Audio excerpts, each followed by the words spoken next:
Chapter 188. Marquis Goose slapped on the table. There are witnesses and evidence.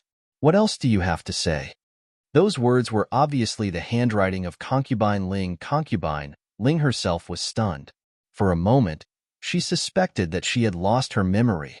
Did she really write it? Of course, this adulterer didn't exist. In order to make the whole story more reasonable, the old chancellor finally wrote a letter of severance between the two of them in a very sad tone. Basically, it said, "I've had enough of this kind of shady days. I can't stand you returning to another man. Goodbye, the love of my heart. Don't come to me. I will go to a place where there is no one and end the rest of my life with the memories of the two of us. These letters are the proof that I have stayed in your world. I hope to leave them with you and cherish them." Well, he even filled in the hole of why Concubine Ling was holding the love letter he wrote. If there was no love letter from Concubine Ling, then it could only be regarded as the adulterer's one-sided statement.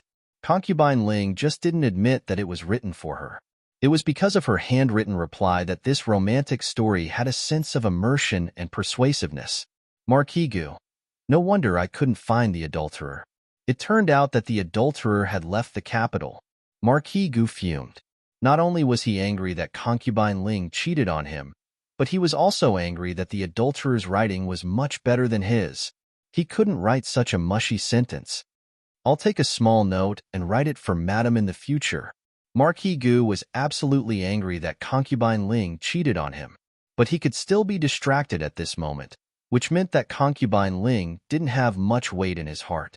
It was purely a matter of a man's face. In contrast, it was old Madame Gu who was beside him who was very angry. Concubine Ling was too shameless.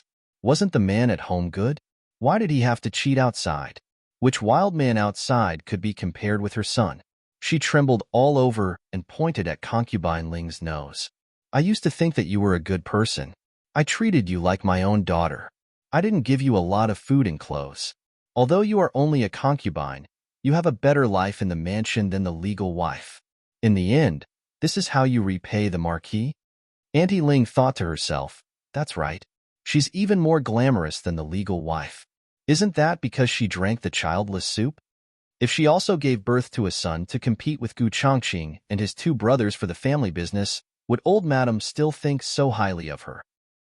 She didn't say that out loud. Old Madame Gu would not feel ashamed even if she told her. She would only think that she was shameless and insatiable. Back then, she was the one who begged to enter the Lord Protector's manor. She was also the one who willingly drank the contraceptive soup. Nothing was more important than the Lord Protector's manor and her sister's child. Could it be that she was farting? Actually, Concubine Ling had never said these words, but old Madame Gu was only willing to believe what she wanted to believe. She just thought that Concubine Ling had said it. When she drank the infertility medicine, Concubine Ling had also widened her teary eyes and looked at old Madame Gu pitifully. She didn't refuse because she couldn't. It was definitely not because she was willing to do so. However, old Madame Gu wanted it to misinterpret it as voluntary. Old Madame Gu could tolerate Concubine Ling framing Yao, but she would never allow Concubine Ling to let her son down. Concubine Ling said sadly, "Don't you understand what kind of person I am? Why would I do anything to let the Lord Protector down?" The evidence was conclusive, but old Madame Gu didn't listen. Concubine Ling had poured dirty water on Yao back then, and now she had poured it back 10 times to herself. Concubine Ling's fingernails dug into her flesh. "Fine, you say that I'm pregnant. Then I'd like to see if I can give birth to a child in 10 months. However, did she really have 10 months to prove the truth of her belly? Marquis Gu opened the second box. There were actually 2 account books inside. The first book was the Lord Protector's Manor's account book. It was obviously not the public account book, but Concubine Ling's private account book. It recorded that Concubine Ling had embezzled as much as 200,000 taels of silver from the Lord Protector's manor. One had to know that Lord Gu's annual salary was only a few hundred taels of silver. It would take him 500 years to save this amount of silver even if he didn't eat or drink. A portion of the money was for her to supplement her brother's living expenses. Compared to the down-and-out Yao family, Concubine Ling's 2 brothers who lived separately from the Lord Protector's manor lived a much better life. It was also at this moment that old Madame Gu felt that Yao was much more reliable than this Ling. At least Yao wouldn't use the Lord Protector's manor's hard-earned money to supplement her family. There was also a part of the silver that concubine Ling had converted into gold bars and deposited in the bank. This was for herself. Old Madame Gu didn't know what she was saving this money for. Could it be that she was planning to elope with that wild man? Old Madame Gu was about to die from anger. The remaining 10,000 taels of silver were recorded in a more interesting way. She didn't know what it was used for. Only the names of a few servants were recorded. Zhang De. Lord Gu muttered this name. He felt that it sounded familiar. Huang Zhong said, "Lord Gu, is it that little Zhang?" Lord Gu pondered. "Little Zhang?" Huang Zhong explained. "Zhang Budo. That guy who won't get drunk even after 1,000 cups. He's quite good at drinking. He used to be in charge of the warehouse. After that, he chauffeured carriages for the previous madam for more than a year." Lord Gu had an impression of him. He loved to drink and always caused trouble.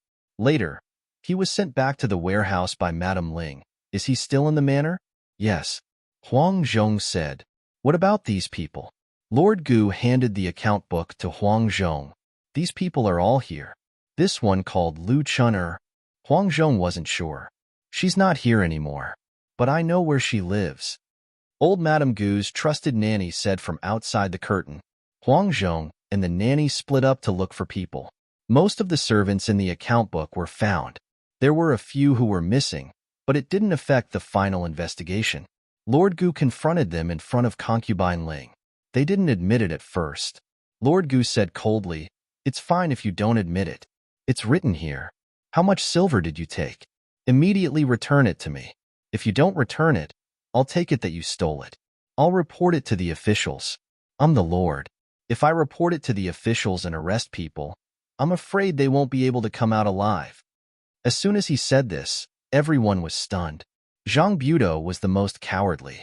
He was the first to kowtow and beg for mercy. "Have mercy, Lord Gu. I'll tell you. This money was given to us by concubine Ling. She told us to spread the news that Madam killed the previous Madam in the manor and all over the capital. She also told us to break third young master's favorite inkstone and frame little young master." A nanny said, "She told us to tell second young master and third young master that once Lord Gu has a new madam, he won't want them anymore. If the new madam gives birth to a son, Lord Gu's manor will belong to the younger brother." Another nanny said, "Among these people, there were some who had served Gu Changfeng and Gu Qinglin closely. Gu Changfeng and Gu Qinglin had a great prejudice against Yao. On one hand, it was because of old Madame Gu and the Ling family. On the other hand, it was because of the incitement of these servants. However, their incitement was very skillful. It was all guided by concubine Ling behind the scenes. She was able to make the two brothers listen to her and not betray the servants." A manservant said, "Also, that time when we locked the dark room, third young master didn't have enough strength and didn't close the door tightly. It was concubine Ling who told us to close the door tightly. Even Gu Chenglin didn't know about this matter. He really thought that he had closed the door tightly. Gu Yin couldn't open the door. His heart disease acted up and he almost died inside." Lord Gu also almost beat Gu Chenglin and his two brothers to death. Gu Chongqing was always by the old Lord Gu's side. Concubine Ling couldn't do anything to him, so she extended her control to Gu Changfeng and Gu Qinglin. Every time the two of them were wronged by Lord Gu and cried that their father was bad and they didn't want their father anymore, the servants would say, "It's not Lord Gu's fault. Lord Gu used to treat you very well. It's because Yao gave birth to a younger brother for you that Lord Gu ignored you." The two children vented all their anger on Gu Yin. Poor Gu Yin at such a young age. He skipped to find his older brother, but in return, he was abused by his older brothers. Marquis Gu's anger finally exploded. He stood up and kicked concubine Ling in the chest, causing her to flip over. Concubine Ling fell heavily to the ground and spat out a mouthful of blood. The moment when her heart was truly cold was now. When he believed that she was pregnant with another man's bastard child, he wasn't even this angry. However, she only dealt with Yao and Gu Yin a little, and he was so angry. Weren't that slut and her son fine? Weren't they doing just fine? Was it because of the 200,000 taels? Ha, she was like a cow or a horse in this family. Even her right to be a mother was taken away. Was she not worth the money? Why did you do this? Lord Gu looked at Concubine Ling in confusion. Why? Concubine Ling smiled. Of course it's because of you, Lord Gu. From the moment I fell from the attic and was caught by you, I wanted to marry you. But why are you my brother-in-law? When I saw elder sister with you, I was so jealous that I almost went crazy. Elder sister is dead. Elder sister was very good to me when she was alive. But I'm not sad, not at all. Because I know that my chance has come. Lord Gu had people take Concubine Ling away. Concubine Ling's crimes were unforgivable. But first, she was the Ling family's daughter. Second, the three sons did not know of Concubine Ling's crimes. If they rashly dealt with her, the sons would not believe it and insist that Yao Shi did something to her. Then the misunderstanding would become even deeper. Lord Gu suddenly felt very tired. He had not heard many rumors about Yao Shi. First, no one dared to say it in front of him. Second, Yao Shi never complained to him. He would occasionally hear the servants gossip, but he would send them away on the spot. Lord Gu, how should we deal with these servants? Huang Zhong asked. Lord Gu impatiently said, they're just a few servants.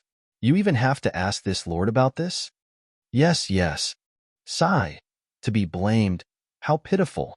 Huang Zhong punished the servants who should be punished and sold the ones who should be sold.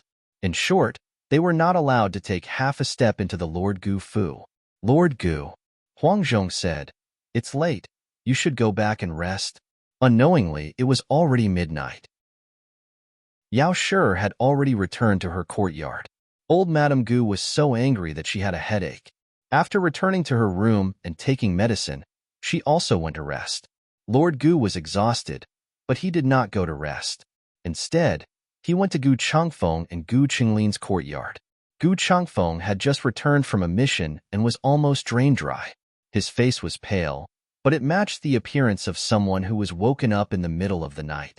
Lord Gu, call your eldest brother over. His aura was not right. The brothers looked at each other, not understanding what had happened to their father. Gu Qinglin said, eldest brother went to the military camp. Lord Gu said tiredly, all right, I'll talk to you two first. Lord Gu did not mention Concubine Ling's affair. First, it was dishonorable.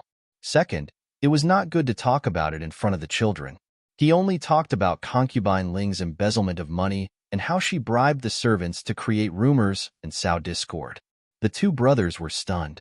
Little Madame Ling had passed away early. When Concubine Ling entered the Fu, the two brothers were still at an age where they relied on their mother. They absorbed their mother's warmth from Concubine Ling. In their hearts, Concubine Ling was their second mother. Gu Qinglin stood up from his chair. I don't believe it. Concubine Ling would not do that. It must be Yao Shi. It must be that bitch Yao Shi who slandered Concubine Ling. Who are you calling a bitch? Lord Gu also stood up coldly. This time, Gu Changfeng stood in front of his younger brother. He would not allow Concubine Ling to be wronged, and he would not allow his father to punish his younger brother for a crime that should not be committed. For the first time, Lord Gu felt a different aura from his second son, but he did not think too much about it. He clenched his fists. The evidence is conclusive. Those servants are still being punished in the stable. If you don't believe me, you can go and ask. Gu Qinglin said, they were all bribed by Yao Shi. Whatever Yao Shi told them to say, they said it. I don't believe their words. I want to see Concubine Ling. I will ask her myself. I only believe her. Lord Gu flew into a rage. Unfilial son. Gu Qinglin ignored him. In Gu Qinglin's heart, Concubine Ling was much more important than his biological father. When he was sick, it was Concubine Ling who took care of him without caring for him. When he missed his mother, it was Concubine Ling who hugged him all night. When he was beaten by his biological father for no reason, it was Concubine Ling who comforted him, coaxed him, and made delicious food for him. Concubine Ling was the person who treated him the best in this world, besides his biological mother. He only wanted Concubine Ling. Gu Qinglin rushed to Concubine Ling's courtyard. Gu Changfeng was also very worried about Concubine Ling's condition, so he followed along. Concubine Ling, Gu Qinglin arrived outside the courtyard. The guard stopped him. "Third young master, you cannot go in. Out of the way." Gu Qinglin rudely pushed the guard who was guarding the door. However, he could not push him. Gu Changfeng walked over and moved his fingertips. The guard felt something hit his knee and his body bent. Gu Qinglin took the opportunity to push him to the side and entered the courtyard with Gu Changfeng. Concubine Ling. Concubine Ling. Gu Qinglin hurried to Concubine Ling's room. The room was quiet. There was no light, only a thin ray of moonlight shone in from outside the door. "Concubine Ling?" Gu Qinglin called out softly. Concubine Ling sat in front of the dressing table with her hair disheveled, staring at the bronze mirror in a daze. In just a short day, she no longer seemed to be young and beautiful. Concubine Ling. Gu Qinglin came behind Concubine Ling. Concubine Ling was very quiet. However, it was not difficult to see that she had cried bitterly just now from her red and swollen eyes. There was also blood at the corner of her mouth. Gu Qinglin's heart felt like it was being cut by a knife. He knelt down on one knee and looked up at Concubine Ling with heartache. "Concubine Ling, did father hit you? He's too much of a bastard. I won't talk to him anymore. I don't want him anymore." Concubine Ling's eyes were red and filled with tears. She raised her hand and caressed Gu Qinglin's cheek. "Silly child." Gu Qinglin pressed his cheek against her palm and said solemnly, "They said that you framed Yao and even forged evidence to slander you." "Concubine Ling, don't worry. I won't be fooled. Father was deceived by that vixen. I will think of a way to clear your name." Concubine Ling said, "Didn't you think that she was stupid and couldn't do anything to frame people?" Gu Qinglin snorted. "That was in the past. When I saw her secretly meeting with someone and making me miss, I knew that she wasn't simple. She's not a good person. Concubine Ling, if the manor can't tolerate you, then I won't stay. I'll take you away. I'll take you away from the Marquis's mansion." Concubine Ling smiled bitterly. "You are the son of the Marquis. The Marquis will not let you leave the Marquis's mansion. You will be caught." Gu Qinglin choked and quickly said, He can't catch me. Let's go to the Ling family and hide. Grandmother will definitely make the decision for me." "She will make the decision for you, but she won't make the decision for me. My value was already squeezed dry the moment you grew up." Concubine Ling looked at him with tears in her eyes and choked. "Let Concubine Ling hug you again." Gu Qinglin nodded, wrapped his arms around Concubine Ling's waist, and buried his head in her arms. Suddenly, he felt a pain in his chest. Everything happened too quickly. Before Gu Changfeng could react, Concubine Ling's dagger had already stabbed into Gu Qinglin's heart. Gu Qinglin looked down at the dagger in his heart and raised his head in disbelief. "Aunt, Mother?" Chapter 189. There are novels with connotations that can't be found online here. Concubine Ling did not show any mercy. She really planned to stab Gu Qinglin to death. The viciousness in her eyes was completely different from the gentleness in the past. Gu Changfeng came back to his senses and hurriedly pulled her away. Gu Qinglin fell into a pool of blood. He opened his sad eyes and stared blankly at Concubine Ling, who had fallen to the ground with a triumphant expression. They had all let her down. They had all let her down. Then she would destroy them all. Didn't these two old farts treasure Gu Qinglin the most?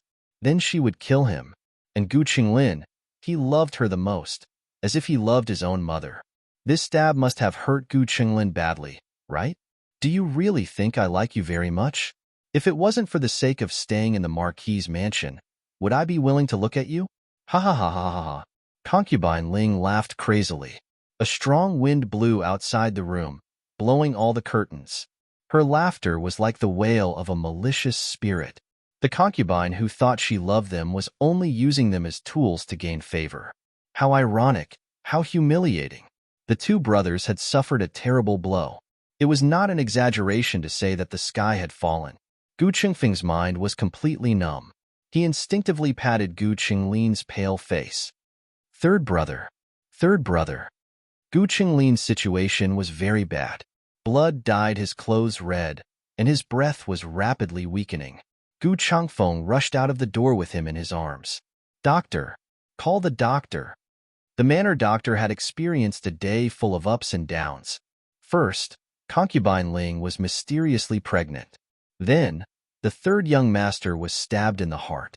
He felt that he was getting old and could not adapt to the life in the Marquis's manor. The doctor hurriedly checked Gu Qinglin's injury. Logically speaking, the knife should be pulled out and then stitched up Gu Qinglin's wound. However, the knife was stabbed in the wrong place. It was almost stabbed in his heart. If it was pulled out, the blood would not stop. But if it was not pulled out, Gu Qinglin would not be able to hold on for long. In other words, Gu Qinglin was hopeless. The doctor said sorrowfully, "Please forgive the old madam for being powerless." What happened? Marquis Gu rushed in anxiously. Just now, when the two brothers went to find concubine Ling, although he was half dead with anger, he did not expect that something would really happen. Seeing Gu Qinglin covered in blood and with a knife in his heart, he felt as if his heart was being cut by a knife. Among his four sons, he doted on Gu Yin the most, but that didn't mean he didn't dote on the other three. Huang Zhong, quickly call for the imperial physician, he roared. Huang Zhong left without stopping for a moment. As soon as Huang Zhong left, Gu Chongqing entered the residence. It was true that he had gone to the barracks, but he felt uneasy, so he came back. He was a warrior. He had killed people and been injured before. The moment he saw Gu Qinglin, he knew that Gu Qinglin was beyond saving. Even the most experienced medical officer in the military camp could not treat injuries of this degree. At first, Gu Qinglin was only bleeding from his wound. Soon, his body began to tremble and he began to vomit blood. Gu Changfeng blamed himself to death. It was all his fault. He did not keep an eye on his third brother. If he was even a little bit vigilant towards concubine Ling, like he was towards concubine Yao, he would have reacted. Gu Changfeng held Gu Qinglin's hand, big drops of tears falling down. Gu Chongqing clenched his fists. His eyes flashed with endless coldness. At that moment, no one knew what he was thinking. He suddenly strode forward. His hands went around Gu Qinglin's back and knees and carefully picked him up. "What are you doing?" Marquis Gu asked. "Taking him to a physician," Gu Chongqing said seriously. Marquis Gu said angrily, "What physician? Huang Zhong has already gone to call for the imperial physician. He is so seriously injured. Don't move him." He was a martial artist. He still had this common sense. People who were seriously injured should not be moved casually. It was easy to tear the wound. Gu Chongqing said, "The imperial physician can't save him." Marquis Gu was furious. If the imperial physician can't save him, then the physicians outside can? Don't you know what time it is? Which physician would open the door and wait for you to treat him? Gu Changfeng also looked at Gu Chongqing, eldest brother. Gu Chongqing did not explain. If that person could not save him, then all the imperial physicians would be useless. He did not know how good that person's medical skills were, but he knew the ceiling of Zhao country's imperial physicians. They could not treat this kind of injury. Gu Chongqing was a person who valued rules. No matter how close he was to Marquis Gu, he had never openly disobeyed his father. This was the first time that he was so determined to go against Marquis Gu. "Unfilial son, come back." Marquis Gu went forward to grab him, but was blocked by Gu Chongqing's hidden guards. Gu Chongqing's hidden guards were given by the old Marquis. They only listened to Gu Chongqing. Marquis Gu was so angry that he stomped his feet. He cursed his own father hundreds of times in his heart. "Am I still your biological son?" Gu Chongqing wrapped Gu Qinglin in a cloak and carried him out of the fu. The cold wind rustled. He carefully protected his younger brother in his arms. He could feel that Gu Qinglin's breathing was slowly weakening. This was not just a matter of the injury. Gu Qinglin himself seemed to have lost the will to live. "You can't die. I promised Mother that I would take care of you too." He forced himself to calm down. In fact, because he was too worried about Gu Qinglin, he did not notice a familiar breath not far away. Gu Changfeng saw his older brother arrive at Bai Shui Alley. He was shocked. Gu Jiao slept until midnight. Suddenly, she was awakened by a knock on the door. She went to open the door first. She was not afraid that someone would rob her in the middle of the night. She could rob them back without worrying about the other party reporting to the authorities. She opened the door and saw Gu Chongqing. Gu Chongqing was holding a bloody youth in his arms. Gu Jiao had beaten Gu Qinglin before. Of course, she recognized him. She was not surprised that this kid had been stabbed. Gu Chongqing's expression was very complicated. He understood the discord between Gu Qinglin and the siblings. He also understood that Gu Jiao was not very willing to see Gu Qinglin, but he had no other choice. He looked at Gu Jiao. He opened his mouth and said with difficulty, "Please, save him." On the roof not far away, Gu Chengfeng's heart felt like it was being stabbed by needles. Was this still the arrogant big brother? Was this the cold-faced Yama in the military camp who never bowed his head to anyone? He was actually begging a little girl in such a low voice. What would she do? Would she refuse big brother? Gu Jiao opened both doors. "Come in." Gu Chongqing carried Gu Qinglin into the courtyard. Xiao Lulang also woke up. He walked out in thin clothes and glanced at Gu Chongqing and Gu Qinglin, who was in his arms. Gu Chongqing had come here to take care of Gu Yin, who had acne, so Xiao Lulang knew him. But Xiao Lulang had never seen Gu Qinglin. Gu Qinglin was injured, and blood was dripping from his wound. Xiao Lulang did not ask much. He said to Gu Jiao, "Go to my place. I'll carry little Jing Kong to your room." Gu Jiao replied, "Okay." Xiao Lulang went back to the house and carried the sleeping little Jing Kong to Gu Jiao's east room. Gu Chongqing carried Gu Qinglin into the west room. Gu Jiao took out a kind of light blue paper that Gu Chongqing had never seen before from the small medicine box and spread it on the bed. "Okay, put him on the bed." Gu Chongqing put Gu Qinglin down gently and looked at Gu Jiao. "Can he be saved?" Gu Jiao took out disinfectant and disinfected her hands. "It's hard to say. Light the lamp." Gu Chongqing hurried to light the oil lamp on the table. Xiao Lulang found the rest of the oil lamps in the house and lit them one by one. Gu Jiao said to Xiao Lulang, "You go to sleep first."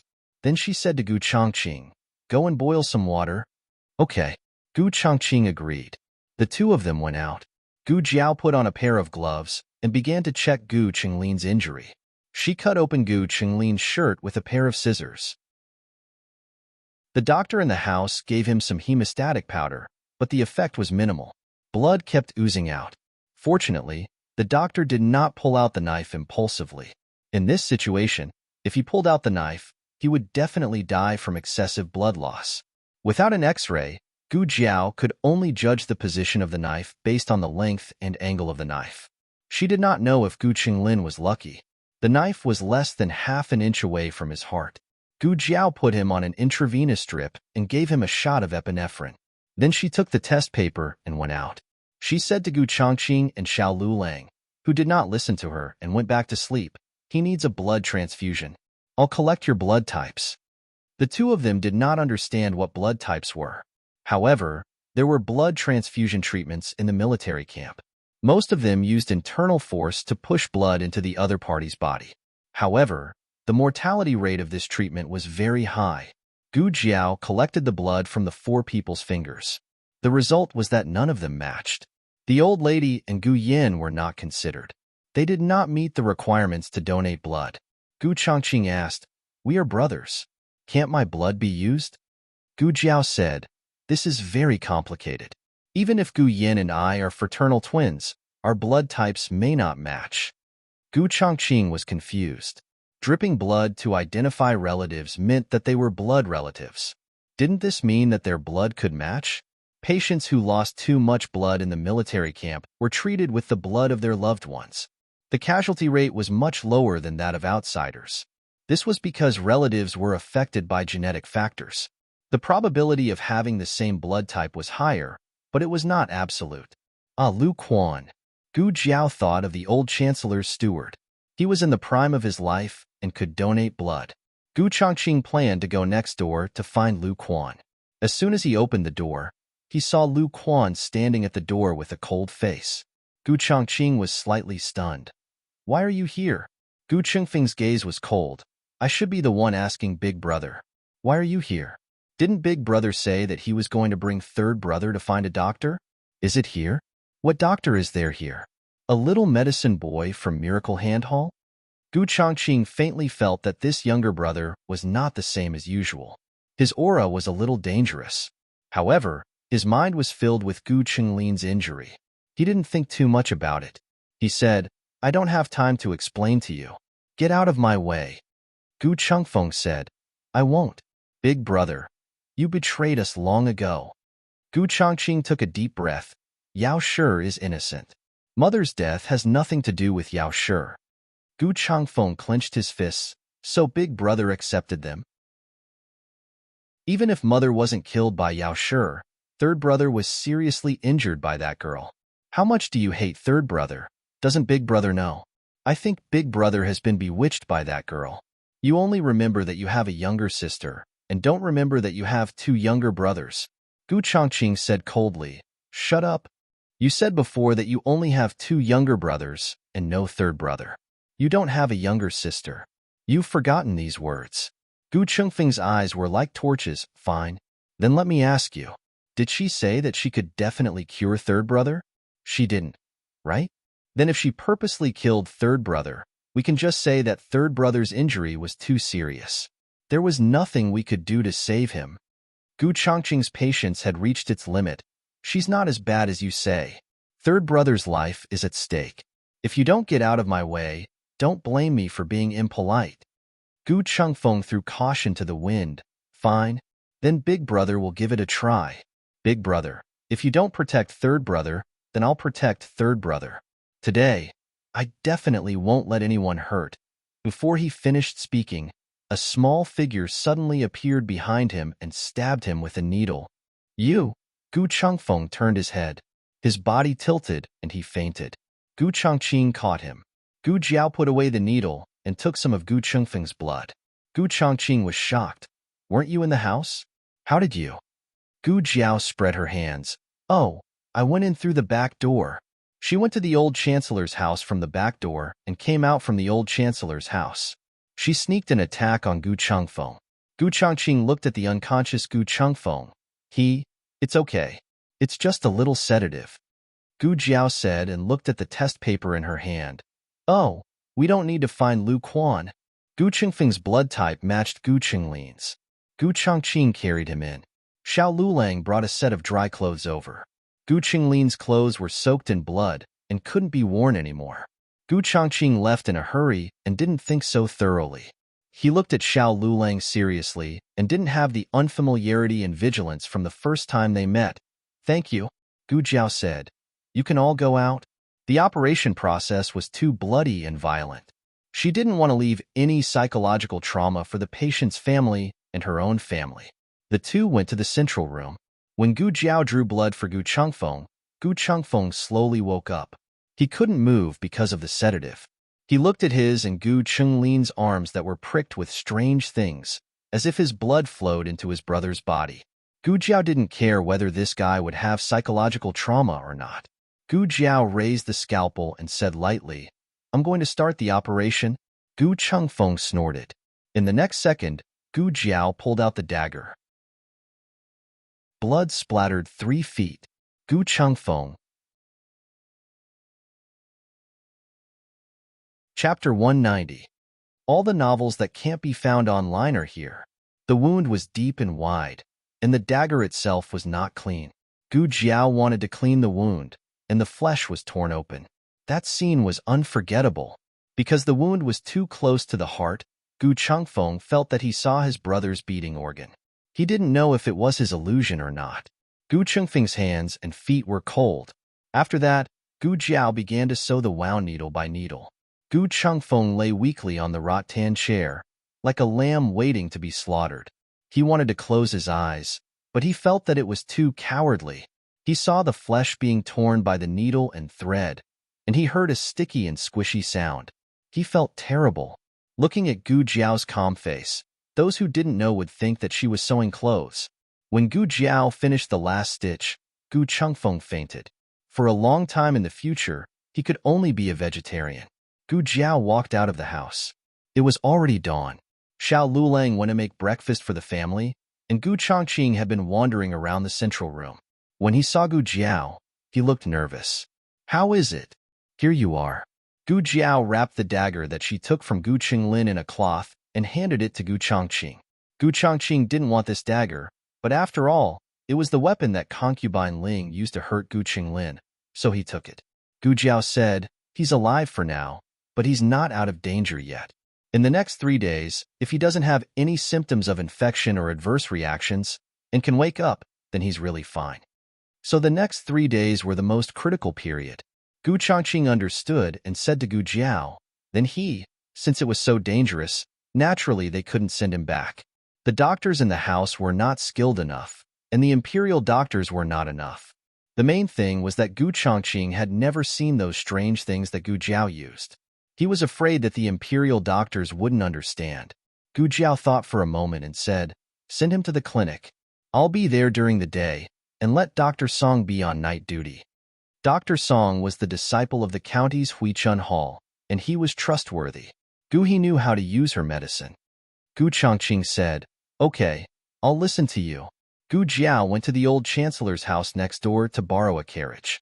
Gu Chongqing carefully carried Gu Qinglin into the carriage. Gu Chengfeng woke up and weakly got into the carriage. Gu Jiao still had to tidy up the house and deal with the medical supplies. So she said to Gu Chongqing, "You go first, I'll be there in a while." Gu Chongqing nodded his head, "Okay." It wasn't far from Bishui Alley to the clinic on Xuanwu Street, but in order to not let the patient in the carriage be too bumpy, Lu Quan made the carriage go steadily and slowly. Inside the carriage, Gu Qinglin was still unconscious due to the effects of the medicine. Gu Qingfeng's tranquilizer didn't have much effect left, but when he thought of the scene of Gu Jiao operating on Gu Qinglin, he felt his arms and legs go soft and his scalp tingle. It wasn't that he had never seen a doctor treat people, but that girl was different from other doctors. What was different about her, Gu Chengfeng couldn't say for a while. Gu Qingfeng's gaze fell on Gu Qinglin's face. "Big brother, how is third brother?" Gu Chongqing said, "He hasn't passed the critical period yet." Gu Chengfeng snorted. "I knew it. How could she treat third brother so seriously? 3 days of critical period, any accident is possible." Gu Chongqing's gaze turned cold. This is already the result of her efforts. If she didn't do her best, you would be looking at a corpse right now. Gu Chengfeng was at a loss for words. Gu Chongqing said sternly, "I don't want to hear these kinds of words in the future." Gu Chengfeng unwillingly turned his face away. The carriage went on for a while. The atmosphere inside the carriage was incomparably heavy. Gu Chengfeng opened his mouth again. "Big brother, have you never suspected her identity? How could a wild girl from the countryside have such ability? Big brother, don't you think she's very suspicious?" Gu Chongqing looked at Gu Chengfeng with a cold gaze. "She saved third brother, and also saved me." Gu Chengfeng was stunned. After Gu Chongqing sent Gu Qinglin to the side room of the clinic, he had Gu Chengfeng take care of him while he himself returned to the Marquis's estate. Marquis Gu was about to die from anxiety.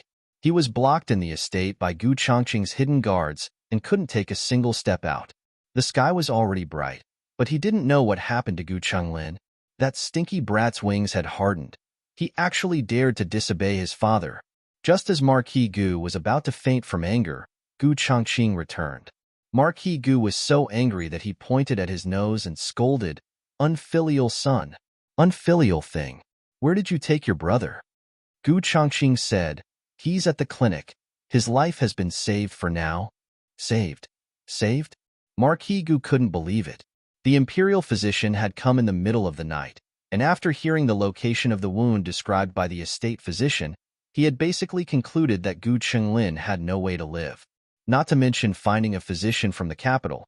Even if they called the divine physician from Chan country, it would be useless. Why, you're not lying to me, right?" Marquis Gu was so agitated that he stuttered. "Which clinic is your brother in?" "Miracle Hand Hall." Gu Chongqing said. "Miracle Hand Hall?" Why did this name sound a little familiar? Whatever. Marquis Gu flicked his sleeve. "Huang Zhong, prepare the horse. Go to Miracle Hand Hall." Gu Chongqing called out to him, "Father, is concubine Ling still in the Fu? Why do you still care about that woman?" Marquis Gu was angry at the mention of that woman. She had done so many evil things. Dying 100 times was not too much. In the end, she was still a member of the Ling family. He had originally planned to let the Ling family know before dealing with her, but unexpectedly, she had injured Gu Qinglin in such a short time. She knew that she had no way to live, so even if she died, she wanted to drag someone down with her. All these years, she had been doing her best to suppress her anger and dissatisfaction. She had suppressed it so well that no one had discovered it, and only at the last moment did she completely explode. This kind of person was simply too frightening. Marquis Gu said, "In a moment, when your grandmother wakes up, someone will naturally report to her what happened last night. You don't need to worry." The old madam could ignore whether concubine Ling had bullied Madame Yao and her stepson, and could also ignore her instigating the relationship between Madame Yao and her stepson. However, Gu Qinglin was the old madam's lifeblood. Concubine Ling stabbing him was practically cutting off any chance of survival. The old madam would not let her go. Gu Chongqing went to Concubine Ling's courtyard. Concubine Ling had laughed crazily for half the night, and now she finally stopped. She sat on the bed and hugged a pillow as if she was hugging a child. She patted it lightly and hummed. Her room was a mess. There were blood stains that belonged to Gu Qinglin on the ground. Gu Chongqing crossed the threshold with a cold expression. With his back to the light, his tall body cast a long shadow on the ground, which spread to Concubine Ling's body. Concubine Ling raised her head in a daze. Her hair was disheveled, her clothes were messy, and her eyes were dull. But soon, she revealed a happy smile. "Ah, brother is here." Gu Chongqing coldly walked into the room and stopped 3 steps in front of her. Concubine Ling smiled and said to the baby in her arms, "Big brother is here. Quickly call him Big Brother." Gu Chongqing said, "Don't pretend. I have something to ask you." The crazy smile on Concubine Ling's face froze. The corners of her mouth relaxed little by little, and a trace of viciousness gradually condensed in her dull eyes. She mercilessly threw the baby in her arms to the ground and looked at Gu Chongqing. "Oh, what does the heir want to ask me?" Gu Chongqing's expression did not change at all. "Did you kill my mother?" Concubine Ling was stunned for a moment, then covered her face and laughed crazily. She laughed so hard that her whole body was trembling, and tears were flowing from her eyes. "Ha ha ha, ha ha ha ha, ha ha ha." The entire courtyard was filled with her maniacal laughter. Even though it was broad daylight, it was still creepy to listen to.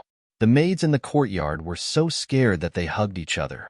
Gu Chongqing looked at her expressionlessly and did not interrupt her. After she had laughed enough, she wiped the tears on her face, looked at the tears on her fingertips, and said, "I want to kill my sister. Does she still have a chance to live so long?" Gu Chongqing said lightly, "If it's not you, who is it?" Concubine Ling smiled and said, "Why don't you ask me if your mother died of illness?" "Did she?" Gu Chongqing asked. Concubine Ling smiled gently and looked into Gu Chongqing's eyes. "No, she didn't. She was killed by someone. As for who it was, you can guess it yourself." Gu Chongqing looked at her without blinking, as if to distinguish the truth in her words. "Do you suspect that I'm lying?" Concubine Ling sneered and said, "A person's words are good when he is about to die. I've admitted to all the other crimes. Why not admit to this one?" Gu Chongqing said seriously, "The night before my mother's illness worsened, she only saw you and my grandmother. Are you implying that my grandmother is the murderer?" "Ha ha ha." Concubine Ling trembled with laughter again. "If you think so, it's okay." Gu Chongqing frowned. What did Concubine Ling mean? Was she saying that the murderer was not her, nor his grandmother? But why did his mother's illness deteriorate after his grandmother and her came? La la la. Concubine Ling picked up the pillow she threw on the ground and held it in her arms again. "Do you want to know who killed your mother? Come here and I'll tell you." Gu Chongqing looked at her coldly. "What? Are you afraid of me?" Concubine Ling looked aggrieved. "You're not that fool, Gu Qinglin. How can I hurt you? Come closer and I'll tell you." Gu Chongqing was still unmoved. "Well, forget it. Since you came to see me off, I'll tell you who killed your mother. That person is..." Concubine Ling sneered and said a name. Gu Chongqing's body shook. "You're lying." Ha ha ha ha ha ha ha. Concubine Ling laughed crazily again. Gu Chongqing knew that he couldn't get anything else out of her. Perhaps this woman was really crazy. She didn't know what she said at all. He turned and left the room. When he crossed the threshold, He looked at concubine Ling one last time. Before you married into the manor, did you really want me to call you aunt? Concubine Ling's body stiffened. I want to eat that. The red fruit on the tree? Yes. Little Chongqing nodded. Call me aunt and I'll pick it for you. Little Chongqing thought about it and said in a childish voice, aunt? Haha. The young girl tied the skirt around her waist. Miss, what are you doing? You can't be like this. The servant girls were scared half to death. This was too improper. Move. The young girl climbed up the tree and picked a few red begonias for the 3-year-old little Chongqing. The young girl's eyes were pure and her smile was bright. This was her best years, her most beautiful appearance. Gu Chongqing left. Concubine Ling sat on the bed in a daze and hugged the pillow in her arms. Suddenly, she buried her face in the pillow and burst into tears. Little Jing Kong woke up and found himself lying on the bed in Jiao. He scratched his little head in confusion. This was strange. Didn't he sleep in his west room with his bad brother-in-law? Why was he in Jiao's room? Could it be that Jiao missed him so much that he brought him here in the middle of the night? Little Jing Kong nodded solemnly. Yes, it must be so.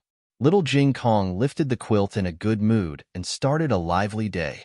He found that his little clothes were neatly placed on the chair beside the bed. He tilted his head and picked up the little clothes, saying proudly, Jiao is so considerate. Then, he frowned and said disdainfully, my bad brother-in-law isn't so considerate. Xiao Lulang had just opened the door when he heard the little guy complaining about him. He narrowed his eyes and said, what did I do? I brought the clothes here. Okay? Little Jing Kong turned his face away and continued to put on his little clothes after a while. He shook his head and showed off. I slept with Jiao last night. Xiao Lulang. Ha ha ha, you think too much. Jiao didn't sleep at all.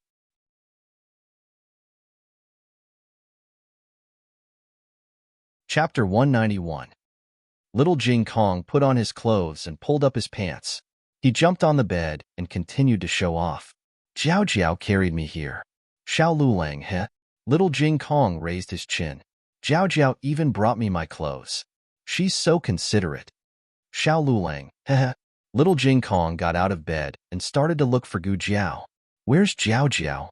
She went to the clinic, Xiao Lulang said. Little Jing Kong was disappointed. Oh, he wasn't in a good mood when he didn't see Jiao in the morning. He glanced at his bad brother-in-law. Jiao and I slept together. You didn't. He was in a good mood when he showed off. Xiao Lulang swore that if the little monk dared to show off for the 3rd time, he would tell him the truth. Fortunately, little Jing Kong shook his head and went to find someone else to show off. Since Gu Jiao wasn't around, Xiao Lulang made breakfast. The whole family looked at the big black lump in the bowl and collectively lost their appetite. It was rare for the old lady to wake up so early. But, this was what you made me eat?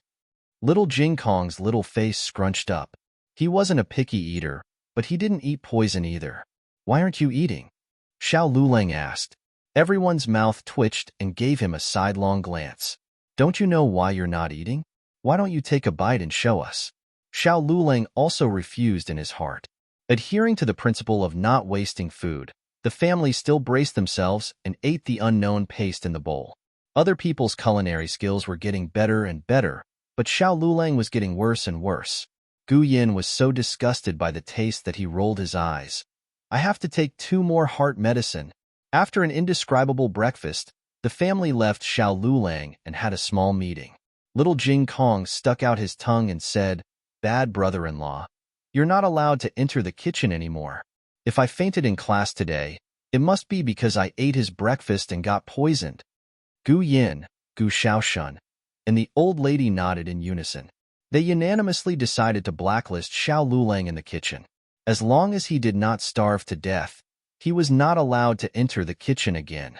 After missing Xuaningxiang, the whole family began to miss the old chancellor.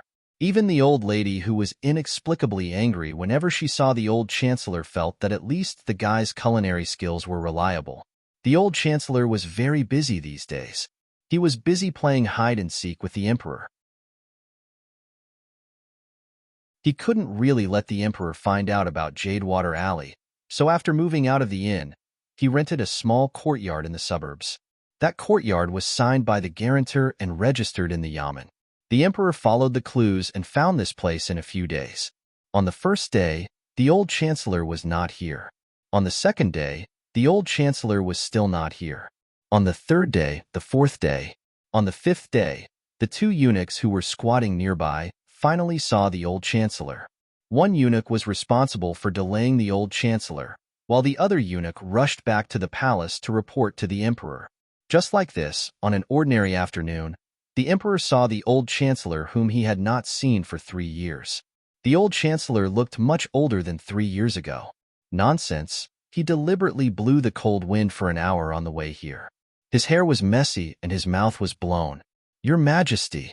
The old chancellor walked down the carriage and bowed to the emperor. With his appearance, how could the emperor bear for him to bow? He hurriedly supported him with both hands. My dear minister, please get up. The old chancellor displayed his palace-level acting skills. His eyes were red and glistening with tears. I'm no longer a minister in the imperial court. Calling me your dear minister is too serious. It's windy outside. My dear minister, you need to take care of your body. Let's talk inside. The truth was that the emperor had been waiting here for 15 minutes. It was so cold that his teeth were chattering. The two of them entered the house. The house was simple and crude, but it was cleaned up by Lu Quan. The emperor thought it would be warmer after entering the house. Unexpectedly, he thought too much. There was no charcoal brazier in the house, so the temperature was almost the same as outside. The emperor was shivering from the cold. He felt that the old chancellor had a hard time these few years. The old chancellor's reaction was very calm, as if he was used to such a bad living environment. He said gently, Your Majesty hasn't drunk the tea I made for a long time. Lu Quan, boil a pot of water and bring it over. Yes. Lu Quan went to the kitchen to boil a pot of water. The old chancellor personally brewed a pot of Longjing tea. The emperor was used to the good tea in the palace. Drinking this kind of old tea was no different from drinking rancid water. He finally couldn't help but ask, My dear minister, why are you living such a poor life? Even if the old chancellor was an honest official who only took the imperial court's salary, he shouldn't be in such dire straits. An ordinary official's family had to raise a huge harem. However, the old chancellor's wife died early and he didn't have a son. His salary was enough for him to live a rich life. The old chancellor thought to himself, Wasn't he robbed by your mother? Forget it. He's not your biological son. Speaking of the current emperor's life experience, it was actually a little pitiful. His birth mother was only a little palace maid who got pregnant with the late emperor's favor by chance. In the harem of Zhao country, the concubines below the third rank weren't qualified to raise the emperor's son. After he was born, he was sent to concubine Jing's palace and was raised by her.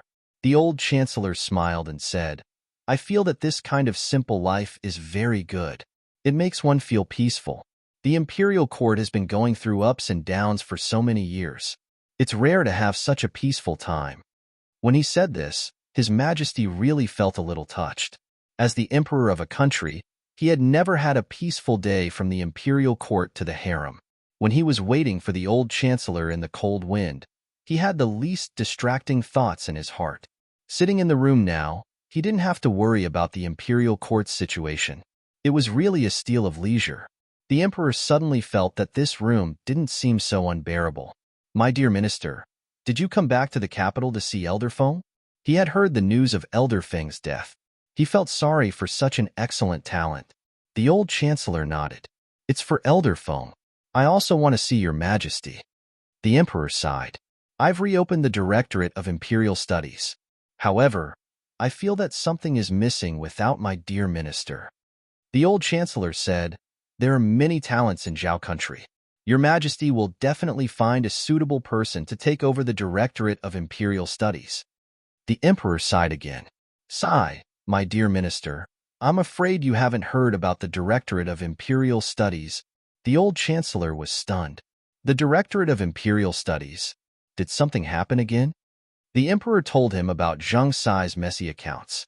Not only did he embezzle and take bribes, But he also changed the results of the Imperial Studies supervisor without permission. How can I let such a person take over the Directorate of Imperial Studies? I really want to kick him out of the Directorate of Imperial Studies.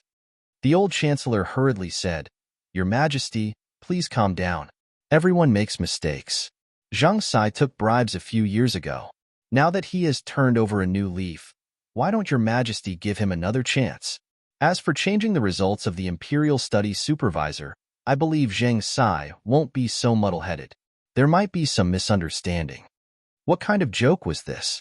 Without Zhang Sai's black and bad deeds, how could he, a white lotus, be white? The old chancellor said a few more good things about Zhang Sai. Finally, the emperor dispelled the idea of abolishing Zhang Sai. After that, the emperor talked to the old chancellor about inviting him back to the Directorate of Imperial Studies. The Directorate of Imperial Studies supervisor hasn't been opened for a long time. People's hearts are scattered. Imperial tutor Zhuang's first grandson, Prince An, has returned from Chen country. He entered the Directorate of Imperial Studies with first place. The emperor stopped here and looked at the old chancellor affectionately. We are currently in need of people. I hope that my beloved minister can return to our side and help us stabilize the country of Zhao. The old chancellor did not immediately agree. His Majesty's gaze fell on the old chancellor's complicated expression and asked, Beloved minister, are you still upset about Ahang's matter? Does my beloved minister not want to return to the Directorate of Imperial Studies because that is where Ahang's accident happened? The old chancellor was silent. His Majesty did not force him and stood up to leave. When he reached the door, he suddenly turned around. Ahang's spirit in heaven must also hope to see the chancellor return. The old chancellor's expression became even more sorrowful. His Majesty sighed and left. Confirming that the carriage was far away, the old chancellor's expression changed in a second. Lu Quan, take out the drumstick. I'm starving. Gu Jiao did not sleep well last night. During the day, there was nothing to do in the medical clinic. She returned to her own small courtyard to rest. After sleeping for about 2 hours, she was woken up by a knock on the door. Miss Gu, come out for a moment. It was Xiao Sanzi's anxious and careful voice. Gu Jiao also had a morning temper. She impatiently pulled her small ears and went to open the door for Xiao Sanzi with a dark face. Xiao Sanzi was startled by her frightening aura. Miss Gu, what's the matter? Gu Jiao asked. Xiao Sanzi embarrassedly said, That person from last time came. Which person? Gu Jiao asked him with a dark face.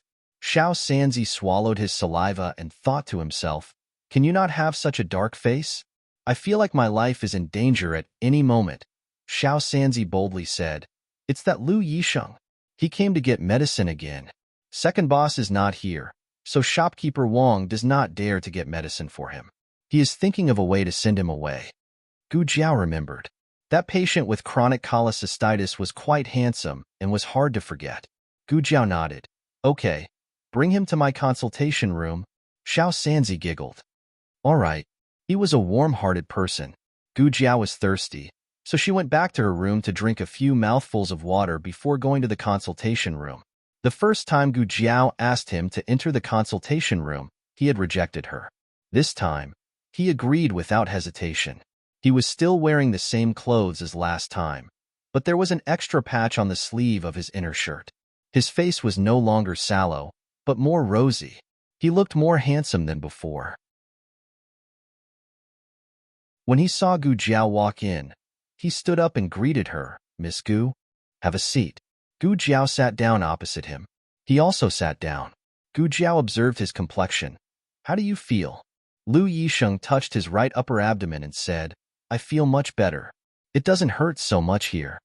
The first day he took the medicine back, he did not have much hope. It sounded very contradictory. He knew that no doctor in the capital would treat him with the right medicine, but he always hoped for a miracle. Perhaps he was disappointed too many times, so every time before decocting the medicine, he told himself that the medicine would not be effective this time, as if he would not be disappointed. The first night he took the medicine, he did not feel much better. The next night, he had a better appetite. On the third night, he almost did not feel any pain and had a good night's sleep. After that, he got better day by day. Today, he only felt a faint pain occasionally. Gu Jiao expected that his treatment would be effective. Gu Jiao pointed to the pulse pillow on the table. Put your hand on it. Lu Yixing was still not used to a female doctor feeling his pulse. He hesitated for a moment before slowly putting his hand on it. Gu Jiao's cold fingertips touched his pulse. Seeing no evil, Lu Yixing lowered his eyes. His pulse was still stable, except that it was beating a little fast. Gu Jiao withdrew her hand and used her fingers to open his eyelids to take a look. This action caused her body to lean towards him. The girl's breath was pervasive, like the fragrant grass after the rain, clean and fresh. Lu Yixing's eyelashes trembled. Gu Jiao let go of him and said with satisfaction, "Not bad. Continue to take the medicine. I'll give you another one to protect your liver." Lu Yixing opened his mouth. Gu Jiao promptly said, "No extra money?" "Oh." Lu Yixing breathed a sigh of relief. Last time, the medicine cost 100 copper coins. He only brought 100 copper coins today. Gu Jiao wrote a prescription. She wrote the prescription with a charcoal pencil. Her handwriting was not bad, but the way she held the pencil made Lu Yixing curious. Was there anyone who held a pencil like that? This time, it's for 7 days, Gu Jiao said. Lu Yixing said, "But I only brought enough money for 5 sets of medicine." Gu Jiao did not raise her head and said, "Then you can owe me first. I'll pay you next time." Lu Yixing suddenly sneered. "Aren't you afraid that I won't come if I have the prescription?" Gu Jiao said, "Other than the miracle pharmacy, who else in the capital would dare to give you the right medicine?" Lu Yixing laughed again. This time, it was a self-deprecating laugh. He looked at Gu Jiao. "But miss, are you really not afraid of getting into trouble?" Gu Jiao handed him the prescription she had written. "This is my problem. You're the patient, so you don't need to worry." Lu Yixing took the prescription. The handwriting was not very beautiful, but it was vigorous and powerful. He held the prescription tightly and said coldly, "If you really get into trouble because of treating my illness, I won't do anything." Gu Jiao said, "Okay." Lu Yixing was very surprised by this answer. He looked at Gu Jiao. Although this was not the first time he saw her, this was the first time he really looked at her. She looked like she was only 14 or 15 years old. She had a calm temperament that did not match her age. She had an eye-catching red birthmark on the left side of her face. If a normal girl looked like her, she would probably hide at home and not dare to go out. However, she was not timid at all. Her body had a very unique aura. "Do you have any other questions?" Gu Jiao looked at him. Lu Yixing looked away and said, "No, I just hope you don't regret it. If you think that I'm from the Lu family and want to bet on me, then I advise you to give up. The Lu family will never be able to make a comeback, so don't help me in my hour of need. It won't bear fruit." Gu Jiao said, "Okay." He had said everything he needed to say. If she did not believe him, there was nothing he could do. Lu Yixing turned around and left. The moment he was about to cross the threshold, Gu Jiao said casually, "Do you want to make a bet?"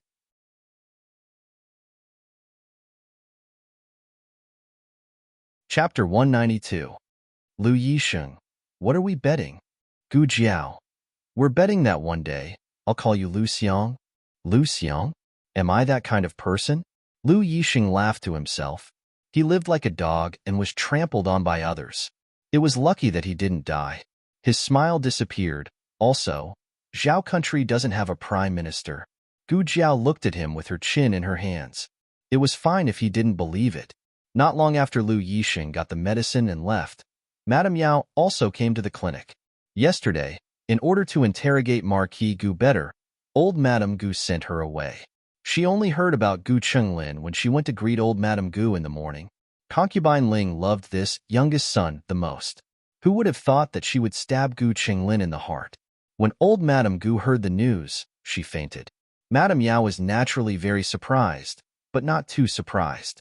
Concubine Ling had never really treated Gu Chongqing and his brothers as her own sons. Otherwise, she wouldn't have used Gu Chenglin to deal with her. However, Concubine Ling was crazy to this extent, which made Madame Yao sigh. "I heard that old Madame Ling fed her a bowl of infertility medicine before she married into the family, and the night she married into the family, She was fed another bowl of infertility medicine by old Madame Gu. Her heart is full of hatred. On the carriage, Nanny Fong told Madame Yao the news she heard. Madame Yao didn't know if the news was true or not, but concubine Ling had been in the residence for many years and had never been pregnant. Madame Yao didn't come to the clinic to see Gu Qinglin, but to see Gu Jiao. When she heard that Gu Qinglin had an accident in the middle of the night, Gu Chongqing carried him out to find a doctor and didn't come back until dawn. Gu Jiao's clinic at Miracle Hand Hall, so she knew who the doctor who worked hard to save Gu Qinglin last night was. Madame Yao made chicken soup for Gu Jiao. She had already removed the layer of oil on top. The soup was thick but not greasy, salty, fragrant, and smooth. Gu Jiao drank a few mouthfuls in her room in the courtyard. It tasted pretty good. "Madam, drink as well," she said to Yao Shi. "I've already drunk it." Yao Shi placed the bowl that Gu Jiao had given her in front of her and placed it in front of Gu Jiao. Dotingly, she said, "You can drink." Gu Jiao had been busy for half the night. In the morning, she was so sleepy that she fell asleep immediately. After that, she treated Lu Yisheng. Only now did she realize that she had not eaten much. He was quite hungry. Yao Shi saw that she was enjoying the food and felt both gratified and distressed. Yao Shi did not ask why Gu Jiao saved Gu Qinglin. Yao Shi believed that her daughter had her own considerations for everything she did. She also had her own unshakable position. She would not advise her daughter to do anything to Gu Qinglin, but she would not stop her daughter from making any decisions. Besides, she did owe Gu Chongqing. Whether it was for her or for the sake of a doctor, there was nothing wrong with her daughter's actions. Gu Jiao finished the chicken soup and ate the chicken. Her little stomach was full. Yao Shi was afraid that she would get tired and peeled another grapefruit for her. The grapefruit was sweet and sour. It was perfect for relieving grease. Gu Jiao ate very comfortably. Yao Shi saw the tiredness between her brows and said with heartache, "Go sleep for a while." Gu Jiao gave a small yawn. She really wanted to sleep after eating. However, she could not sleep for now. She had to go see how Gu Qinglin was doing. Gu Qinglin was placed in a room in the back of the house. It was right next to the emergency room. It was also quite close to Gu Jiao's courtyard. Gu Qinglin quietly lay on the bed. Marquis Gu went to the Ministry of Works. Gu Chongqing went back to his room to ask concubine Ling and tidy up Gu Qinglin's clothes. Gu Chongfeng stayed here to take care of him. But at this time, Gu Chongfeng was not there.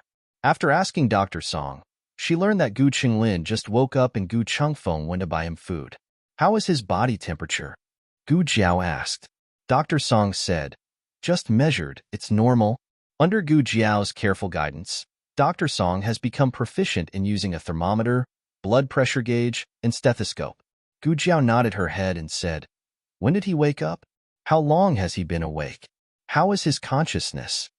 Dr. Song carefully recalled, "He woke up half an hour ago. When he woke up, he didn't speak. When I asked him, he didn't answer. He was in a daze." Second young master Gu said that he would buy him food, but as soon as he left, he closed his eyes and fell asleep again. There was no problem with the operation itself. The blood donor was a close relative, and the recipient had a certain probability of rejection. But Gu Jiao used a disposable white filter. The white blood cells that could easily cause rejection were successfully filtered out, so it was not a problem with the blood transfusion. So, Gu Qinglin's strangeness should be a psychological blow. Concubine Ling's knife not only stabbed his heart, but also his soul and his beliefs. All of his beliefs seemed to have collapsed overnight. He began to be unsure whether this world was real or not. "That's right, Miss Gu." Dr. Song was used to this name and did not change it. Gu Jiao also liked this name more. Just now, shopkeeper Wang came. He asked me to ask you, the medical fee. Now they already knew that Gu Chongfeng was Gu Jiao's half-brother. They were on the same side, so, Gu Jiao said bluntly, "Just charge what it should be. The operation fee is 10 taels, the medical fee is 10 taels, the examination fee is 10 taels. In addition, he is in intensive care, 3 taels a day." Dr. Song broke out in a cold sweat. Was it so expensive? Not long after, Gu Chongfeng came back in a hurry. He carried a big box of food. "Third brother, I bought your favorite crispy duck and red bean cake. Dr. Song looked at Gu Qinglin on the bed in embarrassment, and then looked at Gu Jiao. Injured like this, you can't eat such greasy things, right? Gu Jiao did not stop him. Soon, Dr. Song understood why Gu Jiao did not say anything to stop him. Gu Qinglin did not eat anything at all.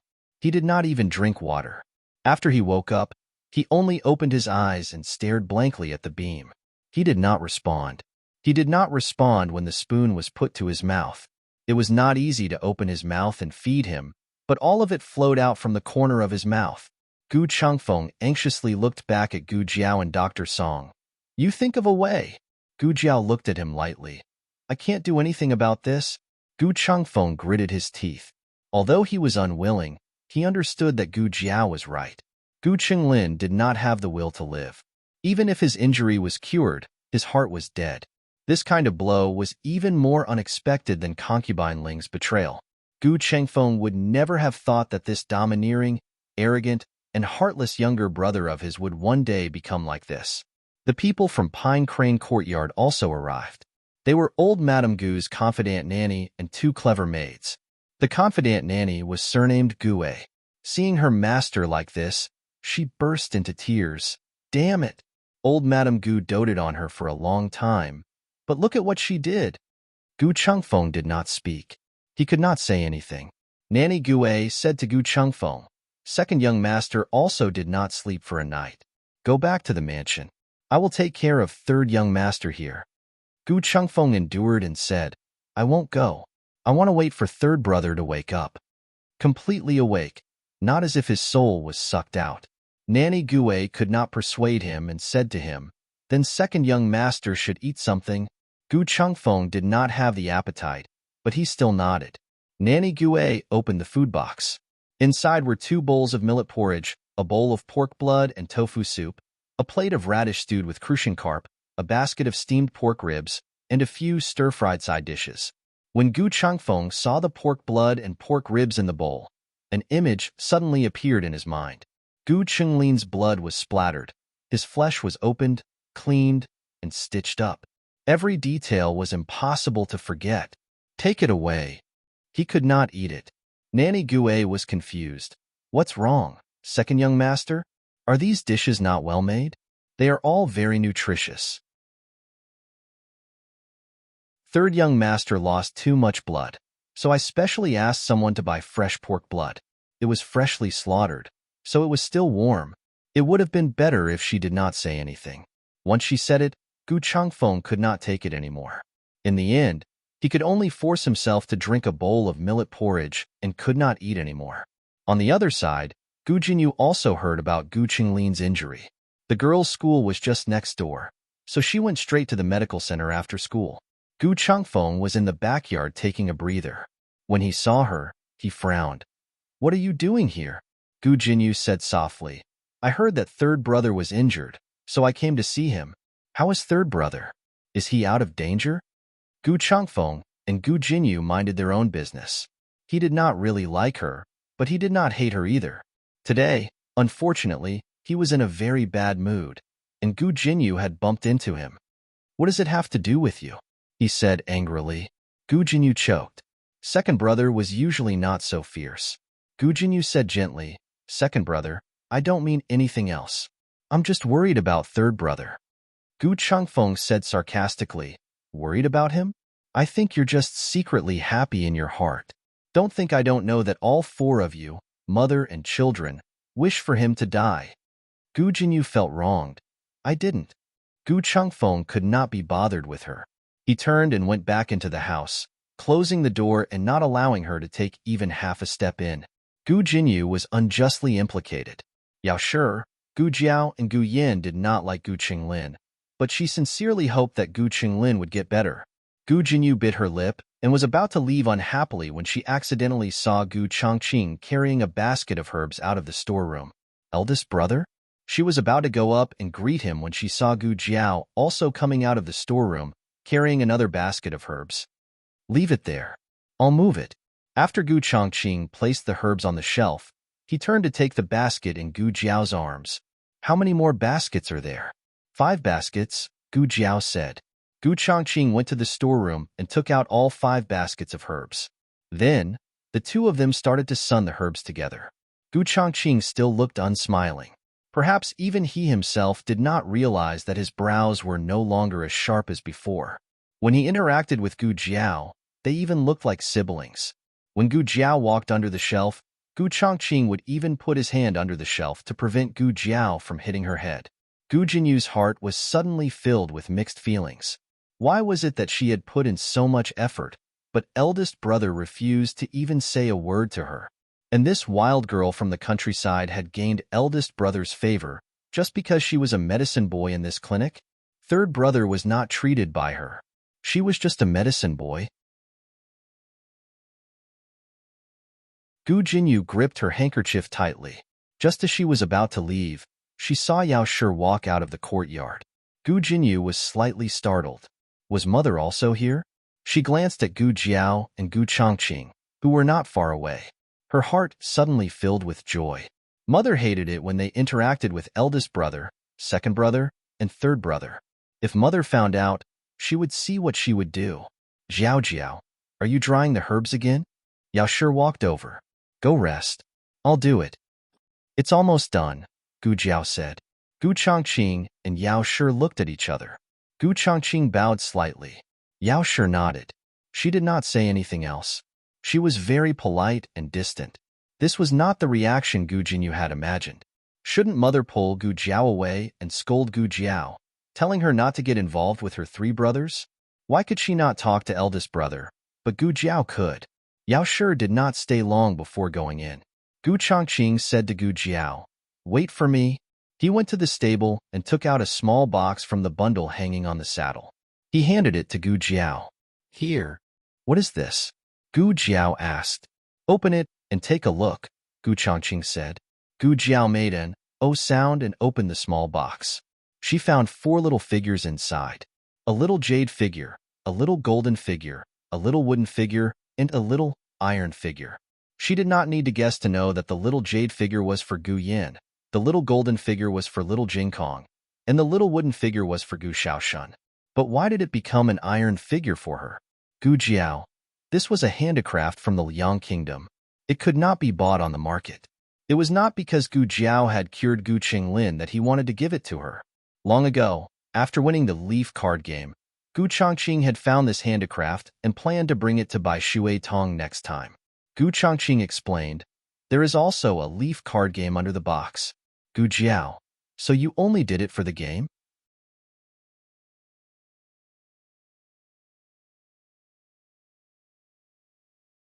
Chapter 193. Gu Jinyu saw that her elder brother had given Gu Jiao something and felt even more upset. She had given her brother so many gifts, but all she got in return was a word of thanks from him. Don't think that she didn't know that her birthday gift every year was prepared by concubine Ling. Her brother didn't even know what he gave her. Although she could not see what was in the box from her angle, how could something that her elder brother had personally chosen be bad? Gu Jinyu did not care about what was in the box. She cared about her elder brother's intentions. She was a girl who grew up in the countryside. She had neither looks nor talent. She even hit people at the slightest provocation. What did her elder brother see in her? Gu Jinyu did not go to meet with Yao Shi. She returned to the Marquis Fu alone, depressed. On the other side, the battle between the Ministry of Works and the Ministry of War finally came to an end. The Ministry of War had won, and the Minister of Works had been scolded badly by the Emperor. The Minister of Works was furious. When he returned to the Yamen, he called Marquis Gu over and questioned him on how he had handled the matter in the past. The Ministry of War said that they had looked for you many times. You used the excuse that you did not believe them? Marquis Gu refuted. There were not many times. At first, he did not explain clearly and only wanted me to rush out such a large batch of weapons within a month. At that time, it was almost the end of the year. The Ministry of Works had many things to do. I really could not rush it. The previous dynasty's weapons manufacturing was not under the jurisdiction of the Ministry of Works. After the start of the current dynasty, the responsibilities of the 6 ministries were redistributed. The Ministry of Works had changed the most. The Ministry of Works suddenly had many things to do. However, Their salaries did not increase and their status did not increase. They could be said to be the leader of the 6 ministries. Minister Zhao knew that Marquis Gu was not lying. The Ministry of Works was in charge of the entire Zhao country's fields: irrigation, civil works, transportation, government-run industries, including but not limited to weapons manufacturing. Once the end of the year came, they would be so busy that they would have to split into 3 or 4 people. But what was he angry about? Marquis Gu did not investigate and insisted that the commoners could not have better wind-blowing technology than the imperial court. In the end, the commoners had it, and the Ministry of War had brought it back. Now, the entire Ministry of Works had to go to the Ministry of War to learn how to blow air. Was this something a human would do? Would he still have any face left? On the way back from the imperial court, he was almost laughed to death by his colleagues.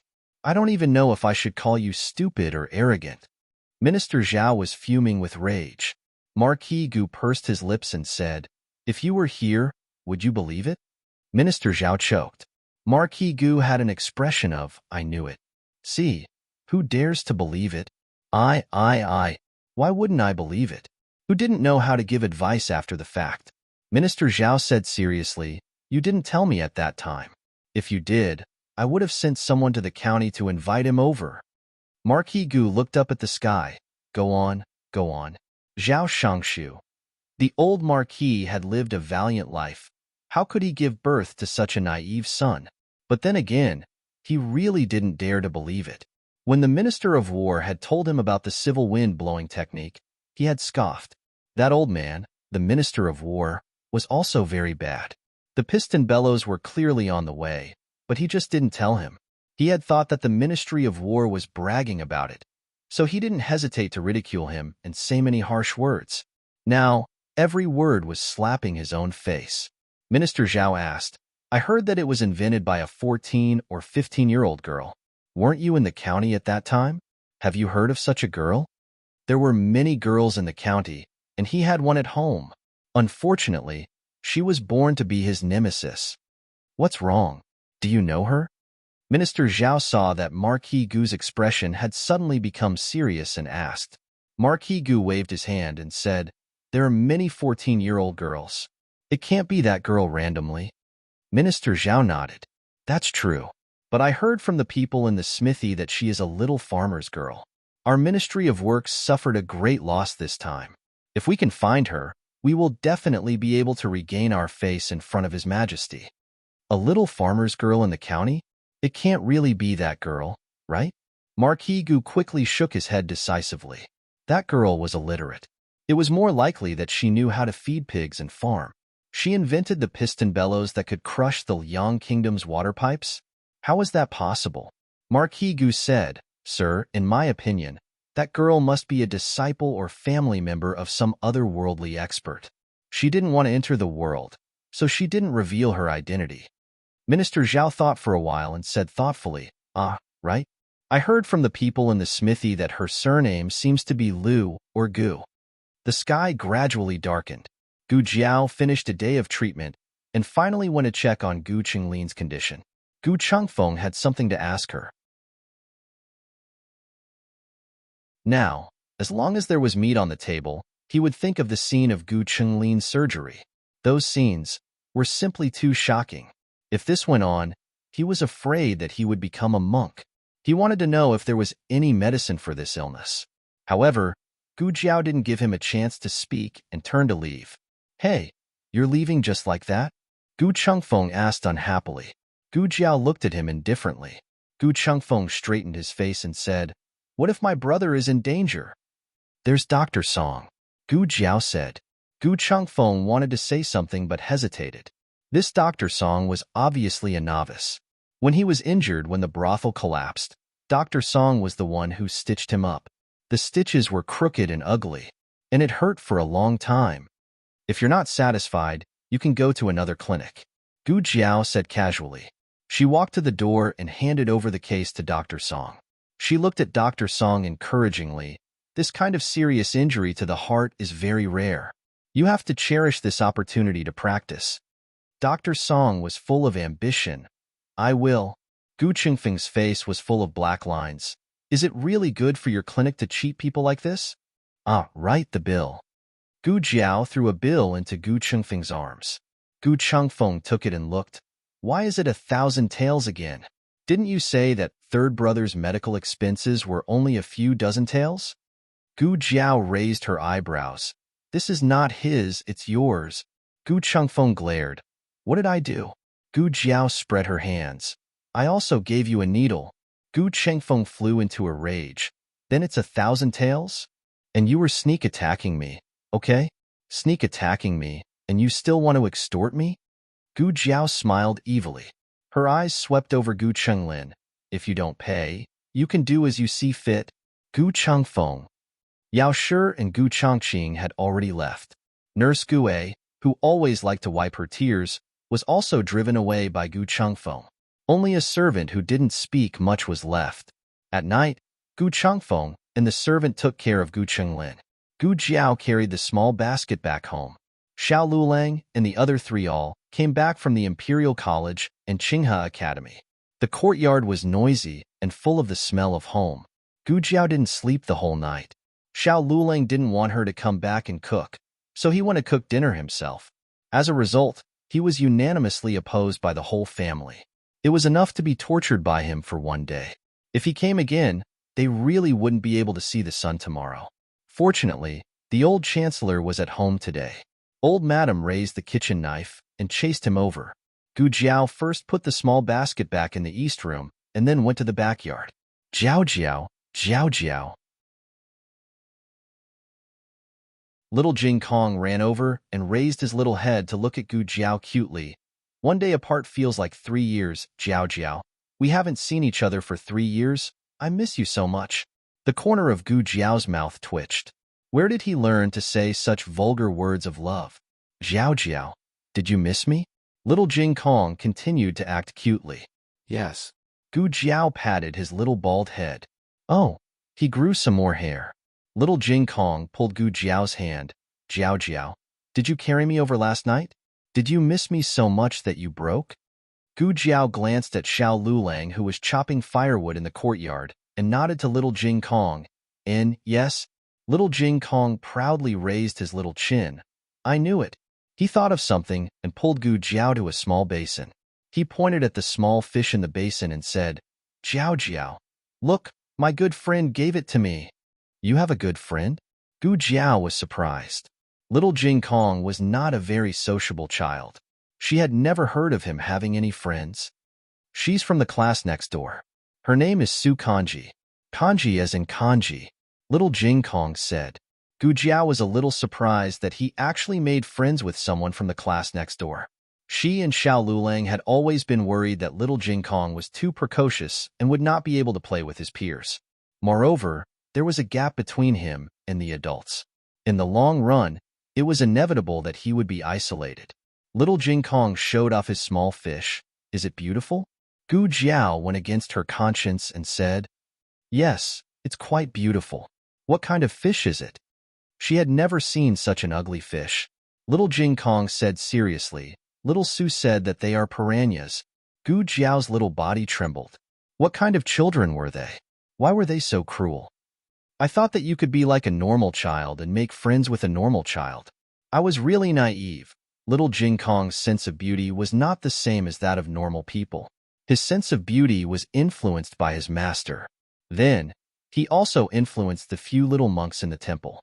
For example, the red birthmark that most people could not accept happened to be on little Jing Kong, and the few little monks' sense of beauty. These few fish were the same. Not only did they look obedient, but their eyes were also fierce.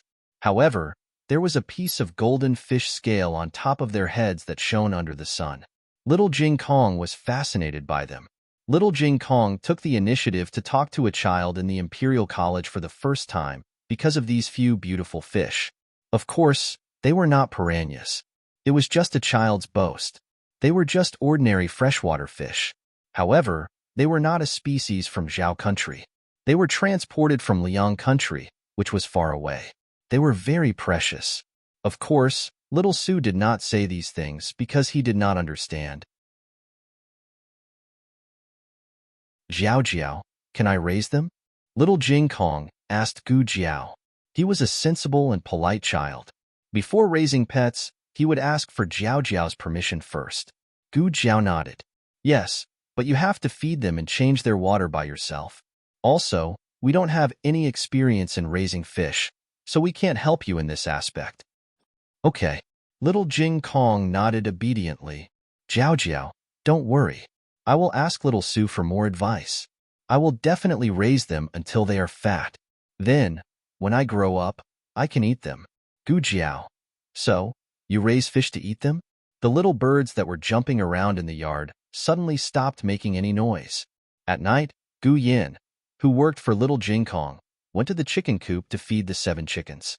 However, he found that they were all on a hunger strike. Gu Yin. There were 6 dishes and 1 soup for dinner. The children in the family were all at the age of growing up. The old chancellor prepared enough portions for Little Jing Kong. He had a big appetite, but he did not grow taller. It was also worrying. The old chancellor's cooking successfully wiped away the shadow brought by Xiao Yulong's breakfast. The whole family was full. After dinner, the old madam asked about the situation of the day as usual. Gu Jiao and Xiao Lulang did not mention anything about Gu Qinglin's visit. The two of them did not think that Gu Qinglin was worthy of their family discussion time at the dinner table. Except for Little Jing Kong making a new friend in the Imperial College, nothing new happened to the rest of the family. However, Xiao Lulang, who was always silent at the family meeting, spoke for the first time. There is a carpenter master near the Imperial College who wants to take in apprentices.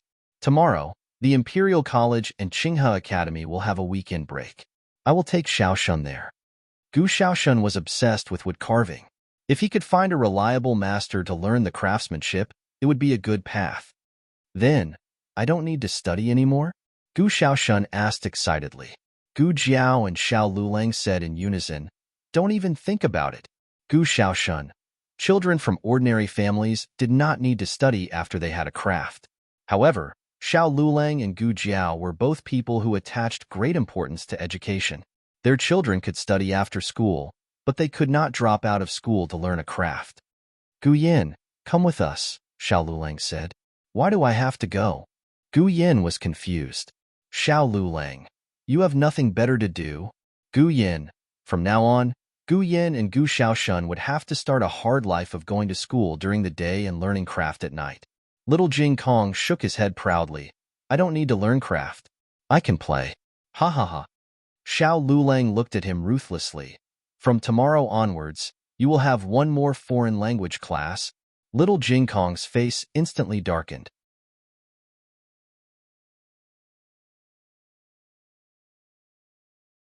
Chapter 194. More you can find all the novels that you can't find online. But aren't you going to take the Imperial examination in spring? Where do you have so much time to teach me? Don't you want to take the exam properly? Little Jing Kong wasn't easy to compromise. His words touched Gu Jiao's heart. Now the most important thing in the family was the Imperial examination in spring next month. Whether she could become the tribute scholar's wife or not depended on Xiao Yulong's performance. Xiao Lulang, I knew you would say that. Xiao Lulang said seriously. It's not me who will teach you. It's Granduncle who will teach you. Granduncle knows how to do it too. Little Jing Kong slumped on the chair soullessly. The next day, Xiao Lulang led Gu Xiaoshun and Gu Yin to become apprentices to a master. The apprenticeship process went smoothly.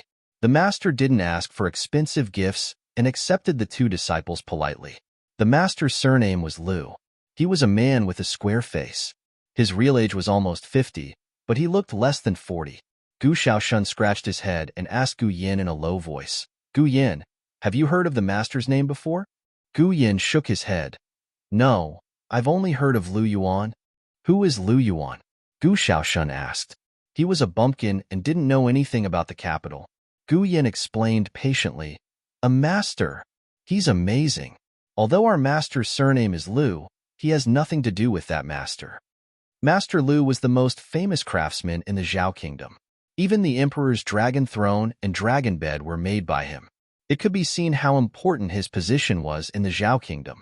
There were rumors that the swallow carved by Master Lu could fly, the fish carved by Master Lu could swim, And there were even rumors that Master Lu once carved a beauty. That beauty came to life and became Master Lu's wife.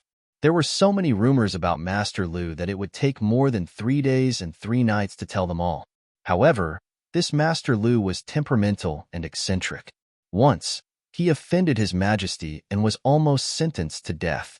After that, Master Lu went into seclusion and no longer accepted any business from the imperial court. There were also people who said that Master Lu had changed his name and continued working as a carpenter in another place. Nowadays, many people on the market boasted that they were selling Master Lu's works. As the two of them were talking in the courtyard, a woman wearing a cotton dress came out with a basket of salted vegetables.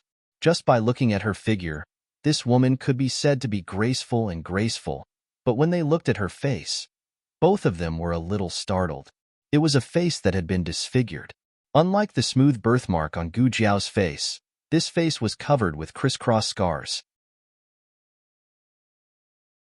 It was hideous and frightening. A timid person would have been scared away on the spot.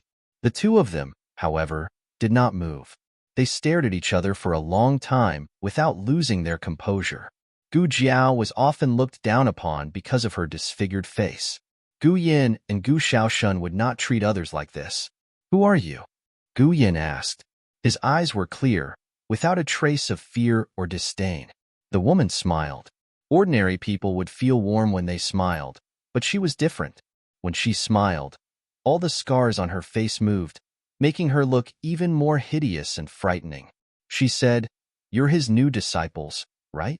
I'm your master's wife." So she was their master's wife. Seeing that she didn't seem to be lying, the two of them cupped their hands and bowed to her. "Master's wife." The woman didn't say yes or no. She only smiled faintly. She put the basket of salted vegetables on the shelf to dry, then turned around and went into the room. Gu Yin was even more certain that this craftsman surnamed Lu was not Master Lu. Master Lu's wife was a great beauty. Anyone who saw her would be captivated by her beauty. His aunt, Consort Shu, was already considered a peerless beauty in the 6 palaces, but it was said that compared to Master Lu's wife, she would still be overshadowed. Gu Yin and Gu Xiaoshun waited in the courtyard for a while before Xiao Lulang and Master Lu came out. "I'll leave the 2 children to you." Xiao Lulang cupped his hands and said to Master Lu. Master Lu also slightly returned the greeting. "Young Master Xiao is too polite. I'll be going out with my wife for the next 2 days. I'll have them come back to class in 3 days." "Okay." Xiao Lulang agreed. He let Gu Xiaoshun and Gu Yin say goodbye to Master Lu before leaving in the carriage. After the 3 of them left, Master Lu was about to return to his room when he saw his wife, Nan Xiang, come out of the room. "It's windy. Why did you come out?" Master Lu walked forward and held his wife's arm with concern. Nan Xiang looked at the carriage that was gradually disappearing at the end of the alley and asked him, "Why did you suddenly agree to accept disciples? Don't you hate being a master the most?" "Alas," Master Lu sighed, "that youth called Xiao Lulang is Elder Feng's disciple. I owed Elder Feng a favor in the past. This time, I'm returning it to Elder Feng." "Elder Feng accepted a disciple?" Nan Xiang curled her lips. "That old fogey doesn't even like great scholar Zhuang. How could he take a liking to a crippled child?" The great scholar Zhuang she spoke of was the 4th master of the Zhuang family, Zhuang Xinji. A while ago, he was appointed as the provincial governor of Yuzhou and was one of the top scholars in the Zhao country. Zhuang Xinji had always respected Elder Feng and hoped to inherit his mantle. Unfortunately, for some unknown reason, Elder Feng didn't accept him as a disciple. "I think that boy is not bad," Master Lu said. "He doesn't seem like an ordinary country boy. How could someone that Elder Feng took a liking to be a simple person?" Nan Xiang smiled faintly and changed the topic from Xiao Lulang. "Isn't the price too high for a favor and 2 more disciples?" Master Lu said, "Not at all. If it weren't for Elder Feng's help, I'm afraid I wouldn't have met you in my life. Elder Feng is our matchmaker. I have to repay this favor no matter what." Nan Xiang was amused. In front of outsiders, she was worried that she would look too scary when she smiled, but in front of her husband, she didn't have this concern. After she had laughed enough, she pulled her husband's hand and said, "I like those 2 children. They are much better than those who came before. Gu Xiaoshun and Gu Yin weren't the first two who came to ask to be apprenticed to a master. There were countless people who came before them. There was no lack of talented people among them, but Nan Xiang didn't like any of them. As long as she appeared, those people would act as if they had seen a ghost. Some people were even scared to the point of peeing on the spot. It's good that Xiang likes them. He didn't look at aptitude when accepting disciples. It was all based on his wife's liking. Even if they were stupid, he would accept them. Needless to say, that pretty boy named Gu Yin seemed to be quite stupid. Teach them well, Nan Xiang said. Don't fool them. Master Lu cleared his throat. I know, madam. Although he agreed readily, he actually had a plan in mind. Carpentry was hard, tiring, and boring. Most people wouldn't be able to persevere for more than a few days. At most, 3 months. He was sure that those two children would come to him and beg him to stop learning. Xiao Lulang and the other two returned to Bai Shui Alley. From afar, they could hear the commotion in the courtyard. It turned out that Feng Lin and Lin Chengye had come. Together with the two of them was a familiar face that they had met in Ping City, Du Ruhan. Ever since Du Ruhan returned to the capital, he had been locked up at home to study by his uncle. He hadn't even been let out for the new year. It was only when his aunt pleaded with his uncle that Zhuang Xinji allowed him a day off. Du Ruhan had long heard that Feng Lin and Xiao Lulang were studying at the Imperial College. He wasn't familiar with Lin Chengye and didn't deliberately ask about him. It was only when he went to the Imperial College to look for Feng Lin that he bumped into him. According to Du Ruhan's intention, since the two of them had finally come to the capital, he would treat them to a hearty meal at the most famous restaurant in the capital, Drunken Immortal Restaurant. At night, they would rent a pleasure boat and go for a lake tour. It was simply too carefree. However, Feng Lin and Lin Chengye were thinking about Xiao Lulang and Zhao Nyang. They missed Zhao Nyang so much that they had to come and see her. Hence, Du Ruhan was dragged over by the two of them. Xiao Lulang didn't have any feelings towards Du Ruhan, but Gu Yin and Gu Xiaoshun were very curious about the guest in the house. Zhao Nyang's younger brother.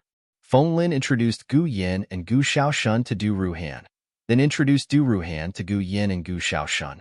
He's my childhood playmate with your brother-in-law. You can call him older brother Du Xiao Lulang. You really don't think of yourself as an outsider. Gu Yin and Gu Xiaoshun greeted the guest. Gu Jiao went to buy groceries. Not long after the three of them returned, she also entered the courtyard. She immediately noticed that there was an additional guest in the courtyard. Obviously, the guest also noticed her. Xiao Lulang was about to introduce the guest when Feng Lin ran over excitedly and said, Zhao Nyang is back. What did you buy that so heavy? I already said that you don't need to buy so many groceries. Little Chung, hurry, hurry. Lin Chengye quickly came over and took the groceries in Gu Jiao's hands. Feng Lin said to Du Ruhan, This is Zhao Nyang. Then he said to Gu Jiao, Zhao Nyang, he's Liolong's and my neighbor when we were young. The three of us grew up together. His name is Du Ruhan. You can call him Little Belly. His aunt has married and moved to the capital. Now, he can be considered half a citizen of the capital.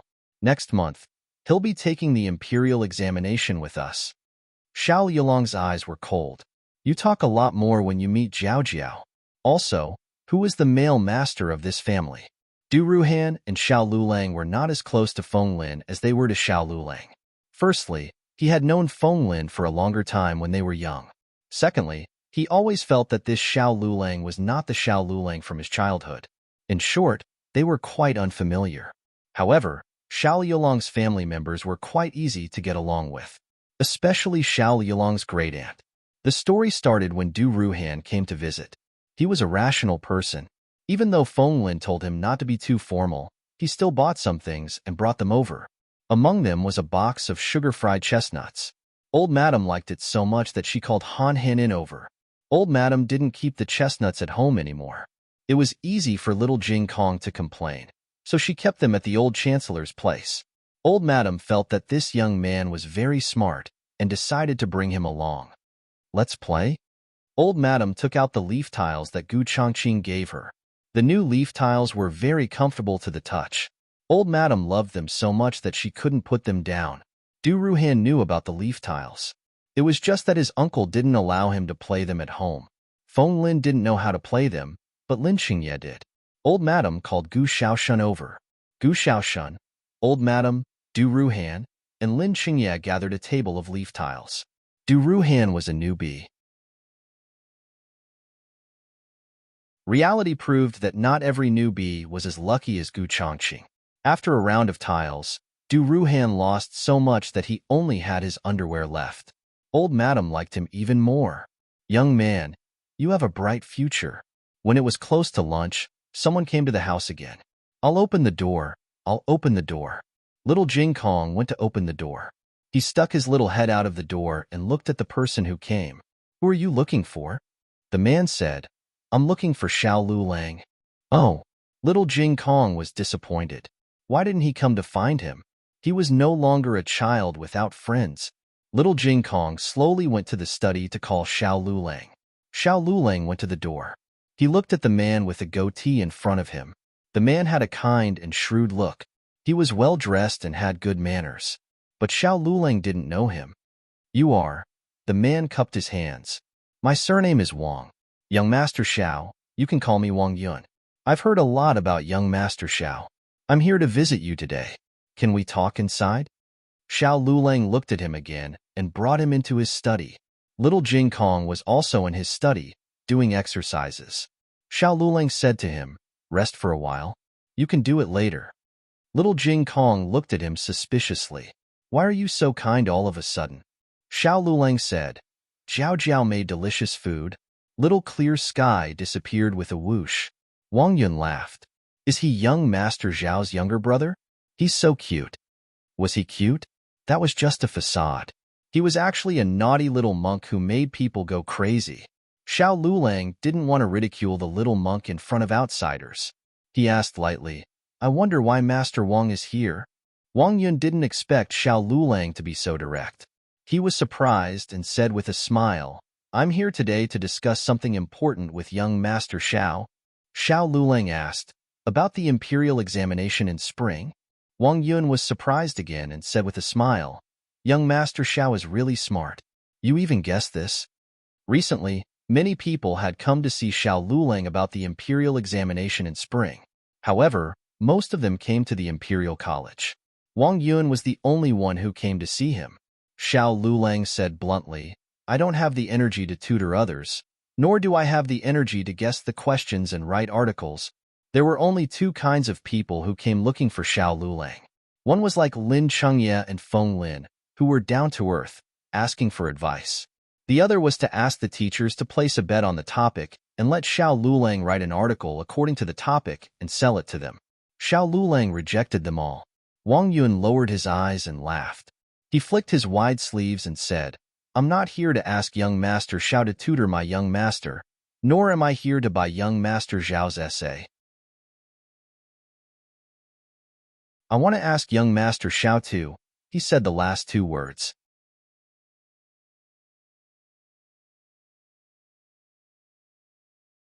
Chapter 195. Novels with inner content that can't be found on the internet are available here. Jiao Jiao, Jiao Jiao. Little Jing Kong ran into the kitchen with his short legs. Gu Jiao was cutting vegetables. She looked up at him and asked, What's wrong? Little Jing Kong grabbed his little bald head and asked in confusion, What do you mean by taking the exam? Gu Jiao stopped cutting vegetables. Little Jing Kong said, I just heard the guest who came to our house talking to brother-in-law. He asked brother-in-law to take the exam. Does that mean taking the exam with them? Like taking brother Feng Lin and brother Lin Xingye? Gu Jiao's eyes turned cold. She put the kitchen knife on the chopping board, took off her apron, and walked out of the kitchen. In the study room, Xiao Lulang looked at Wang Yun indifferently. Wang Yun smiled and said, Isn't it too abrupt for me to say that? Young Master Xiao might not be able to accept it in a short time, but you will understand after I analyze it with you. I know more or less about young Master Zhao's situation. You came from the county and became a live-in son-in-law of a farmer's family. With such a family background, you can enter the Imperial College as a top scorer. I believe that young Master Xiao has put in a lot of effort in private. I admire young Master Zhao's ability, and I also believe that young Master Xiao can become a tribute scholar. There was usually a but in his words. Sure enough, Wang Yun continued, however, it won't be easy for young Master Xiao to become a grand scholar. The general examination will be conducted by the examiners. They will only look at the exam papers and not the candidates. After becoming a tribute scholar, His Majesty will hold the court examination personally. All the candidates will sit in front of His Majesty, and His Majesty will see their faces. He was talking about their faces, but his gaze fell on Xiao Liulong's legs. The meaning was obvious. How could His Majesty choose a cripple as the official jinshi? There were a total of 3 lists for grand scholars. The top 3 of the first list were the Zhuang Yuan, Zhuang Yuan, Zhuang Yuan, and the Tanhua, Tanhua, Tanhua, Tanhua, and were bestowed with the title of grand scholar. The second list ranged from the 4th to a certain number. They were called the 2 lists, and were also part of the official grand scholar list. They were bestowed with the title of grand scholar. The rest were called the 3 lists. The emphasis on the word same already indicated that he was different from a grand scholar. Although the current dynasty relaxed the requirements for the imperial examinations compared to the previous dynasty, none of the grand scholars who passed the imperial examinations had a handicapped appearance or body. Wasn't that obvious enough? Wang Yun smiled faintly. However, you won't be able to pass the imperial exam. Why don't you help my young master? Xiao Lulang remained unmoved. Wang Yun continued to persuade him. Besides, you're still young. You're only 18 this year. If you really want to take the exam, you can take it 3 years later. If you study for 3 more years, you'll be better at it. That way, you'll have a better chance of winning against His Highness, right? It sounded like he was thinking for Xiao Lulang, but after careful analysis, every word was looking down on Xiao Lulang. Gu Jiao's gaze was extremely cold. Behind Gu Jiao, Fenglin, Lin Yezu, and Du Ruhan also came over to listen. They had heard of people who took the exam, but this was the first time they had encountered one. This person surnamed Wang was too disgusting. He didn't even look like he was asking for help. He had to belittle him and make him back off. It was as if this was the only way he could show off his status and wisdom. Wang Yun continued, Young Master Xiao will definitely be satisfied with the reward. Young Master Xiao can treat it as my young master using this money to buy 3 years of your time. In fact, young Master Xiao is the one who benefits. 3 more years of studying, 3 more years of learning, and a sum of money that can't be spent in a few lifetimes. Why not? More importantly, young Master Xiao can make friends with my young master. Even if he can't pass the imperial exam, my young master can still find a good official for young Master Xiao. What an arrogant tone. He even dared to say such things.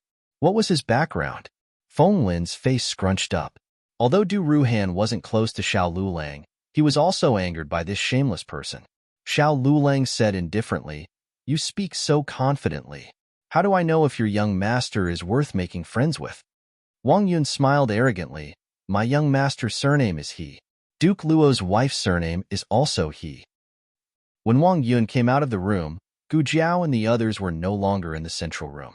Wang Yun cupped his hands at Xiao Lulang. Young Master Xiao, why don't you consider it carefully? I will come back to ask you for an answer in 3 days. Halfway through the game, half of the mahjong players had run away. The old lady was depressed. In the kitchen, Du Ruhan, Lin Xingye, and Gu Jiao had a small meeting with Fenglin and Du Ruhan. The few of them sat on the small bench. Du Ruhan said, Duke Luo's residence is the only aristocratic family in the capital that can stand shoulder to shoulder with Marquis Swamping's residence and the Zhuang family. There was also the Lu family in the past. If this candidate surnamed he is really from Duke Luo's family, then he really has the right to say such big words. With the power of the Duke Luo's residence, it was easy for Xiao Lulang to be a small official in the capital. In fact, it was faster than Xiao Lulang studying by himself. Why do I feel that Wang Yun looks a little familiar?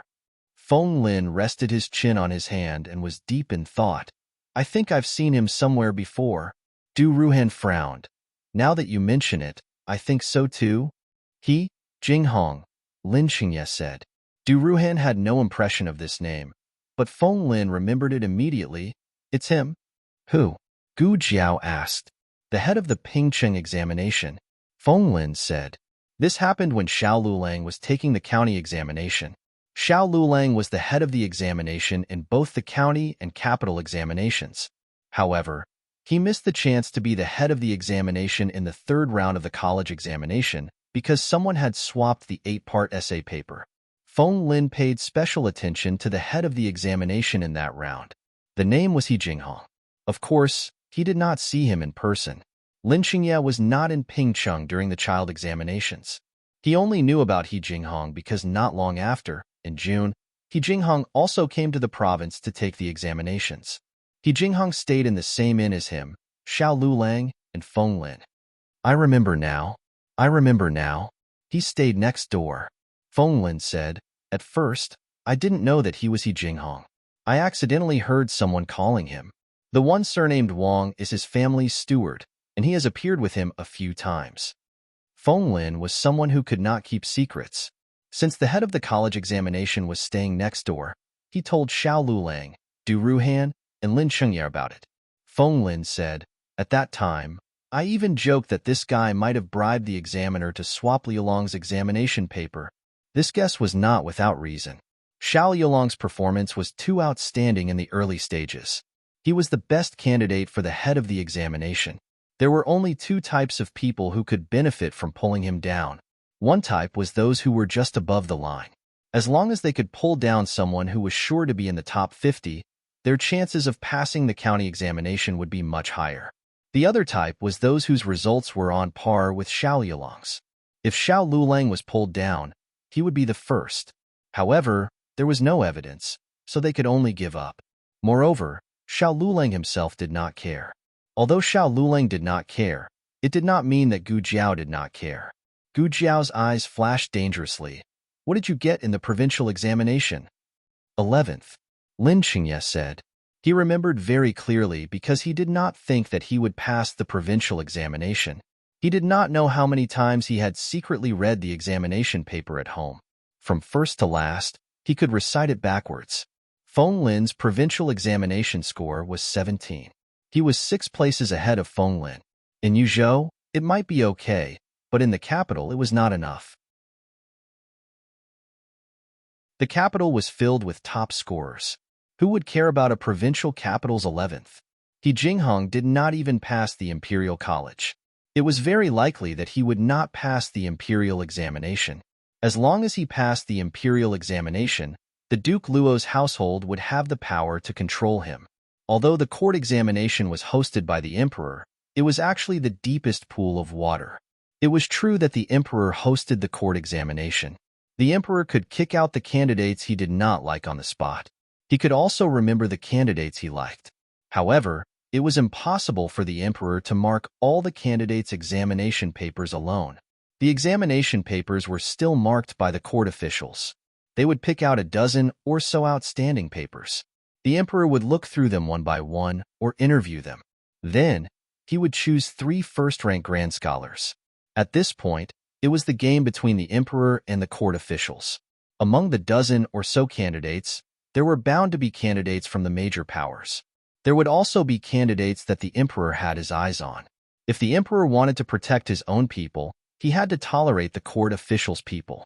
Otherwise, if the court officials ranked the candidates the Emperor had his eyes on outside of the top 10, the Emperor would not even have the chance to promote them. Even if these people did not squeeze into the first-rank or first-rank lists, they were still official second-rank grand scholars. There was no risk of them becoming third-rank grand scholars. Of course, the court officials could not go overboard. If they stuffed an idiot into the examination, the Emperor would still be angry. For someone like He Jinghong, one could say that he was not talented. He was, but he was not outstanding enough. Moreover, he had achieved good results all along. If he could achieve outstanding results in the general examination, wouldn't it be more logical for him to be sent to the court examination? Is the Emperor so cowardly? Gu Jiao asked. Du Ruhan sighed.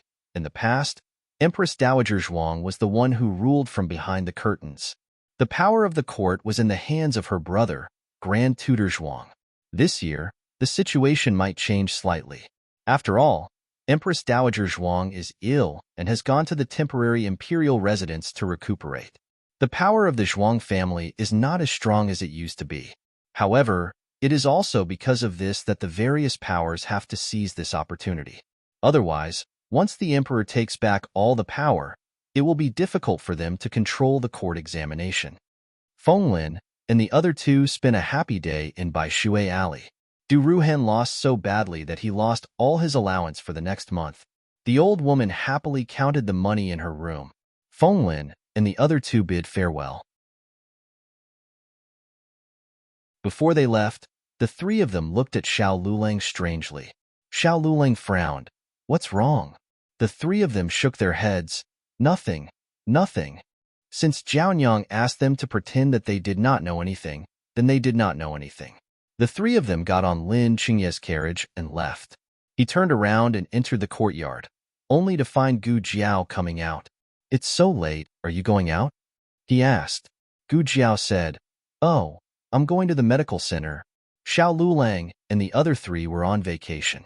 The second boss also gave Gu Jiao a day off so that she could accompany her family at home. So, according to reason, she didn't need to go to the medical center. And even if she went, she never went empty-handed. She would always bring her own small basket with her small medicine box inside. Xiao Lulang looked at her deeply. Xiao Lulang misunderstood Gu Jiao. She really went to the medical center to see how Gu Qinglin was doing. She already took out Gu Qinglin's medicine and gave it to Dr. Song, so it didn't matter if she didn't bring her medicine box. Gu Jiao swore that she didn't want to find trouble with He Jinghong. She still didn't know where He Jinghong lived, but she didn't know if her luck was too good today. But when she came out of the medical center after seeing Gu Qinglin, she bumped into a group of birds. Young Master He, the parrot you wanted is here. A peddler handed a birdcage in front of a noble young master. He removed the cloth covering the birdcage and said, I spent a lot of money to get this. At first, the other person didn't want to sell it, but I spent a lot of effort to convince her. My aunt likes to raise birds. The noble young master said. The peddler smiled and said, I'm not bragging, but young Master He, you can't find a smarter parrot in the capital. The duke's wife will definitely like it. The noble young master was very satisfied. He threw a money bag to the peddler and ordered his attendants to take the birdcage. Then, he turned around and walked into the alley. His surname was He, and his aunt was the duke's wife. The characteristics were too obvious. Gu Jiao couldn't ignore it even if she wanted to. I didn't want to find you. You came to me yourself, right? Gu Jiao followed him. Young Master He personally brought the birdcage over. As he walked, he thought about his aunt's expression when she was amused by the parrot. His mood was very good.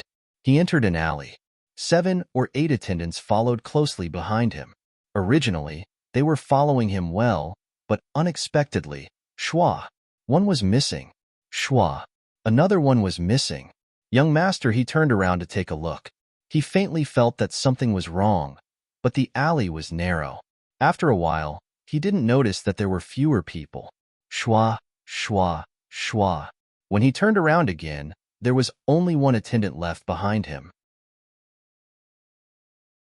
That attendant's eyes were wide open and his face was filled with fear. Young Master He was shocked. What happened to you? The attendant fell down with a thump. Gu Jiao appeared in front of young Master He. She was wearing a narrow-sleeved green robe. Her hair was as black as ink. She used the white jade hairpin Xiao Lulang gave her to tie it into a single bun on her head. Her black hair was like satin, flowing naturally in the cold wind. Her eyes were cold and revealed a trace of disdain. He Jinghong, she said. Young Master He blocked the birdcage in front of him. Who are you? How do you know my name? Gu Jiao said bluntly, I heard that you cheated in the college entrance exam. Young Master He's eyes flashed. What nonsense are you talking about? I didn't. It seemed like there was. There was no need to talk nonsense. Gu Jiao sized him up and her eyes fell on his legs. She was thinking about whether to break his legs so that he wouldn't be able to crawl to the exam venue, or break his arms to take revenge for Xiao Liulong's college entrance exam. In the end, He Jinghong hugged the birdcage and ran away without saying anything. Gu Jiao didn't even bat an eyelid. She jumped up and stepped on the wall, jumping over his head. She turned around and gave a roundhouse kick, causing him to flip in the air and fall to the hard ground with a thump. The birdcage also fell to the ground and broke. The parrot that he spent a lot of money on flew away. Young master, he was a pampered aristocrat. When had he ever fallen like this? He felt as if his brain was about to scatter, and his internal organs were about to shift. Gu Jiao walked over calmly and looked down at him. She coldly grabbed his collar and lifted him up like she was picking up a little chick. But she suddenly felt that something was wrong. A black shadow fell by her feet. She followed the shadow and turned her head to look.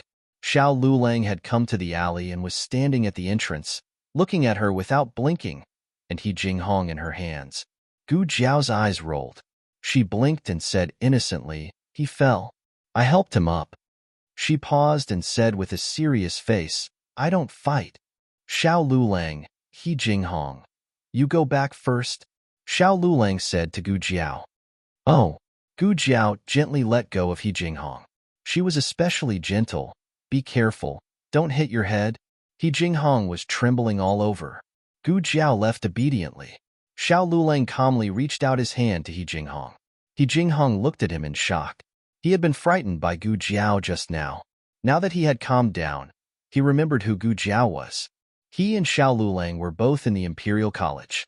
He paid close attention to Xiao Lulang's every move. Naturally, he had seen Gu Jiao, who always came to the Imperial College to pick him up after school. He Jinghong suddenly felt less afraid. A poor boy who didn't even dare to make a big fuss when someone else changed his exam papers. How dare he be so arrogant in front of him? Because of his disdain for Xiao Lulang, his disdain for Gu Jiao grew as well. He Jinghong grabbed Xiao Lulang's hand and stood up. He supported himself against the wall with one hand and covered his aching chest with the other. He said to Xiao Lulang fiercely, "I'll remember this. That woman dared to treat him like this and let go of his expensive parrot. He wouldn't let her have it easy." Looking at He Jinghong's back, Xiao Lulang said calmly, "Don't you want me to take the exam for you?" He Jinghong stopped in his tracks. Xiao Lulang looked at him calmly. "I'll take the exam for you and we'll forget about what happened today." He Jinghong turned to look at Xiao Lulang and narrowed his eyes suspiciously. "Is that woman that important to you?" Xiao Lulang. "I have another condition." He Jinghong, "Speak." Xiao Lulang said, "You have to pay me the remuneration that Steward Wang promised me earlier." He Jinghong said mockingly, "Ha! You hit me, and you still want a remuneration?" Xiao Lulang looked at him coldly. "If I hadn't hit you, I wouldn't have agreed at all." He Jinghong's eyes flashed, and he carefully calculated in his mind. He had started to pay attention to Xiao Lulang's eight-legged essay ever since he saw the other in Ping City. From the provincial examination to the Imperial College, Xiao Lulang's performance had been impeccable. If Xiao Lulang could really take the exam for him, then he wouldn't have to worry about his exam results. Other than Royal Prince N, no one else could be better than Xiao Lulang. "All right, I agree." He Jinghong raised his chin and said, "Words are not proof." Xiao Lulang looked at a study not far away. "You have to write a written pledge that as long as I take the tribute exam for you, you won't cause trouble for me and my family." He Jinghong frowned. "You don't trust me?" Xiao Lulang said honestly, "That's right." "You." He Jinghong choked. But to be honest, he did have the intention to settle accounts later. When Xiao Lulang took the exam for him, he would think of a way to deal with the two of them. Xiao Lulang continued, "Not only do you have to write a pledge, you also have to swear to the heavens that if anything happens to me and my family in the capital, it will be on your head." He Jinghong pointed at his nose and said, "Don't go overboard. If you go out and bump into something, will it be on my head as well?" Xiao Lulang made a sound of acknowledgement. "That's right. It will be on your head. So do you agree or not?" He Jinghong's teeth hurt. Only an idiot would agree. But the temptation of the tribute exam was too great. His aunt said that as long as he could pass the tribute exam, his uncle would have a way to make him a first or second-ranking scholar. The Luo family only had one spot. His aunt told him to work hard and not lose to the other relatives. He Jinghong steeled his heart. Okay, no matter what, he had to agree first. Xiao Lulang and He Jinghong went to the study and asked for a quiet room. Xiao Lulang read and he wrote. The general content was that Xiao Lulang agreed to take the exam for him. The specific method was to write down the other person's name on the exam. Xiao Lulang promised to get him into the top 3, and he promised to pay Xiao Lulang 5,000 taels of silver as a reward. You can't kill the donkey after it has outlived its usefulness and caused trouble for me and my family. You can't take the reward back. You can't find someone to steal it back. You can't rob it back. He Jinghong. Finally, a contract was written and He Jinghong signed it. Xiao Lulang also signed it. He Jinghong said coldly, "What if I can't get into the top 3? Xiao Lulang interrupted him. "I'll refund you half of the reward. If I can't get into the tribute exam, I'll refund you all." He Jinghong snorted coldly. "That's more like it." There were 2 copies, one for each side. He Jinghong paid half of the deposit first. After the results were released, the rest of the reward would be calculated according to the results. After putting away the document, He Jinghong stood up and patted Xiao Yulong's shoulder with satisfaction. "Do well, and don't let me down." Xiao Lulang curled his lips. "Don't worry." Xiao Lulang rarely smiled, but when he did, it was mesmerizing. Even a man like He Jinghong was stunned. He quickly came back to his senses and cleared his throat uncomfortably. He turned around and left. Xiao Lulang looked at the document in his hand, and his smile gradually turned cold. He turned around and went to the capital office. With a piece of paper, he reported He Jinghong to the court. Before He Jinghong could return to the Duke's public house, he was arrested by the officials of the capital office. He Jinghong was stunned. What was going on? "Yes, it's him. He forced me to write a contract and asked me to take the exam for him. He even threatened me and said that if I didn't agree, he would make my family suffer." In the court, Xiao Lulang said with a pained expression. Xiao Lulang had the title of a high scholar, so he didn't need to kneel. He Jinghong didn't need to kneel either, but he was too agitated. The officials forced him to kneel on the ground in a fit of anger. He Jinghong was going crazy. How could he lie through his teeth like that? Who was the one who forced him to write a contract? Xiao Lulang sighed. He said that his aunt is the famous duke's wife. I can't win against him.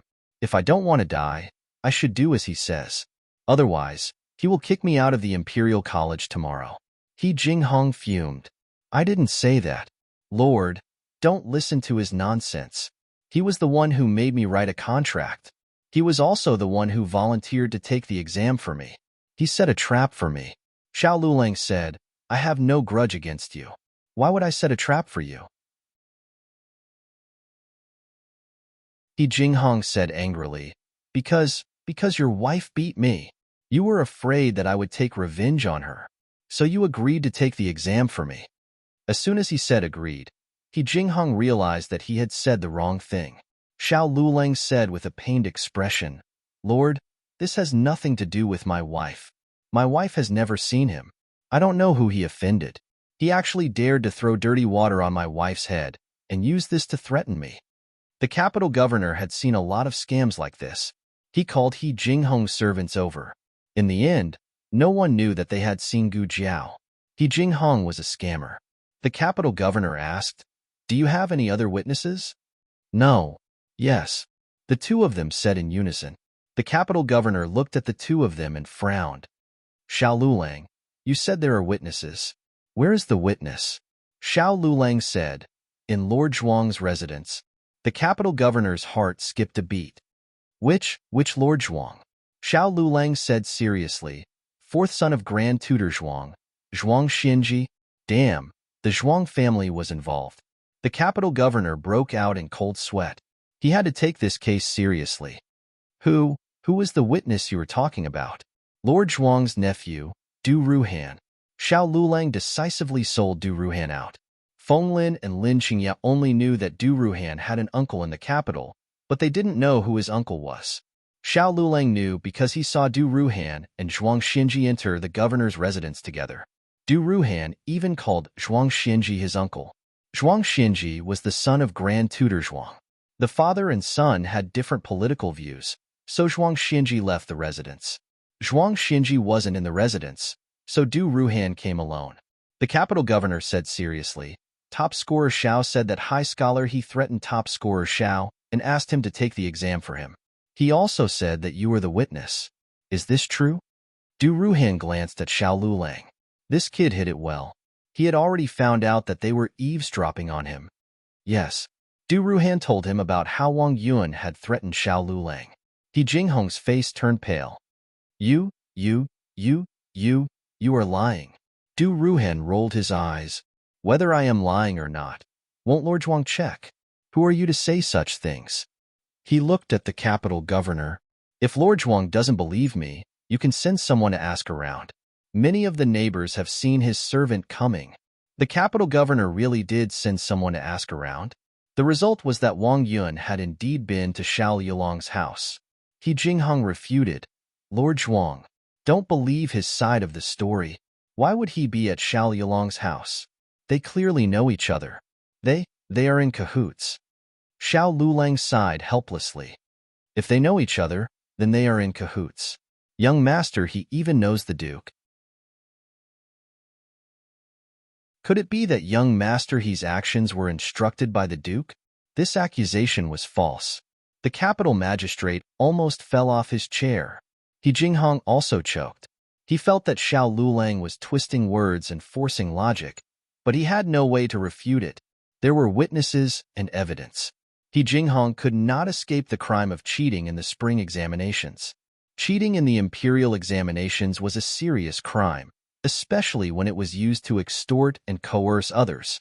The crime was especially serious. He Jinghong could forget about stepping into the examination hall for the rest of his life. Since he could not take the imperial examinations, he could only be abandoned by the Duke Luo's household. The Duke would not ruin his own reputation for an abandoned son. He Jinghong also did not have the ability to find trouble with Gu Jiao. This matter was quite big. When night fell, Gu Jiao also found out about it. The two of them took a walk in the courtyard. Gu Jiao asked him, "Aren't you afraid of putting yourself in danger?" After all, he had also signed the document.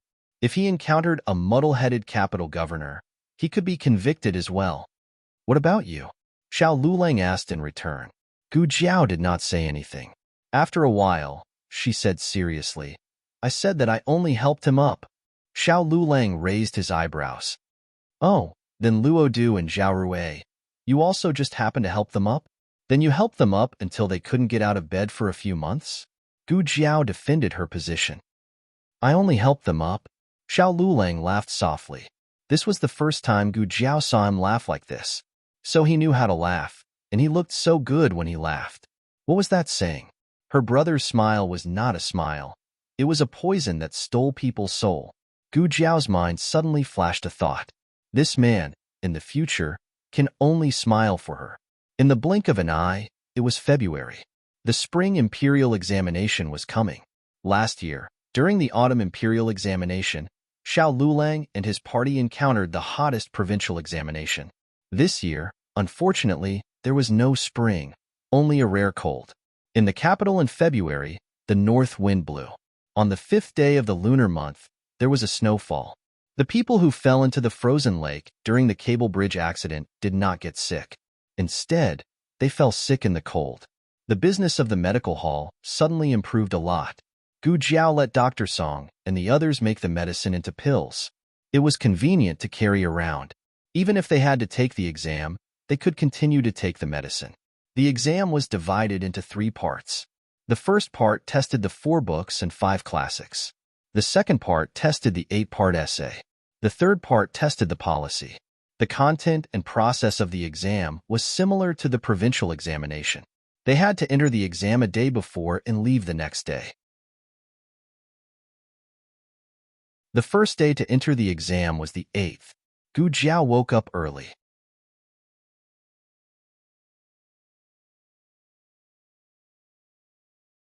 Chapter 196. It snowed at night. When she woke up in the morning, there was a layer of ice on the ground and it was slippery. Gu Jiao was already prepared. She spread the sand that she had collected a few days ago on the ground of the corridor and courtyard. She opened the courtyard door and wanted to spread the sand in the alley. However, she saw that everything in the alley was already paved. There was ash and straw mats. Gu Jiao was wondering what was going on when a neighbor opened the courtyard door not far away. A head popped out from inside and smiled at Gu Jiao. "Lulang is going to take the exam, right?" "Aunt Lu." Gu Jiao greeted. She was one of the old lady's mahjong friends and had come to the house a few times. Gu Jiao understood that the road was paved by the neighbors. The materials used by each house were different, so the road was colorful. She always thought that their family was isolated, but the old lady had integrated their family into the alley. Gu Jiao thanked her. After that, a few more neighbors opened their doors and said auspicious words like wishing Xiao Lulang a high school student. Gu Jiao thanked them one by one. Her gratitude came from the bottom of her heart. They weren't Xiao Yulong's family and had no obligation to do this for Xiao Lulang. Their kindness wasn't due to duty, but due to friendship. Of course, it was also thanks to her grandaunt. If her grandaunt didn't get along well with them and told them that Lulang was going to take the exam, they probably wouldn't even know that there was such a person in the alley. Every household also hung lanterns under the corridor, illuminating the alley brightly. Usually, this was only done during the New Year. Gu Jiao curved her lips. She liked the capital. Xiao Lulang also got up, and the two had a simple breakfast. They knew that they would get up early and go out, so they let little Jing Kong sleep in the old lady's room last night. The carriage was already waiting at the entrance of the alley. However, it wasn't the old chancellor's carriage, but Marquis Xian Ping's. Steward Lu saluted Xiao Lulang and Gu Jiao and said with a smile, "Young master, young madam, please get in the carriage." Not far away, Lu Quan stood beside another carriage with an aggrieved expression. He had arrived a step too late and had been snatched away by this bastard. Although they both had the same surname, they were not related.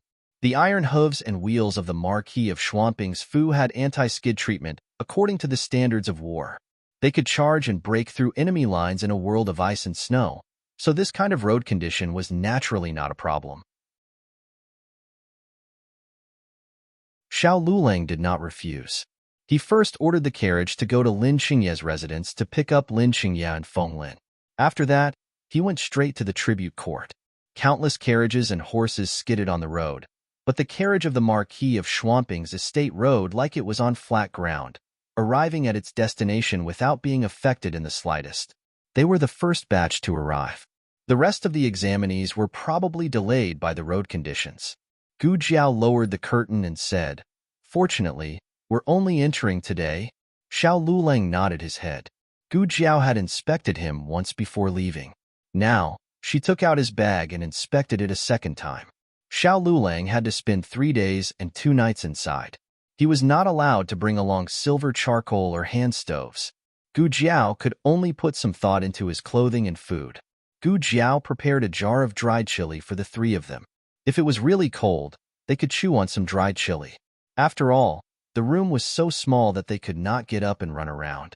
There was no need to guard against mosquitoes in the winter, but they had to guard against the cold. Gu Jiao also packed cold medicine for the 3 of them, the kind that would not cause them to doze off. There was also frostbite cream.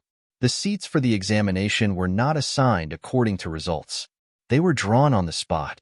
The 3 of them saw that it was about time and went down together to draw lots. The tribute court in the capital was much larger than the local tribute court. There were a total of 4 examination rooms in the north, south, east, and west. The 3 of them had drawn 3 examination rooms. Xiao Lulang was in the 5th examination room in the east examination room. The examination room was the same size as the local examination room, but the walls were a bit cleaner. There were still 2 wooden boards in the examination room. One was used as a table and the other as a bench. When sleeping, the 2 boards were put together to form a bed. The bedding was provided by the tribute court. After all, it was a cold day. It would not be good for the examinees to catch a cold. This examination was supervised by the Ministry of Rights and graded by the Hanlin Academy. As early as yesterday, the Hanlin Academy graders had already entered the inner hall of the tribute court. Just like the provincial examination, they could not leave until all the examination papers were finished. Not long after Xiao Lulang and the other 2 entered the tribute court, other examinees arrived one after another. Du Ruahan was not slow either. He was the 20th person. Gu Jiao also gave him a small medicine bag. Du Ruahan politely thanked her, but did not take it seriously. What kind of joke was this? He was in such good health. How could he get sick? After giving the medicine bag to Du Ruahan, Gu Jiao did not need to stay any longer. "Let's go," Gu Jiao said. Steward Lu asked from the outer seat, Where does young madam want to go? The medical center, Gu Jiao said. Half a month had passed, but that brat Gu Qinglin still had not been discharged. Gu Jiao planned to drive him away. Steward Lu's attitude towards Gu Jiao had greatly changed. Gu Jiao did not ask why, but from Xiao Liulong's attitude, it was not hard to guess that this illegitimate child had already met with Marquis Xian Ping. Moreover, Marquis Xian Ping's attitude towards him was not too disrespectful. Otherwise, Steward Lu would not have changed his attitude so quickly. At this time, they were not in a hurry. The carriage slowly moved along the main street. Gu Jiao curiously admired the scenery along the way. She had never been to this area before, so it was quite fresh. Just as she was enjoying the scenery, Steward Lu suddenly smiled and said, "Young madam, how did you and the young master meet?" Gu Jiao said, "Your Marquis Xian Ping's residence is so powerful. Don't you know how to check it yourself?" "Of course we did. Didn't we need to verify it with you?" Steward Lu had already figured out the reason for his master's loss of composure. This illegitimate child, Xiao Lulang, actually looked very similar to the young Marquis who had passed away. Their ages also matched. It was just that the young Marquis's birthday was in the 12th lunar month, and Xiao Liulong's birthday was in the 1st lunar month. In fact, the interval should have been longer, but the young Marquis was born a month premature. He said to the Marquis, "They are both your flesh and blood brothers. It's not strange that they look alike. Could it be that the young Marquis who had passed away came back to life?" His master clearly understood this, but he still wanted to ask around. Steward Lu smiled and said, "Young madam, when you saw the young master, did he have a mole under his right eye?" "No," Gu Jiao said. Steward Lu said, "You don't have to answer so quickly. Think carefully." Gu Jiao said, "I see him 180 times a day. Do I still need to think about whether or not he has a mole on his face?" Steward Lu was rendered speechless by this. Steward Lu thought that not only did he underestimate the young master, he also underestimated this young madam. She didn't have any of the poor temperament of a poor child. She wasn't easy to handle and wasn't easy to fool. It was true that if they weren't of the same family, they wouldn't enter the same house. The carriage drove on the streets of the Southeast District. Because of the exam, several main streets were closed and only examinees were allowed to pass. They couldn't go back the way they came. They changed the street. The shops on this street were very novel and gave people a feeling of red flowers and green willows. "What is that?" Gu Jiao pointed to a loft on the left and asked. Steward Lu said, "Young madam, are you talking about the Jade Fragrance brothel?" "That's a brothel." Was this the brothel of the ancient times? After being here for so long, she still hadn't seen one. Gu Jiao opened the curtains slightly and curiously looked at the brothel in front of her. Steward Lu turned his head and saw her excited expression. He frowned slightly. Shouldn't girls avoid brothels like the plague when they hear about it? Why did you take a fancy to it? You didn't even blink? What kind of building is that? Gu Jiao pointed to another two-story shop and asked. Steward Lu said, "Is it the Cloud Entertainment Hall? It's a theater." "Are they here to listen to the theater?" Gu Jiao asked. Steward Lu paused and explained, "Men are here to listen to the theater." Gu Jiao. Oh, the Imperial College was one of the most important schools in the Zhao country. It didn't allow this kind of place to indulge in a life of luxury. Gu Jiao hadn't even seen a gambling house or a martial arts hall, let alone a brothel or theater. "Is that a gambling house?" Gu Jiao pointed to a shop with a large gambling character hanging in front of it. Steward Lu. "Yes, young madam. What about that one? It's also a gambling house. Why isn't there a gambling character written on it? It's a gambling house with a relatively high status. What about this one? An auction house." Gu Jiao asked for a few more places. They were either brothels, martial arts halls, or gambling houses. Her eyes were bright, as if they were emitting green light. Steward Lu. "Young madam, is it really okay for you to be like this?" When the Marquis asks later, it really wasn't me who led you astray. After crossing this street, the shops became much more serious. Gu Jiao lost interest. She yawned and put down the curtain. Steward Lu, who had carefully chosen the most noble street in the capital for Gu Jiao, and had even planned to be a tour guide, was speechless. When they reached the end of the street, a burst of shouting and quarreling attracted Gu Jiao's attention. Gu Jiao opened the curtain a little and looked at the shops on the street. "What is this place?" "This is the Qingfeng gang," Steward Lu said.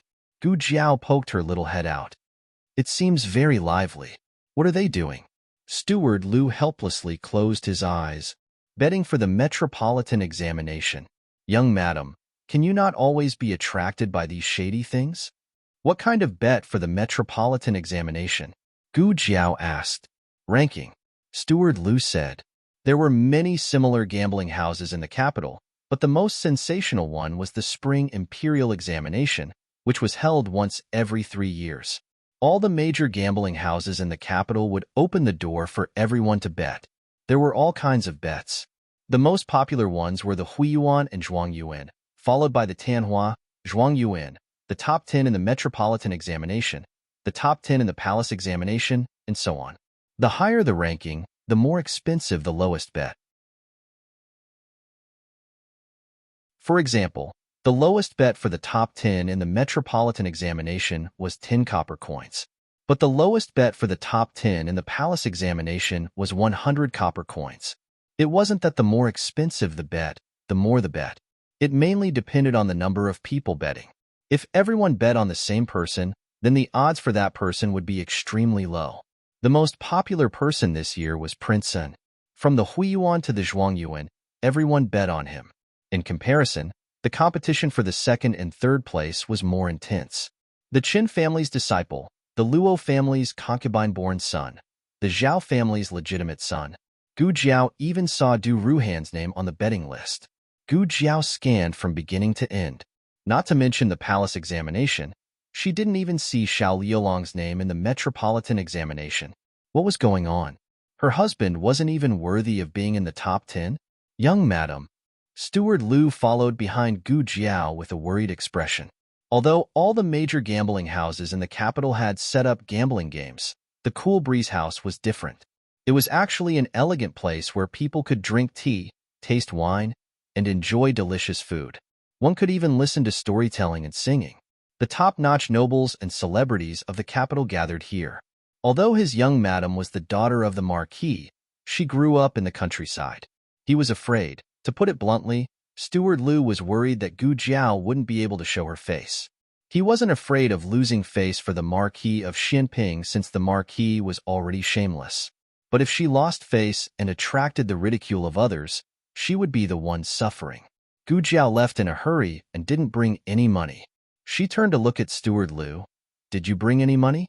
Steward Lu was stunned. Gu Jiao reached out her hand and made a gesture of taking out money. Steward Lu didn't bring much. He only brought a few pieces of silver. Including the coachman's money, he only brought 10 taels. Gu Jiao walked into the Qingfeng gang. The waiter came forward and asked politely, "Miss, are you here to bet or to drink tea?" "I'll bet," Gu Jiao said. To be honest, Gu Jiao's clothes weren't luxurious. But every year at this time, there would be many commoners who came to bet. Compared to those people, Gu Jiao only had an extra red patch on her face.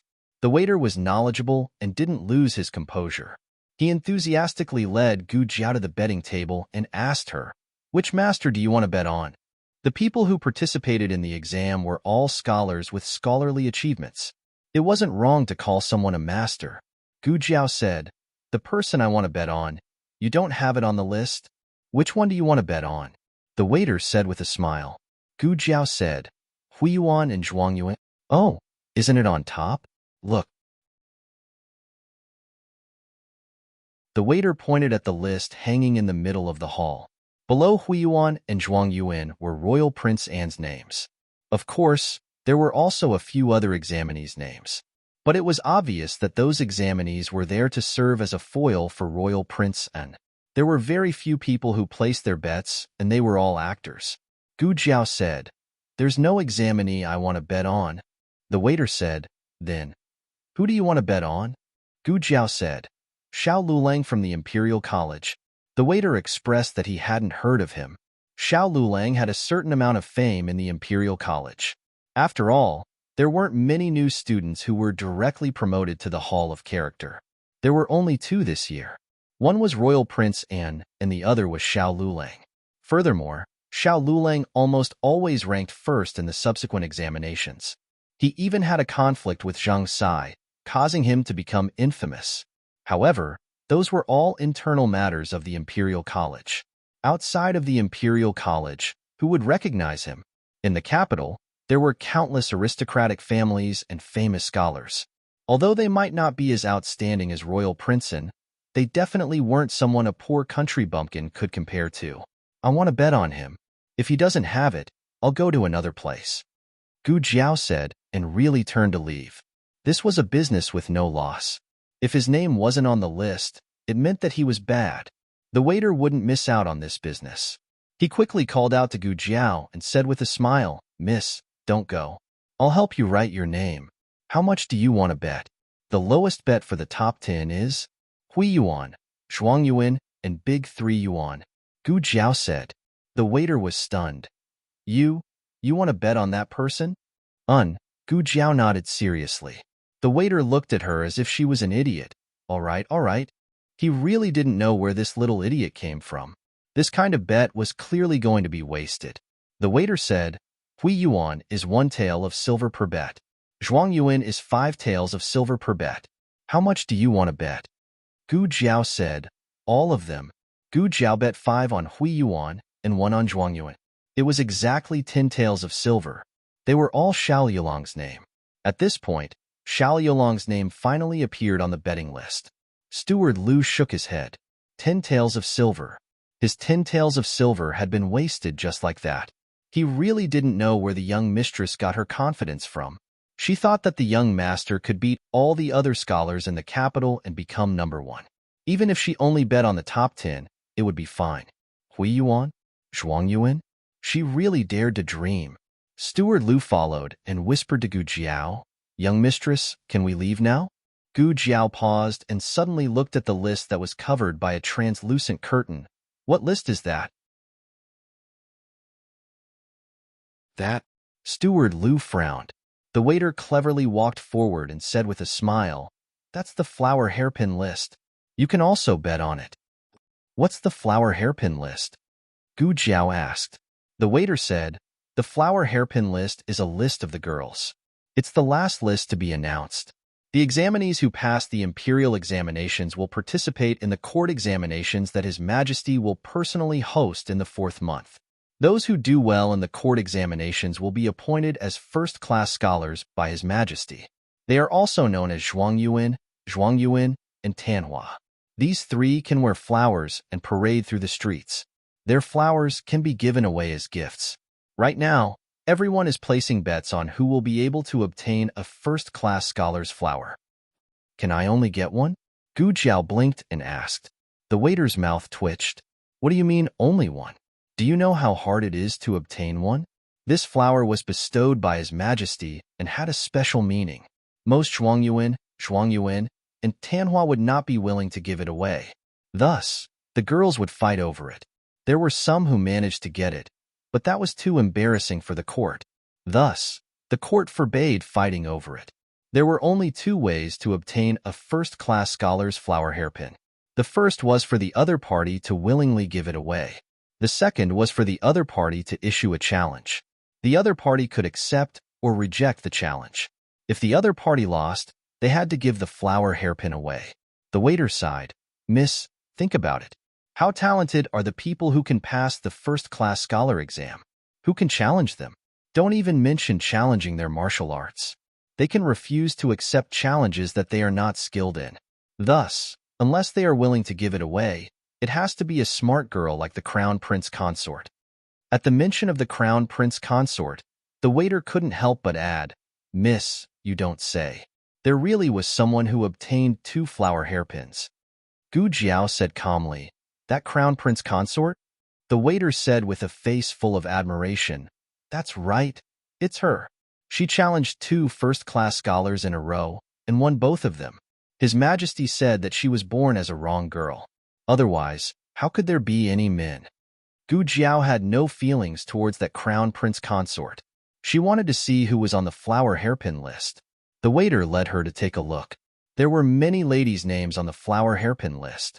Of course, it was not their real names. For example, the daughter of Duke Luo's family was third Miss Luo. The most popular ones were Miss Gu and second Miss Shuang. She didn't need to guess to know that they were Gu Jinyu and Zhuang Yueshi. Zhuang Yueshi was Prince An's sister. Prince An would definitely be the top scholar. There was a high possibility that he would give the flower hairpin to his sister. As for why he didn't give it to Zhuang Mingdai, Zhuang Yueshi was a talented girl while Zhuang Mingdai was an idiot. Even so, Zhuang Mingdai was still on the flower hairpin list. Her name was 5th Miss Shuang. She had placed a bet on herself. Below Gu Jinyu and Zhuang Yueshi, it was 3rd Miss Luo, 4th Miss Zhou, Taoist nun Miao Ina.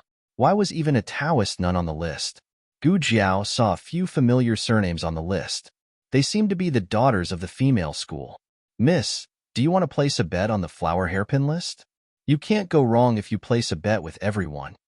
The waiter pointed at Gu Jinyu and Zhuang Yueshi. There was a high chance that the two of them would get the flower hairpin. Gu Jiao was not interested in this. Just as she was about to turn and leave, a woman's voice came from the second-floor corridor. Servant, I want to place a bet. It was Zhuang Mingdai. Gu Jiao raised her eyes and looked. From her angle, she could see Zhuang Mingdai holding Zhuang Yueshi's arm as they walked out from a side room. The two of them were wearing veils, so they could not see her from their angle. The shopkeeper personally went upstairs and cupped his hands to the two of them. May I ask the two Miss Shuang, who do you want to place your bet on? Zhuang Mingdai smiled and said, place Miss Gu's bet. 5. The shopkeeper warmly said, how much do you want to place? I will write it down for you. Zhuang Mingdai smiled mockingly. Wait, the one I want to place is not Miss Gu who is already on the list? The shopkeeper was stunned. Zhuang Mingdai looked at the side room across from them. It is Marquis Ding and Fu's eldest Miss Gu. You probably don't know yet, but the Miss Gu on the list is not some Marquis Fu's daughter. She is just a village girl who was mistakenly brought home. The real Gu family's eldest miss is someone else. Your Cool Breeze gang has opened such a large bet, but you don't even know if the person is real or fake. I really feel ashamed for your Cool Breeze gang. She scolded the Cool Breeze gang, but who could not tell that she was insinuating to ridicule Gu Jinyu? Gu Jinyu had also come to place her bet today. She wanted to see how popular she was. Who knew that she would meet a mad dog like Zhuang Mingdai?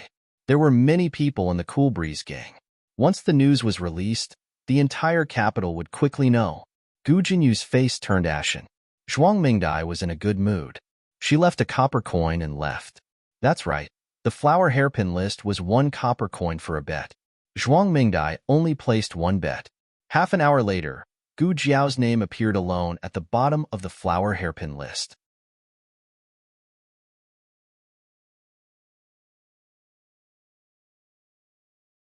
Chapter 197. Novels with connotations that could not be found online are all available here. Gu Jiao was not interested in that flower hairpin and was even less interested in Gu Jinyu's gossip. She turned and left. Gu Jinyu, who was in Cool Breeze brothel, was in a bad mood. Because of Zhuang Mengdia's words, the faces of the daughters in the room changed. Today was the day of the girls' school and everyone had nothing to do. So they invited her to Cool Breeze brothel to place bets on the spring examinations and the 3-flower list. Gu Jinyu was a strong contender for the 3-flower list. She was born in the Marquis manor and was the apple of Marquis Gu's eye. She was also deeply doted on by imperial concubine Shu and was conferred the title of County Princess Hui by the emperor on her 15th birthday. Her talent was not known to every household in the capital, but it was well known. After entering the girls' school, she was like a fish in water and took many first places, sharing the limelight with Zhuang Yueshi. Who was Zhuang Yueshi? She was Imperial Tutor Zhuang's granddaughter, Great Scholar Zhuang Xianji's niece, and Royal Prince An's younger sister. It was not strange that she was outstanding. It was surprising that Gu Jinyu could be as famous as her. However, the capital was a place that paid attention to one's birth. It was like this for men and women. Jinyu, is what she said true? A young lady who was usually close to Gu Jinyu asked. A young lady beside her asked, That's right, that's right. Jinyu, young lady Zhuang is speaking nonsense, right? How could you not be Marquis Ding, An's biological daughter? Marquis Ding, and clearly dotes on you. Although she said this, the eyes of the daughters in the room clearly held a trace of doubt. Gu Jinyu clenched the handkerchief in her hand. She felt her cheeks burning as if she had been slapped in the face. It was also as if she had been stripped of her clothes. All the shame gushed out at this moment. If it was anyone else who said this, she would have denied it. After all, no one would go to the Marquis manor to verify it. Even if they did, the Marquis would protect her and say that she was his biological daughter. But it was Zhuang Mingdai. Zhuang Mingdai had already confirmed her identity. It was useless for her to deny it. It would only make things worse. Even if Marquis Gu appeared, it would be useless. Someone like Zhuang Mingdai would definitely go to the Emperor or the Empress Dowager and force Marquis Gu to swear to the heavens that she, Gu Jinyu, was his biological daughter. Otherwise, it would be a crime of deceiving the Emperor. This sounded ridiculous, but it was indeed something Zhuang Mingdai would do. Zhuang Mingdai held her sister's arm and smiled proudly at the opposite room. Ha ha ha, nothing to say, right? A fake young lady who uses the name of a real young lady to swindle people all day long. If I were her, I would have long gone back to my own village. I beg those people who are trying to curry favor with me to open their eyes. Not every pheasant can fly to the branch and become a phoenix. Stop talking, let's go. Zhuang Yueshi coldly brought her idiot sister away. I just remembered that I have something to do at home. Miss Gu, let's meet again next time. Miss Su stood up and said goodbye. Me too. I promised to accompany my mother to burn incense. Miss Gu, I'll leave first. Miss Yang exchanged glances with her companions and also stood up to leave the room. The remaining young ladies also left one after another. Those who were too thin-skinned to leave did not continue to bet on Gu Jinyu. Gu Jinyu felt like she was sitting on pins and needles. It was the first time she felt so embarrassed. What made her even more embarrassed was that those young ladies who had already bet on her actually went downstairs to bet on Zhuang Yueshi. The balance of power in the three-flower list had been reversed. Zhuang Yueshi overpowered Gu Jinyu and became the most popular young lady. Gu Jinyu left Cool Breeze Gang in humiliation. Miss, are we going back to the residence? The coachman asked. To the Ministry of Works Yamen. She said, yes. The coachman drove the carriage to the Ministry of Works Yamen. Marquis Gu had just returned from the Ministry of War learning how to blow air. When he reached the Yamen, he saw a familiar carriage. He walked over and lifted the curtain to take a look. Jinyu? Gu Jinyu's eyes were red and tears welled up in her eyes. Marquis Gu's heart ached. He sat in the carriage and asked her, what's wrong? What happened? Did someone bully you? Gu Jinyu choked with sobs. A servant girl at the side spoke up for her. Marquis, you have to make a decision for young Miss. Young Miss was humiliated by someone today. Marquis Gu's face darkened. Who dares to humiliate the daughter of Marquis Ding and Fu? The servant girl said, it was Miss Zhuang. She said our young Miss was a wild chicken from the countryside. This servant girl was also very capable. Zhuang Mingdai had said so much pain, and she had summed it up in one sentence. She had also summed it up with 10 times the damage. Marquis Gu's face became extremely ugly. How could she be like this? Gu Jinyu choked. Actually, you can't blame Miss Zhuang. What she said was the truth. I am indeed not father's biological daughter. My biological parents are from the countryside. My birth is like that, Marquis Gu said with heartache. Father will not allow you to say this about yourself. In father's heart, you are father's biological daughter. The servant girl glanced at Marquis Gu and muttered, young Miss is in trouble. After 5th Miss Zhuang said this, no one will bet on young Miss. This is only the first day. Who knows how young Miss will be bullied when she attends the girls' school in the future? Bully his daughter? How could this be? Marquis Gu did not understand much about betting. He only found out after asking the master and servant that Qingfeng Brothel had opened a bet for the spring examinations. There was a 3-flower roll. It was a bet on who could get the hairpin from the hands of the top 3 scholars. There were 3 hairpin flowers. Prince An's was most likely going to Zhuang Yueshi. Weren't there still 2 left? Marquis Gu felt that with Jin Yu's talent, she could win one of the 2. He could not let Jin Yu suffer this grievance. That afternoon, He took out 5,000 taels of silver from the treasury and brought it all to Ching Feng brothel to bet. Which Miss Gu do you want to bet on? The shopkeeper asked. Are there many other Miss Gu? Marquis Gu asked. The shopkeeper did not recognize Marquis Gu and smiled as he explained the two Miss Gu. Marquis Ding and Fu has two Miss Gu. One is second Miss Gu, and the other is eldest Miss Gu. That girl could also get on the roll? Marquis Gu rolled his eyes. Very quickly, he remembered what the servant girl had said. Zhuang Mingdai had deliberately bet a copper coin on Gu Jiao in order to humiliate Gu Jinyu. It seemed that Ching Feng brothel had put that girl up at that time. She wanted to compete with Jinyu? Forget it. Marquis Gu did not say anything and bet all on Gu Jinyu. Gu Jinyu's bet immediately caught up to Zhuang Yueshi's. Gu Jiao was still left alone at the end. Imperial concubine Shu also received news of the spring examinations bet and secretly had a eunuch bring the money to Ching Feng brothel to bet. Princeton was certain to win. There were too many people betting on him, and the odds were too low. However, Imperial concubine Shu still bet. It was better to earn less than nothing. Imperial concubine Shu also bet on Gu Jinyu and Zhuang Yueshi. There was also Taoist nun Miao Yin. This Taoist nun had some background. She was Grand Secretary Yuan's direct granddaughter.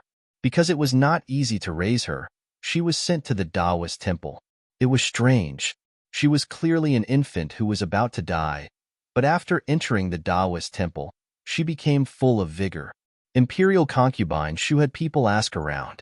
Taoist nun Miao Yin could return to the capital at the age of 16. Counting the days, it should be around the release of the results. Imperial concubine Shu felt that just based on Grand Secretary Yuan's reputation, Taoist nun Miao Yin could get a hairpin. Grand Secretary Yuan's youngest son also participated in the spring examinations.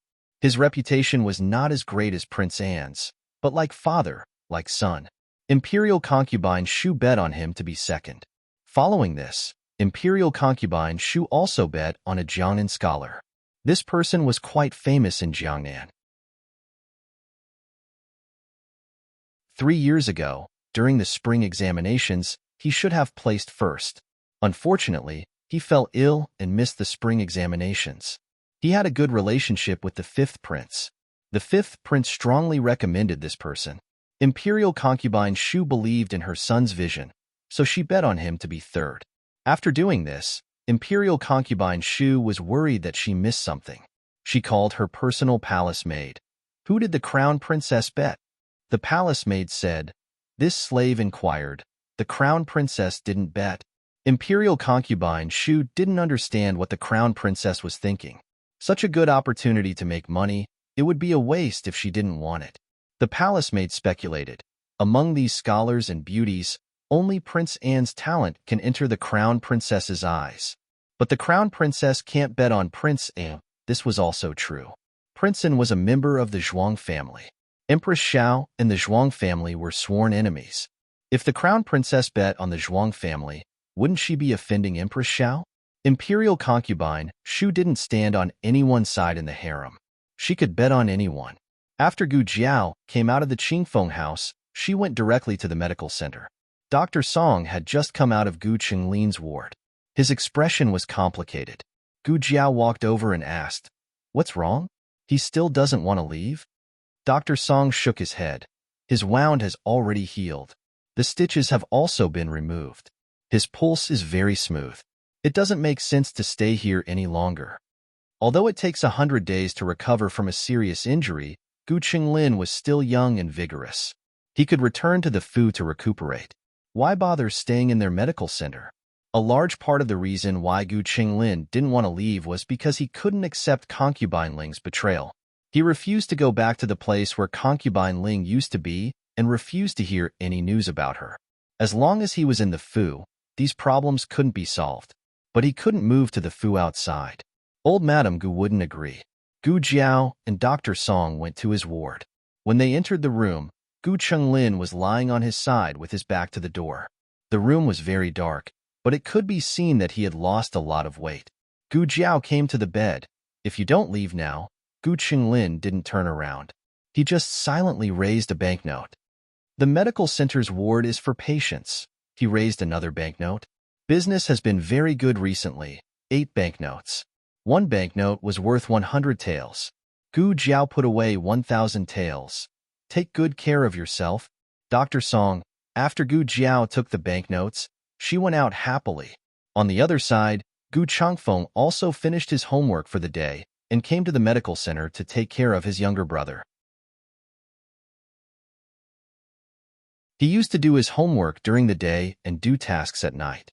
After Gu Qinglin was injured, he did his homework during the day and took care of Gu Qinglin during the night.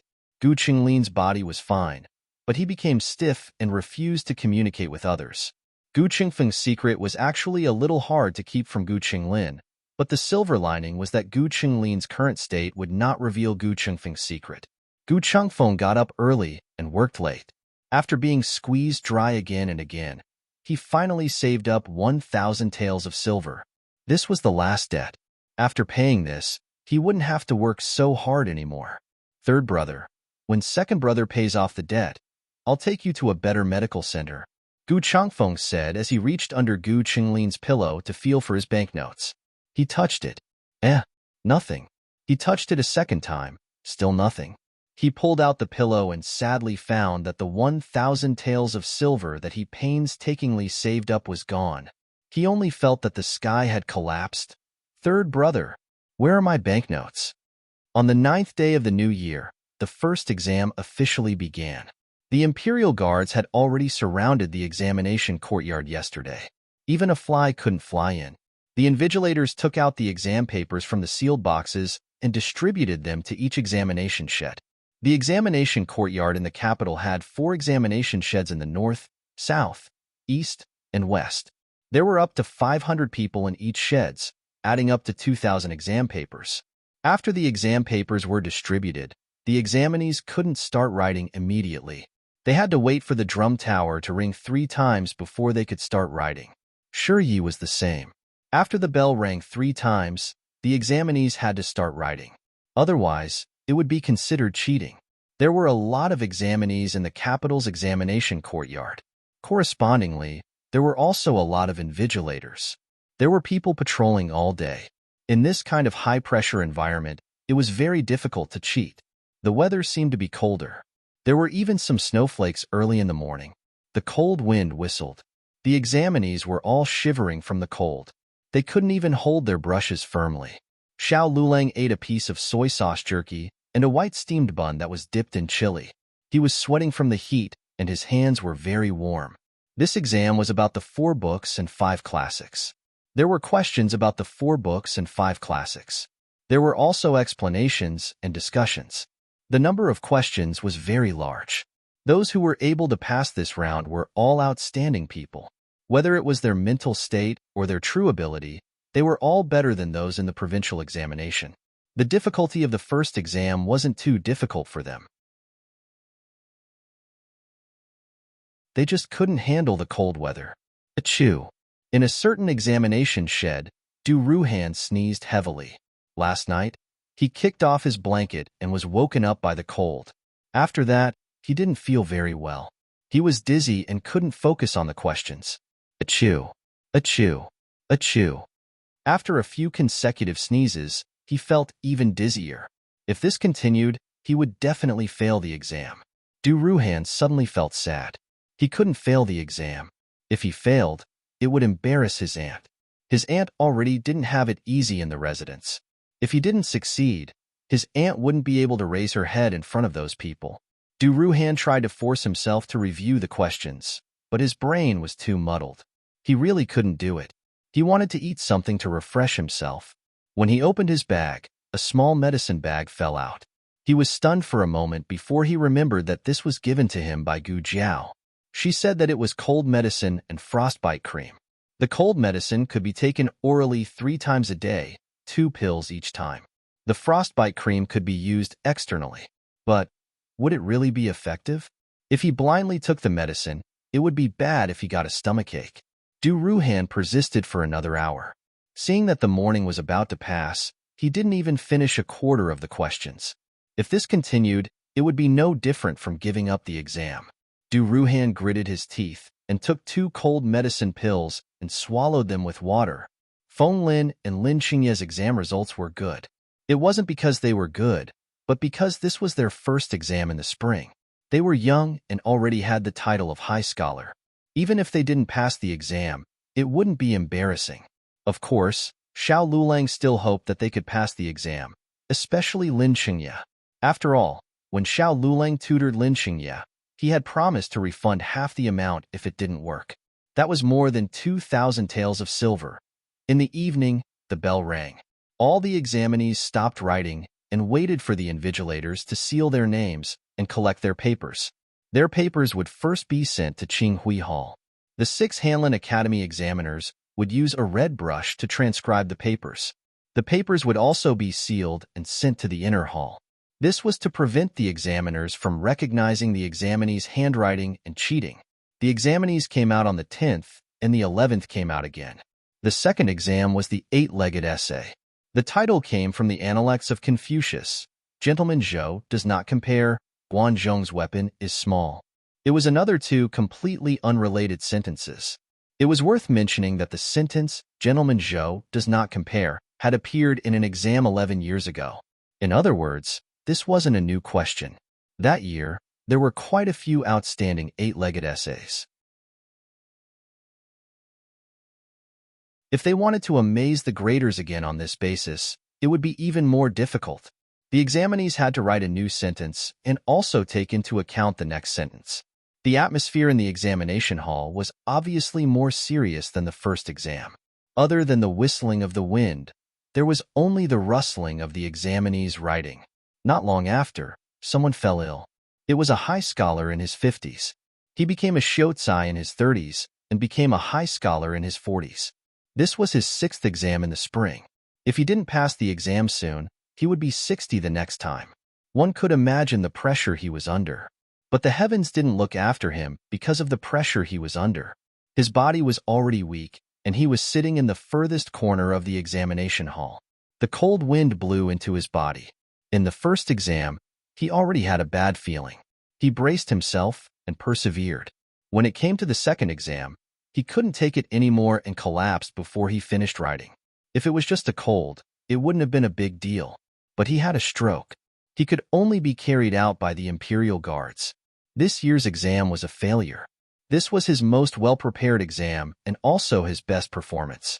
If nothing unexpected happened, he should be able to pass the exam. Unfortunately, there was an accident.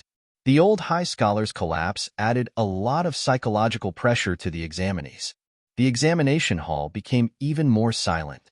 While the examinees were busy answering the questions, the 6 examiners of the Hanlin Academy had also finished copying the exam papers for the first exam. The examinees' papers were sealed and placed in special cabinets. Only when all 3 exams were finished would they be taken out and filed together with the red papers. The red papers for the first exam were sent to the inner hall under the escort of the Imperial Guards. The 6 examiners all let out a sigh of relief. One of them saw that there was no one else in Qinghui Hall and whispered, "I feel like I copied Royal Prince Anne's exam paper." Not only was one question wrong, but the handwriting was also unique. After seeing so many exam papers for the spring imperial examination, the handwriting on that paper was definitely the best. It could almost be compared to the calligraphy of a calligraphy master. Unexpectedly, as soon as he finished speaking, an examiner opposite him said, "I feel that Royal Prince Anne's exam paper should be with me." He had also copied a perfect answer sheet. It was definitely the kind that couldn't be faulted. Other than Royal Prince Anne, no one else in the entire Zhao country could do it. The exam paper was covered so no one could see who it was. When they copied Shirye's paper, they only numbered the ink and red papers. After copying, they placed the 2 papers side by side and stamped the joint. If there was a mistake in the number, they could search for the stamp. The examiners were very careful. Until now, there had never been a mistake in the exam paper. The 2 of them started to argue in a low voice. No one could convince the other. The examinees didn't know anything about the examiner's argument. The exam time was about to end, and they were writing furiously. Royal Prince Anne had put down his brush long ago. He would lose his sight at night, so he tried to finish his exam papers in the morning. The bell rang and the second exam was over. The examiners came to seal the papers. There were many people wailing in this exam. It was obvious that the first exam was too smooth, causing them to underestimate the difficulty of the second exam. However, the real nightmare was the third exam. This exam was about strategy. The questions were so tricky that some examinees wanted to faint at first glance. It was actually about the eldest son's virtue. In the spring and autumn annals, it was said that the eldest son was not chosen based on virtue. It meant that only the eldest son had the right to inherit the family property. Even if the son of a concubine was born earlier than the eldest son should be the most important. Unless the eldest son died, then the son of a concubine could inherit the family property. For example, the young Marquis of Zhao Du was the youngest son in the family. He had two older brothers who were born of concubines, but they did not have the right to inherit. Only he could be called the young Marquis. Now that he was dead, Marquis Xinping's family property should be inherited by the eldest son of a concubine, unless another eldest son appeared in Princess Xianyang's belly. If the family had many sons of a wife, then the eldest son of a wife would be the most important. The eldest son of a wife would inherit the family property. For example, Gu Chongqing of Marquis Ding and Fu. These two belonged to the eldest son of a wife. The eldest son's virtue matched the position, but there were also those whose virtue did not match the position. For example, the dethroned crown prince. Empress Dowager Zhuang had no children. Noble consort Lu's son was the eldest prince. He was conferred the title of heir apparent by the previous emperor. After he rebelled with the Lu family, he was demoted to a concubine. According to the rules, the second prince should have been appointed, but it was the fifth prince who was the current emperor. After the emperor ascended the throne, he appointed Empress Zhao's son as the crown prince.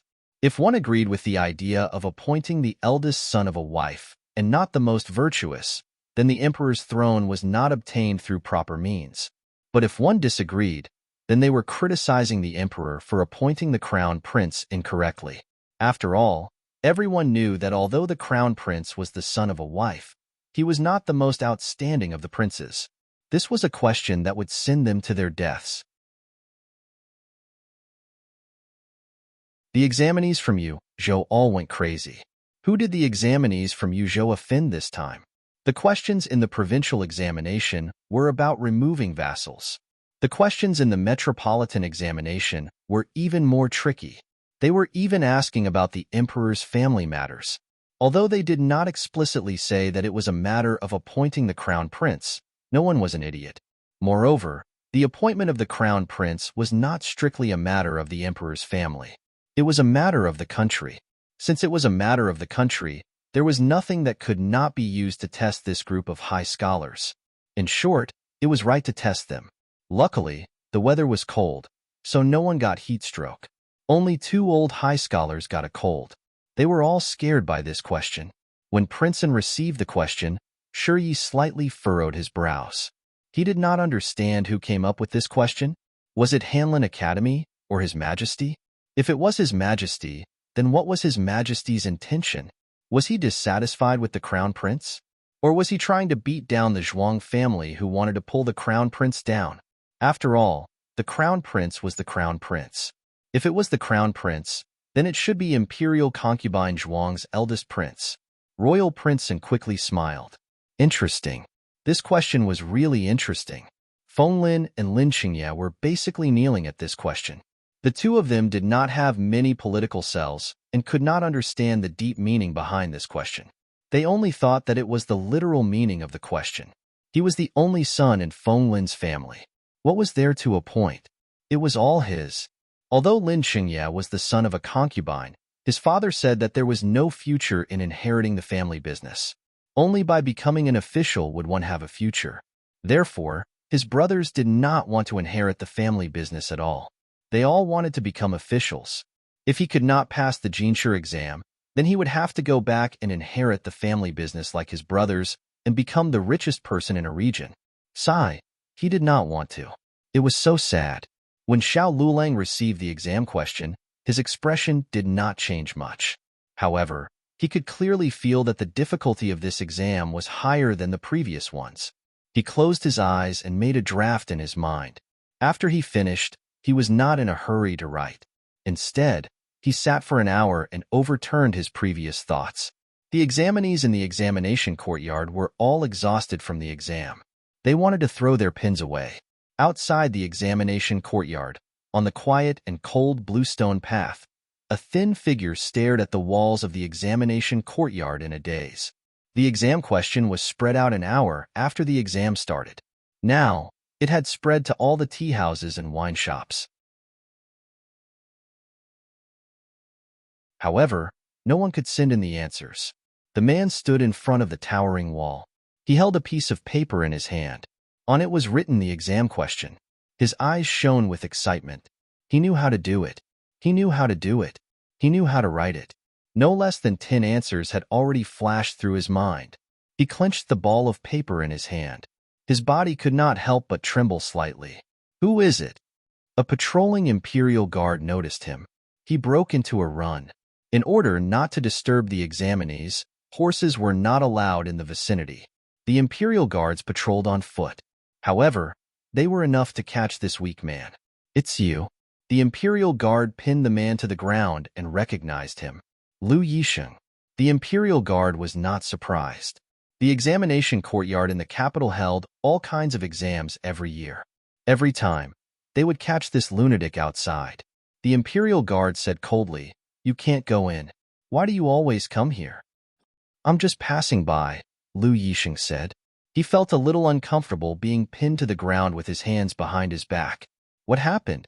Another Imperial Guard walked over. "It's Lu Yisheng," the first Imperial Guard said. He actually wanted to chase Lu Yisheng away. However, it was clear that his companion did not want to let Lu Yisheng off so easily. His companion squatted down and pulled out a piece of paper from Lu Yisheng's fist. On it were the questions for today's examination. He immediately laughed disdainfully. "You actually stole the questions for the spring examination. What are you trying to do? Are you colluding with the people inside to cheat?" This kind of exam questions had already been spread out. The Imperial Guard also knew this. However, he did not like this guy and wanted to humiliate him. Lu Yisheng was dragged into a side alley. A snowflake-like fist greeted him. He was beaten until his face was covered in blood and his whole body was twitching. "That's enough. It's the spring examination. Don't kill him." The first Imperial Guard could not stand it anymore. He persuaded his companion and pulled him back to the patrol path. Snowflakes fluttered down. Lu Yisheng lay on the cold street and looked at the gray sky. He could not see any hope. He wanted to die. However, he also knew that those people would not let him die. They wanted him to live and bear the sins of the deposed crown prince and the Lu family. The cold snowflakes fell on his wounds. If only he could freeze to death like this. He closed his eyes and sneered. Suddenly, the light above his head dimmed and the snowflakes on his body disappeared. He slowly opened his eyes. Someone held an oil paper umbrella for him. The umbrella was painted with flowers and chicks in a very clumsy way. However, the handle of the umbrella was delicately engraved with words. The girl under the umbrella had a jade-like temperament. There was a big red spot on the left side of her face. At this moment, it was as bright as a peach in the snow. Gu Jiao squatted down and put the umbrella aside. He raised his hand to stop Gu Jiao. "Don't move," Gu Jiao said. Lu Yisheng did not move. Gu Jiao put the small basket on the ground and took out a small medicine box from it. She took a few tongue depressors and put them in his mouth. "Bite it. It might hurt a little." Lu Yisheng bit the tongue depressors. Gu Jiao pinched his right arm and returned to her original position with a crack. And his thigh. This was more painful. Gu Jiao gently put her hand on his left leg and lifted his leg. "I'll count to 3 and then put it back in place. If you can, nod your head." Lu Yisheng nodded with cold sweat. This action made him very shy. Gu Jiao. 1. Crack. It was put back in place. Lu Yisheng did not even have time to welcome the pain. Of course, the pain was so intense that tears came out of his eyes. However, he endured it. Gu Jiao used the stethoscope to listen to his breathing. When she touched one of his ribs, he groaned in pain. Gu Jiao took back the stethoscope, untied his coat, and put her hand in. He suddenly panicked. "What are you doing?" Sure, don't move. Gu Jiao carefully touched his ribs. Her movements were very careful. The ribs are fractured. The dislocation is not very obvious. It can heal on its own. Gu Jiao retracted her hand. This hand was wandering around his chest just now. Lu Yisheng was a little embarrassed. You female doctors are all so. You're a doctor. Gu Jiao corrected him. Lu Yisheng did not speak. Gu Jiao stood up. Wait for me here. I'll call a carriage for you. No need. Lu Yisheng stopped her.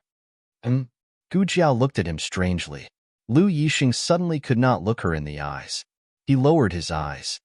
I said, no need. Pausing for a moment, he clenched his fists and looked at her coldly. I'll say the same thing again. If you save me so that I can repay you one day, then you're wrong.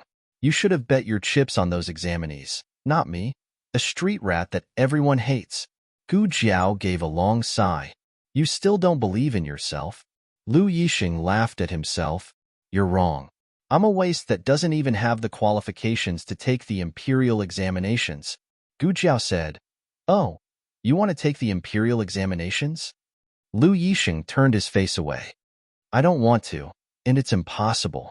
Gu Jiao said seriously, There's nothing impossible in this world. Is that so? Lu Yisheng sneered. A cold wind blew, and Gu Jiao's oil paper umbrella rolled over. Little Chick, wearing a small flower on his head, appeared in front of him without any warning. He suddenly laughed. His laughter was full of ridicule. Have you heard of the flower hairpin for the Grand Scholars? Every year, His Majesty will personally appoint 3 first-rank Grand Scholars and give them flower hairpins. If you can get their flower hairpins, I'll believe you. There's nothing impossible in this world. Remember, it's not 1 flower, it's 3 flowers. Don't blame me for not reminding you. Even the current crown princess only got 2 flowers.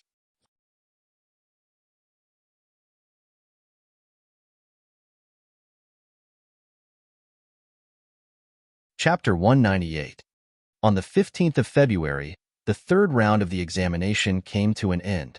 The candidates spent an exciting and difficult night in the examination hall. On the 16th, they were released from the examination hall after another round of strict body searches. There were many people outside the examination hall. Gu Jiao came early and got a good seat. The door of the examination hall opened, and the candidates came out one after another. Except for the county examination, Gu Jiao took over Xiao Yilong's examination. Gu Jiao missed the other provincial, college, and provincial examinations because she was out of town. This was the first time Gu Jiao waited for him to come out of the examination hall in a sea of people.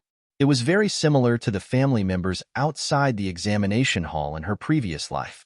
Fortunately, she didn't have to wait for too long before she saw Xiao Lulang coming out with a bag. She could see him in the crowd at a glance. It wasn't because he was holding a walking stick, but because of his temperament and appearance. He was 1 in a million. The corners of Gu Jiao's lips curled up as a smile appeared in her eyes. Xiao Lulang also saw her and walked through the crowd towards her. Her eyes seemed to be sparkling, brighter than the stars in the Milky Way. How are you? Are you okay? Gu Jiao took the bag from his hand. It wasn't heavy, so she put it in her small basket. Xiao Lulang nodded. Yes, it's quite smooth. The first 2 rounds of the examination were very cold, but the weather was good for the 3rd round. Why are you here? Xiao Lulang looked at Gu Jiao's son. Little Jing Kong crossed his arms in front of his chest, raised his chin and snorted. Do you think I want to come? It's not easy to have a day off. If it wasn't for Jiao Jiao, I wouldn't have come. Little thing. Xiao Lulang played with his buzz-cut hair, which was getting prickly. The group turned around and walked towards the alley. Lu Quan was already waiting for them. The family of 3 got into the carriage. Little Jing Kong sat opposite Xiao Lulang with his arms crossed in front of his chest and looked at him seriously. Xiao Lulang was baffled by his stare and asked, What's wrong? Why do you keep looking at me like that? Little Jing Kong said sternly, I want to see how you did in the exam. I want to know if you did well. When he was waiting outside, he had observed the examinees who came out. Some of them were dejected, some were dejected, and some were apathetic. None of them were in high spirits. He was observing which type of bad brother-in-law belonged to. Xiao Lulang gave little Jing Kong a strange look. Gu Jiao leaned over and whispered in his ear, "He has good friends now. He said that if you don't do well, he won't be able to raise his head in front of his classmates." Xiao Lulang was speechless. Gu Jiao said nonchalantly, "The exam is over. The results don't matter." Xiao Lulang breathed a sigh of relief. His wife was so considerate. Wait, wife? Why did he have such thoughts? Before he could recover from his shock, little Jing Kong threw another heavy blow. "Jiao Jiao bet that you'll be the first in the exam." He bet 1,000 taels. Xiao Lulang shuddered. Gu Jiao looked up at the sky. She couldn't see anything. She didn't have anything. The medical center was still in the stage of investing money. Because of the mass production of drugs, they had also set up a small pharmaceutical factory. Xiao Lulang was very curious about where the 1,000 taels came from. Gu Jiao thought, "It's all from Gu Chenglin." Xiao Lulang face-bombed. He only took 9 days for the exam. It was not like the provincial and provincial examinations that took 2 months. Why did he feel that his family was turned upside down? "So, did you do well in the exam?" Little Jing Kong asked seriously. Xiao Lulang took a deep breath and said, "Yes, he did well in the exam. Fortunately, he did well in the exam. He didn't let the 1,000 taels go to waste." But then again, the imperial examination was not like mathematics and astronomy. There were standard answers. If it was right, then it was right. If it was wrong, then it was wrong. It was very arbitrary. Therefore, it was not certain whether he could be the first or not. Fortunately, it was only 1,000 taels. If, and he meant if, he didn't get the first place, he could recruit a few more students like Lin Chengya. After working hard for a year and a half, he could fill the gap. But it turned out that he was happy too early. Little Jing Kong nodded seriously.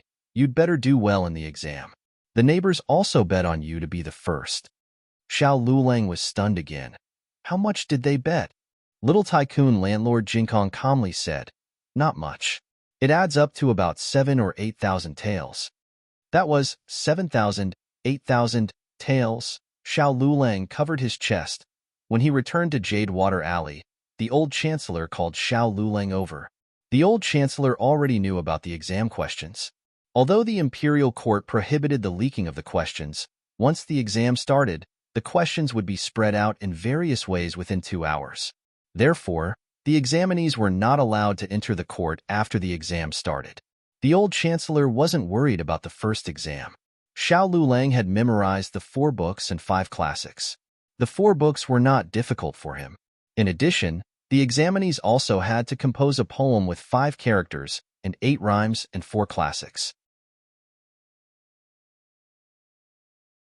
Xiao Lulang told the old chancellor about his poem with 5 characters and 8 rhymes and the classics. The old chancellor nodded. There was nothing wrong with it. The old chancellor then asked Xiao Lulang about his 8-legged essay and strategy. The old chancellor had some doubts about the 8-legged essay. Too much attention was paid to the formality, and it restricted the examinee's performance. However, he didn't have the final say on this. The emperor also didn't have the final say on this. The rules passed down by the ancestors weren't easy to be abolished. Xiao Yulong's 8-legged essay was also very outstanding. However, the strategy made the old chancellor break out in cold sweat. The eldest son of the first wife had always been a sensitive topic. The current emperor was neither the eldest son nor the eldest son. Strictly speaking, he wasn't considered a sage. He hid it deeper. At least at that time, he didn't seem to be worthy of the throne. Of course, after he ascended the throne, he displayed a series of methods and wisdom that were amazing. Even the old chancellor, who was a senior official of 2 dynasties, didn't dare to say that the emperor didn't deserve to sit on the dragon throne. Compared to the previous emperor, his methods were much more ruthless. At least the previous emperor didn't win against Empress Dowager Zhuang. However, he sent Empress Dowager Zhuang into the temporary imperial residence. In Zhao country, Hanlin Academy would draft a set of questions for the imperial examination in spring every year and send it to the imperial study for the emperor to choose. The emperor would choose 1 set of questions for the main examination and 5 sets of questions for the backup. The old chancellor dared to conclude that Hanlin Academy wouldn't give the questions to the eldest son of the first wife. The emperor must have added it himself. His Majesty is really unpredictable. The old chancellor had the same thought as Commandery Prince, and was the emperor dissatisfied with the crown prince, or the eldest prince who coveted the crown prince's position? Or was he warning those princes who were neither the eldest son of the first wife, nor the eldest son of the first wife, but thought that they were worthy of the throne and could copy his path to the throne? The examinee's answers revolved around which kind of successor was more beneficial to the country, or quoted the classics to point out the pros and cons of each of the three. No matter which one it was all within the scope of hereditary system. However, Xiao Lulang jumped out of this scope. Wasn't this telling the emperor that if his son couldn't do it, then he could change it to someone else's son? This kind of speech could be directly punished in the previous dynasty. However, even in the current dynasty where speech was relatively free, it was still too daring. The old chancellor simply didn't know how this disciple's brain grew. He even dared to write this kind of speech? Fortunately, his last sentence of flattery wasn't bad. The reason why the emperor could inherit the throne was because he was the most capable person in the world. It had nothing to do with birth or bloodline. The old chancellor's cold sweat turned into hot sweat halfway through. Wait a minute. Where did this brat learn how to flatter people? Was he so shameless? Why did he feel that this brat suddenly lit up some kind of incredible skill? He definitely didn't learn it from him. He definitely didn't teach such a little flatterer. The old chancellor felt that there was no problem with Xiao Liulang's ability, so he could only leave the rest to heaven's will. After the 9th day of the spring imperial examination, many examinees fell ill, and the business of the medical hall boomed again. At the same time, the batch of golden sore medicine that Gu Chongqing placed before the new year was also completed. Gu Jiao tested the efficacy of the medicine and only sent it to the military camp after it passed the test. Before the new year, she sent a letter to Xuanningsiang, saying that everything was fine with Zhou Erzwang. Xuanningsiang replied to her letter, telling her about the village's matters and the progress of the medicinal field. She also sent some things. There were things for her and also things for Zhou Erzwang. Gu Chongqing often came to the medical hall to visit Zhou Erzwang. Gu Jiao gave him the things that Xuanningsiang sent to Zhou Erzwang and asked him to send it to Zhou Erzwang. If Zhou Erzwang had a reply, she also asked him to send it over so that she could send it back to the village. When she was replying to Xuanningsiang's letter, Gu Jiao suddenly discovered a very sad thing. That was, Xuanningsiang's calligraphy was actually better than hers. Gu Jiao, oh, is this girl learning to write from someone? She has improved so much? Xiao Lulang, who was passing by the door, glanced at her and silently went back to the room. He doubled the copybook that Gu Jiao practiced every day. There were more than 1,000 copies of the exam papers for the spring imperial examination. While copying, they were also sent to the Internal Affairs Hall for marking. There were a total of 20 graders, and they were in groups of 4. In other words, every exam paper had to be marked by 4 graders. If 2 of the graders gave an unqualified answer, then there was no need to send the exam paper to the Internal Affairs Hall. However, the graders' unqualified answers were not given blindly. Later, there would be a special person to review the exam papers. Graders who maliciously marked the exam papers would be severely punished. Every group of graders would pick the top 50 out of 500 exam papers and hand them over to the chief and deputy chief officials. These people were basically the candidates who could become tribute scholars. Of course, the chief and deputy chief officials would carefully mark the exam papers. If there were any objections, they would be put aside. The eliminated exam papers would also be ranked according to the results. The chief and deputy chief officials would select the number of tribute scholars from the first few eliminated candidates. In addition, there were 10 special places. These were the people that His Majesty and the ministers had stuffed into the list. The names of these people were directly reported. It did not matter if they were among the 200 exam papers. If they happened to be there, then there would be 200 tribute scholars this year. If they were not there, then there would only be a few more. As for the ranking of these people in the palace examination, it was not the graders' concern. Copying, marking, preliminary examination, re-examination, and ranking. After a series of operations, the results would not be released until next month. Xiao Lulang was very calm. Every day, he took little Jing Kong to and from school as usual. It was no different from the days before the exam. Gu Jiao was also very calm. It was completely impossible to tell that she had bet all her assets. Gu Jinyu had not been having a good time recently. Ever since Shuang Mingdai had exposed her identity, her popularity in the girls' school had plummeted. Many of the daughters who had tried to curry favor with her in the past had gradually distanced themselves from her. She was so angry that she asked for sick leave at home. On this day, she was recuperating at home when Chi Mama suddenly came to the door. Chi Mama was the old maid by Consort Shu's side and was highly valued by her. Gu Jinyu warmly received her. "What brings Chi Mama here?" Chi Mama patted Gu Jinyu's hand and said with a smile, If Her Majesty didn't ask the Marquis, I wouldn't have known that you were sick. You didn't even tell Her Majesty that you were sick. Don't you know that Her Majesty loves you?" Gu Jinyu was touched and said softly, "It's not a serious illness. It's not good to disturb Aunt." Chi Mama glanced at her. "Are you treating me like an outsider?" Gu Jinyu lowered her eyes and smiled. Chi Mama asked the little palace maid to put a few brocade boxes on the table. "These are all given to you by Her Majesty. There are snow lotuses and ginseng. They're all good things. You must remember to eat them." Gu Jinyu was moved. "Thank you, Aunt." Chi Mama took her hand and said, "We are family. Nyang Nyang has no daughter and has always treated you as her own daughter. You must take care of yourself and don't make Nyang Nyang worry again." "Yes, Jinyu will remember," Gu Jinyu said obediently. Chi Mama went straight to the point. By the way, I came here today for another matter. Her Majesty wants to see you." Gu Jinyu followed Chi Mama into the palace. Consort Shu was the head of the palace. She had her own palace and did not have to let other young masters live in her side palace like a second-rank concubine. She lived in Changchun Palace with the fifth prince and was very carefree. The weather was good today. Consort Shu was flipping through the fifth prince's homework in the small pavilion of Changchun Palace. Gu Jinyu went forward to greet her aunt. Consort Shu waved at her. "You came at the right time. Little Fifth just wrote an essay. Take a look." "Yes." Gu Jinyu sat down beside Consort Shu, and Consort Shu handed her the fifth prince's essay. The fifth prince was the same age as Gu Chenglin.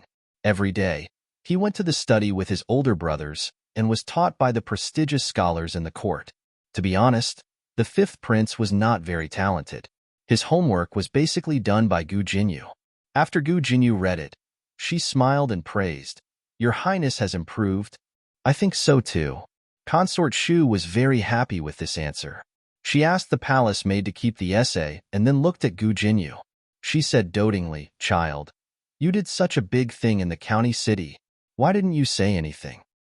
Gu Jinyu was stunned. The change in topic caught her off guard. Consort Shu glared at her and pulled her hand. "Are you still trying to hide it? If I hadn't gone to deliver snacks to His Majesty just now, I wouldn't have known that you did such a big thing behind your family's back. Why are you so secretive?" Gu Jinyu was even more puzzled. What did she do? Consort Shu held her hand tightly, her eyes full of excitement. Bellows.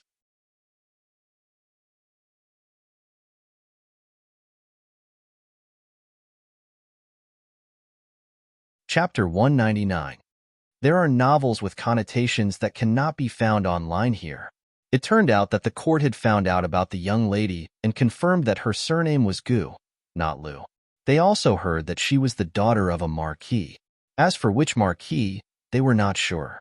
But were there many marquis with the surname Gu in the world? Between March and June last year, she had coincidentally appeared in that county town.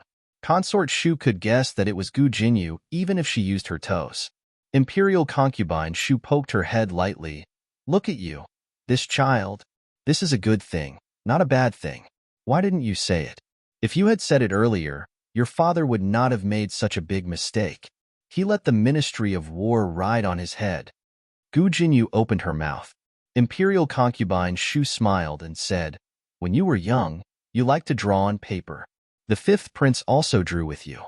At that time, I thought that you were all thinking about useless things. Now it seems that I have misunderstood you. Granny Chi smiled. Your Highness, do you still remember when the county princess asked someone to improve the food box when she was young? Consort Shu held her temples and smiled in realization. Ah, I almost forgot if you didn't mention it. Yes. Is that food box still there? Granny Chi smiled. Yes, I will keep it. Consort Shu ordered. Quickly bring it over. Granny Chi went to the storeroom and took out an old food box that Gu Jinyu had used when she was young. The food boxes in the palace were layered, like a walking steamer. Gu Jinyu felt that this kind of food box was inconvenient. She said that if she wanted to take something from the bottom, she had to take the top as well. It would be better if each layer could be separated. She took apart Consort Shu's snack box and made a fixed frame, but it could be pulled open from the side to have several small drawers. An 8-year-old child's hands were not too skillful. It was all done by her mouth, and the eunuchs did according to her ideas. At that time, she even received a few words of praise from His Majesty. This kind of food box also existed among the people at that time. As it was not warm enough, it was usually only used to hold snacks. Gu Jinyu had never seen it before. She had thought of it herself. His Majesty thought it was rare for an 8-year-old girl to be so intelligent. It was also from then on that Consort Shu discovered Gu Jinyu's talent and often summoned Gu Jinyu to the palace to study with the 5th prince. Concubine Shu whispered, Tell Auntie the truth. Did you do it on purpose? Gu Jinyu stared at her blankly. Imperial concubine Shu smiled happily. That's true. The effect of doing this is indeed much better than revealing your identity from the start. You have successfully caused a sensation in the imperial court and also caught His Majesty's attention. The more indifferent you are to fame and fortune, the more His Majesty appreciates you. Gu Jinyu wanted to say something but stopped. What did she do to change the wind direction? She had never heard of it before. Nyang Nyang, the thing you wanted is here. Where do you want it? A young eunuch walked over with a piston bellows. Gu Jinyu looked at Consort Shu in confusion. Consort Shu said to Gu Jinyu, Come, tell Annie how to use this thing. Later, if your Majesty wants to chat with this consort will have a common topic with your Majesty. This bellows had been taken from the Ministry of War. Nowadays, there were many such bellows. Gu Jinyu had never seen one before, but she was indeed very smart.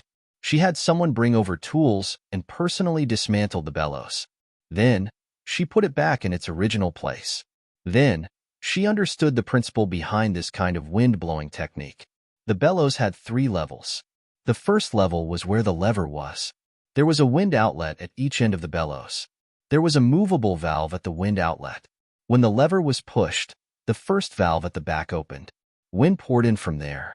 The second valve automatically closed. Wind was forced from the wind outlet under the second valve into the second small bellows on the second level. Under the small bellows was an air outlet that was connected to the boiler. When the lever was pulled back, the second valve at the front opened. Wind poured in from the second valve. The first valve closed. Wind poured in from the first valve into the first small bellows on the second level. The first small bellows also had an air outlet that was also connected to the boiler. The 2 small bellows were independent and did not affect each other. The only thing they had in common was that they were both connected to the boiler. They could both send wind into the boiler. This kind of double-acting piston bellows produced wind regardless of whether it was pushed or pulled. It did not waste any physical strength or movement. This design was too exquisite. Gu Jinyu was in awe. Compared to this, her own food box paled in comparison. No, her own food box could not even be considered a small magician. But, did His Majesty and the people from the Ministry of War make a mistake? This was not something she had done. How did you think of this method? Imperial Concubine Shu asked.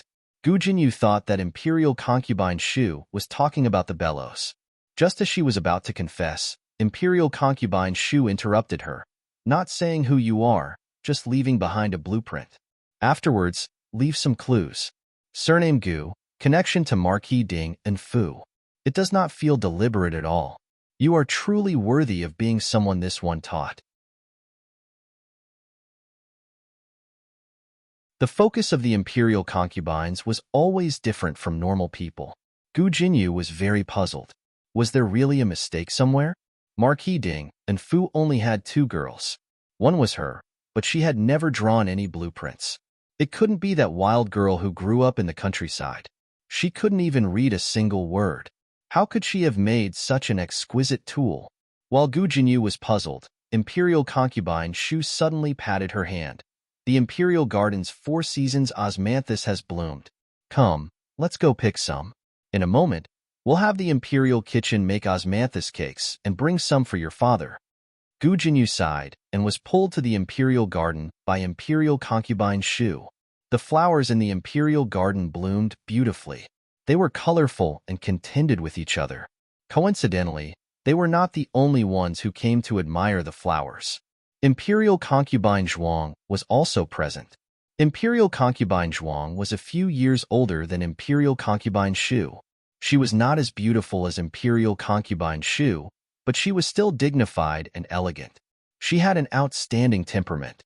Older sister Imperial concubine. What a coincidence. Imperial concubine Shu smiled and greeted her. Imperial concubine Zhuang returned half a bow.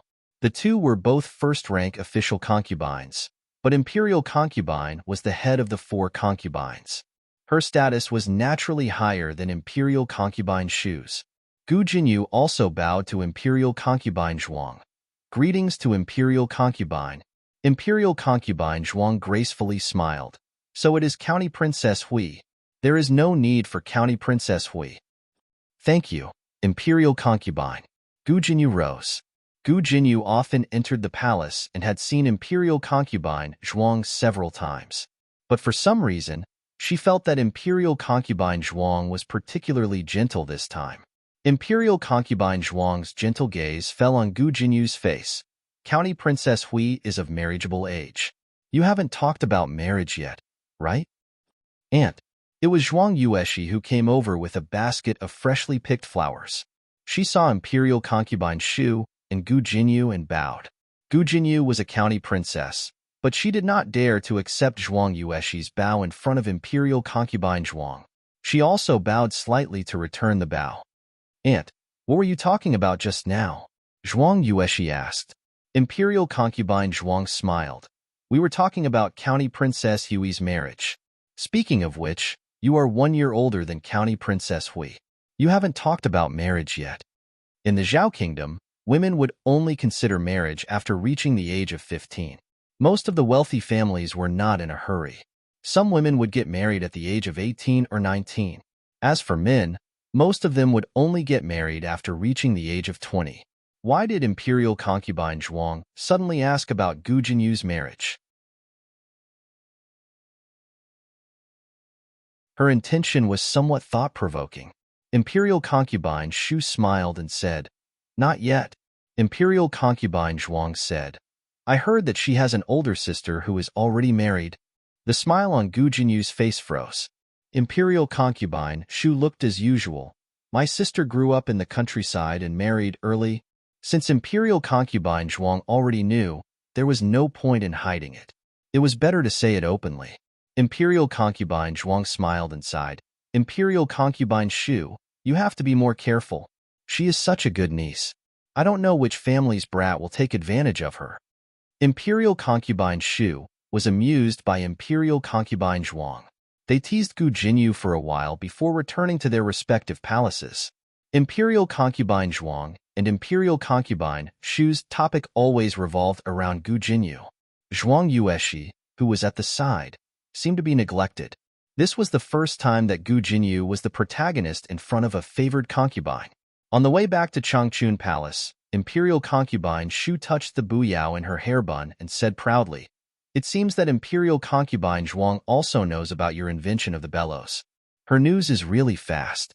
I happened to hear it when I went to deliver snacks to His Majesty. I don't know how she found out. Humph, it must be someone around His Majesty who told her. Gu Jinyu suddenly realized that the reason why Imperial concubine Zhuang's attitude towards her was so abnormal was because of this? Was the power of a bellows so great? Gu Jinyu suddenly didn't have the courage to confess to Imperial concubine Shu. Why did Imperial concubine suddenly ask about my marriage? Could it be that she wanted to set her up with Princeton? Imperial concubine Shu said carelessly, Most likely she wants to win you over. After the crown prince got Wen Linlang, he was like a tiger with wings. I'm afraid she wants to imitate Empress Xiao and find a good wife for her son. But Prince Ning already had a wife. If she married him, wouldn't she only be a concubine? Princess Ning was not a kind person. It was difficult for a concubine to survive under her. Moreover, Gu Jinyu didn't like Prince Ning. She liked Prince, and Gu Jinyu pulled imperial concubine Shu's arm and pleaded, "Aunt, I don't want to marry Prince Ning." Imperial concubine Shu waved her hand. "It may not be Prince Ning," Gu Jinyu said. "She only has one son." Imperial concubine Shu said, "Doesn't she also have a nephew?" Gu Jinyu's eyes lit up. "Aunt is talking about Princeton?" Kombiku Gu mobile reading website. MZHHBQG. Com.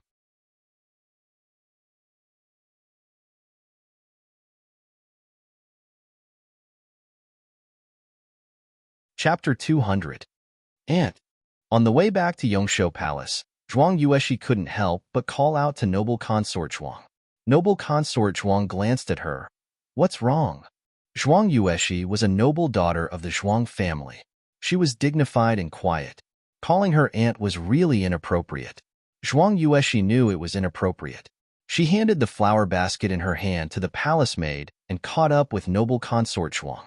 She whispered, "Your was inappropriate. Please punish me."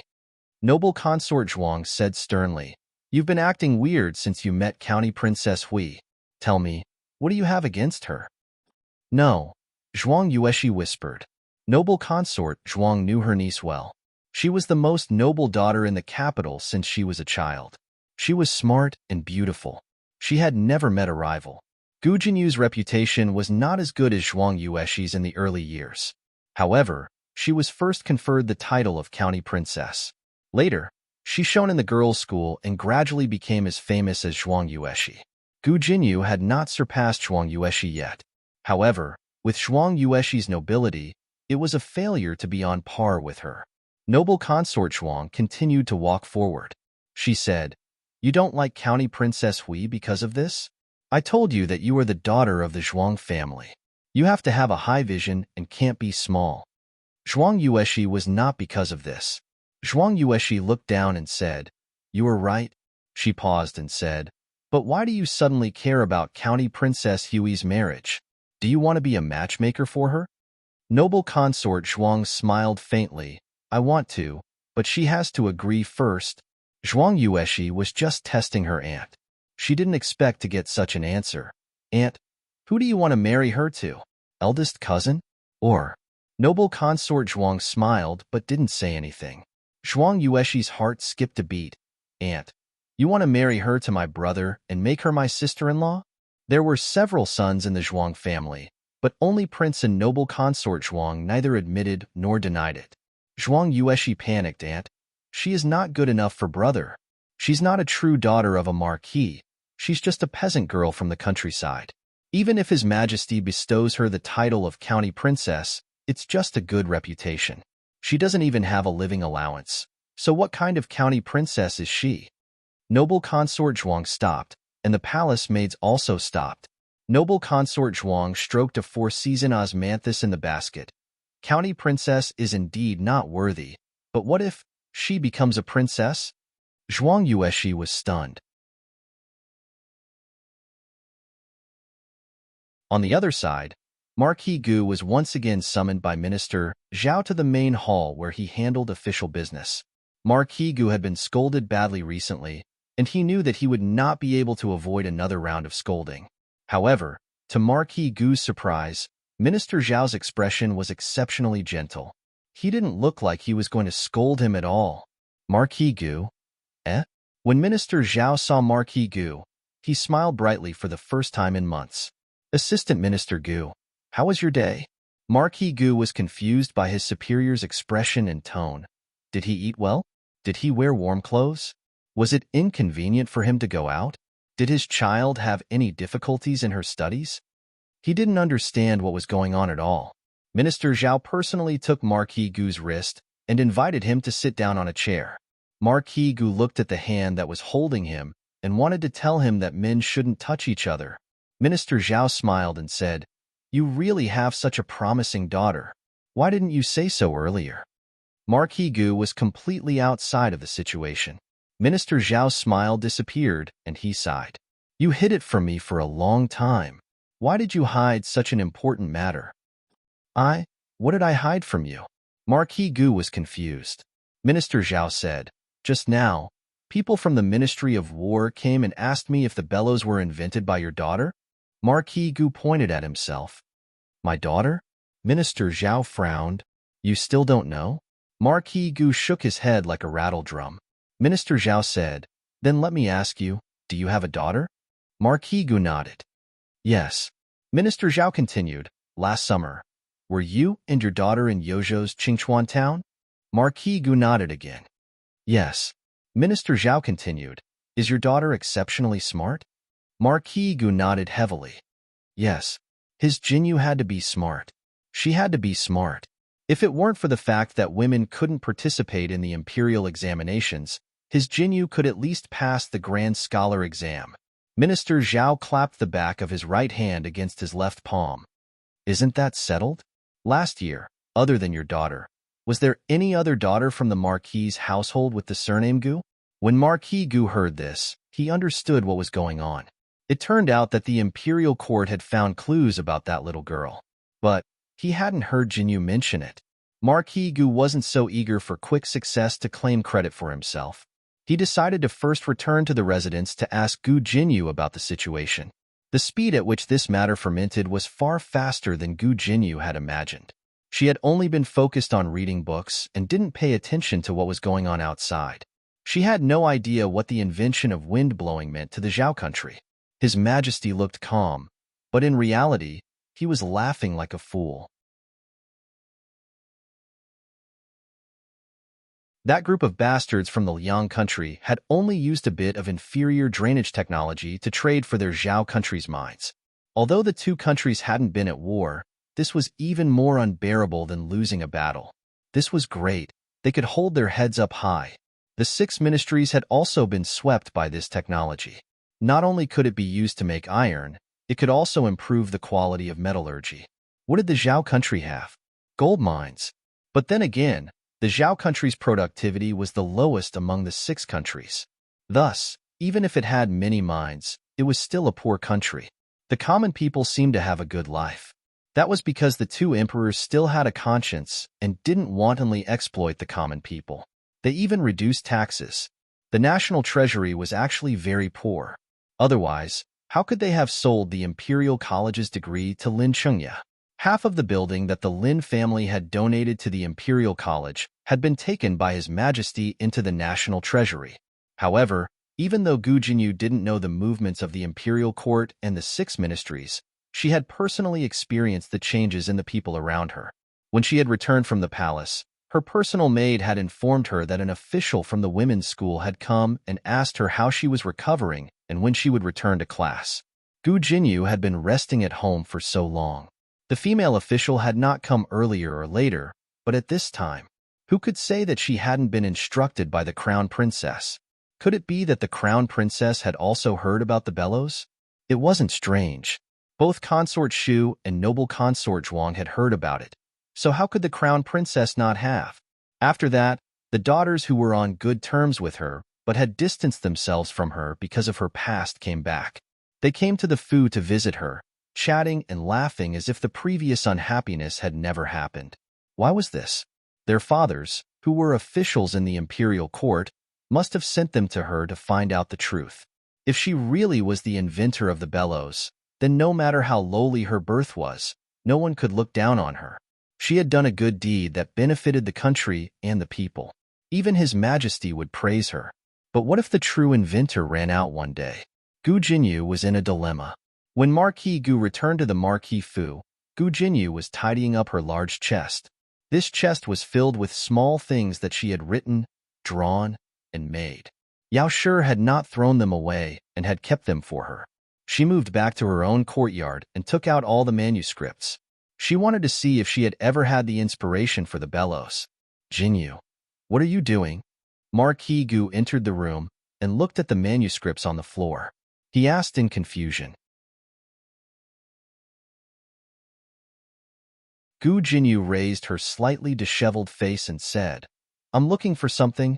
"What are you looking for?" Marquis Gu walked in. "Father will help you look." "A sketch," Gu Jinyu said. "A sketch that looks similar to the bellows." "You're talking about this?" Marquis Gu bent down and picked up a piece of paper that had been sandwiched between the pages of a book. On the paper, there was a very immature drawing of a crooked chest.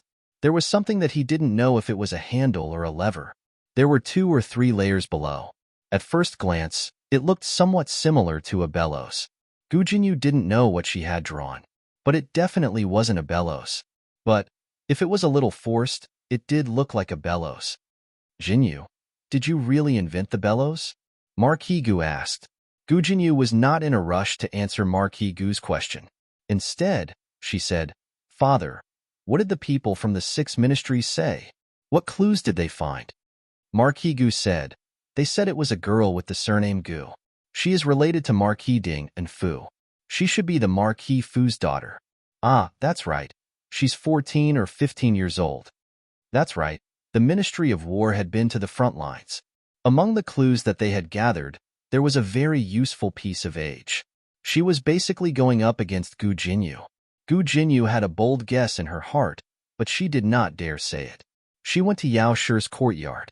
Yao Shi was currently making clothes for Gu Jiao. "Mother." Gu Jinyu walked over. The excitement in her heart made her ignore the clothes in Yao Shi's hands. She crouched down and grabbed Yao Shi's hand, asking, "Has elder sister come recently? What is it? Are you looking for her for something?" Yao Shi asked. Gu Jinyu shook her head. "No, I haven't gone to the girls' school for a few days. I haven't seen elder sister, so I wanted to ask how she is doing." The girls' school was next to the medical center. When Gu Jinyu went to school, she would occasionally run into Gu Jiao, but the two basically did not interact. In the medical center, other than the Zhuang sisters, no one knew that she was sisters with a medical center's medicine boy. When her daughter was mentioned, Yao Shi's brow was filled with affection.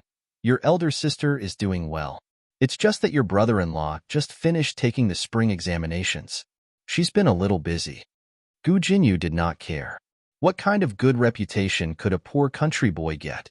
Unlike Royal Princein, who would definitely get first place. When Royal Princein got first place, he would give her the hairpin. "Is your health better? I heard that you went into the palace today." Yao Shi said, "I'm fine.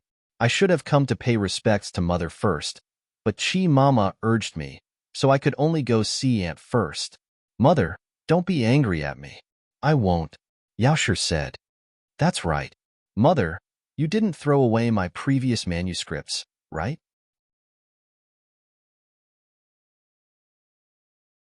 Gu Jinyu took out a few pieces of paper that she had drawn on when she was young from her pouch. "They're the same as these?" Yao Shi asked. "Didn't you take them all?" Gu Jinyu said, "I'm talking about the ones in the mountain villa." Yao Shi explained. "These were brought over from the mountain villa." Gu Jinyu lowered her eyes. Then, "Has elder sister seen these things?" Yao Shi shook her head. "I haven't shown them to her." Gu Jinyu looked up at Yao Shi. "Then did she look through them herself?" Yao Shi asked strangely. "Why would she look through your things?" She was not a child. Children would not do this. When Gu Yin was young, he never looked through Gu Jinyu's things. Gu Jinyu smiled. "That's not what I meant. She's my elder sister. Elder sister is cold on the outside, but warm on the inside. I know that she actually cares about me." Yao Shi said, "Even if she cares about you, she wouldn't look through your things." Jiao Jiao was a polite and good child. Gu Jinyu did not argue with her mother and changed the topic to talk about other things. Soon, Yao Shi began to feel sleepy. Yao Shi had been feeling sleepy recently. Gu Jinyu told her mother to rest well. After walking out of the yard, Gu Jinyu suddenly muttered, "No matter who it is, they must have gotten the inspiration after secretly looking at my drawings." The servant girl. "Young miss, what are you saying?" Gu Jinyu ignored her. She firmly believed in her own conclusion and was no longer worried that she would be exposed. That's right. She was the country's genius girl. Others had simply stolen her inspiration. She was the true owner. The next day, Gu Jinyu went to school.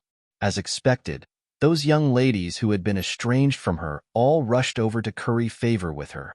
Miss Gu, I heard that you were the one who invented the quartz bellows. Is that true? That's right, that's right. Is it true? Quick, say something. At the entrance of the girls' school, Gu Jinyu was blocked by the young ladies. Although everyone's tone was inquiring, their eyes were very certain. Otherwise, Gu Jinyu had pretended to be sick at home for so long. Suddenly coming to school, wasn't it because she had made a comeback? Gu Jinyu smiled modestly and said, His Majesty has not announced it to the public yet. Everyone, don't spread the news.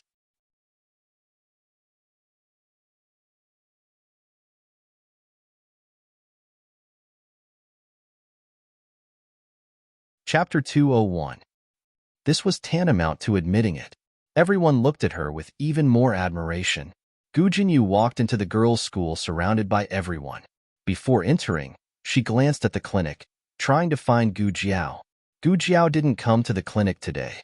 She went to the courier station to send a letter to Xuaningxiang. There was a letter from her, a letter from Zhou Erzwang, who Gu Chongqing brought over from the military camp. There were also some trinkets from the capital for Gowa. Gowa was 2 years old now. She could walk, run, and jump. She was especially good at calling people, especially her father. Gu Jiao asked Xuaningxiang if she had any plans to find a father for Gowa in the letter. Gu Jiao didn't have those rigid thoughts. In Gu Jiao's opinion, Xuaningxiang was still young. She was only 2 years older than her, 17 this year.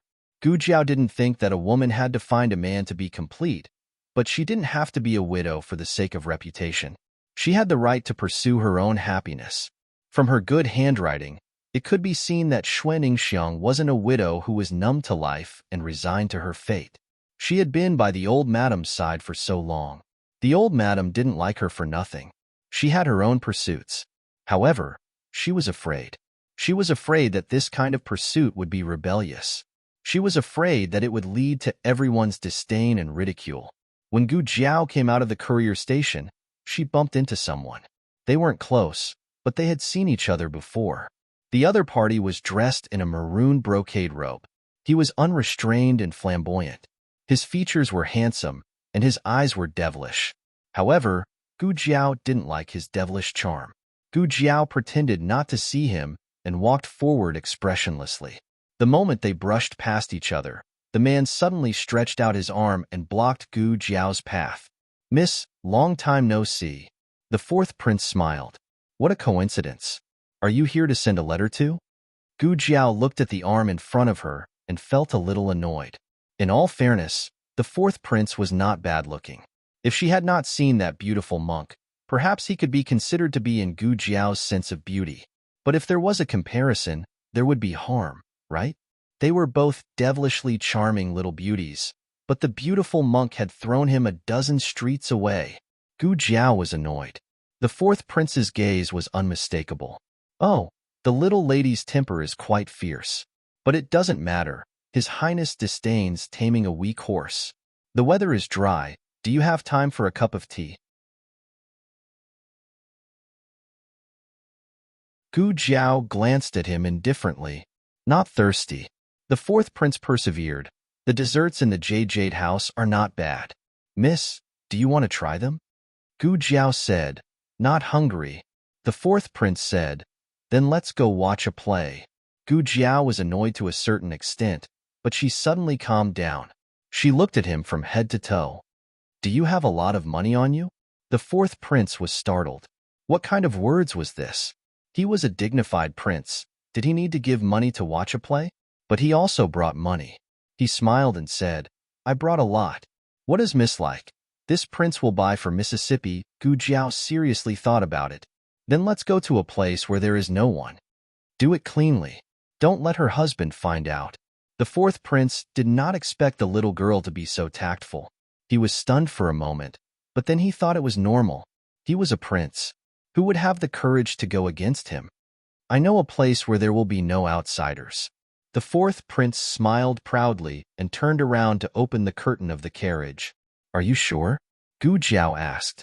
Her husband was a scholar and might become an official in the future. Openly robbing someone was not suitable for a future tribute soldier wife.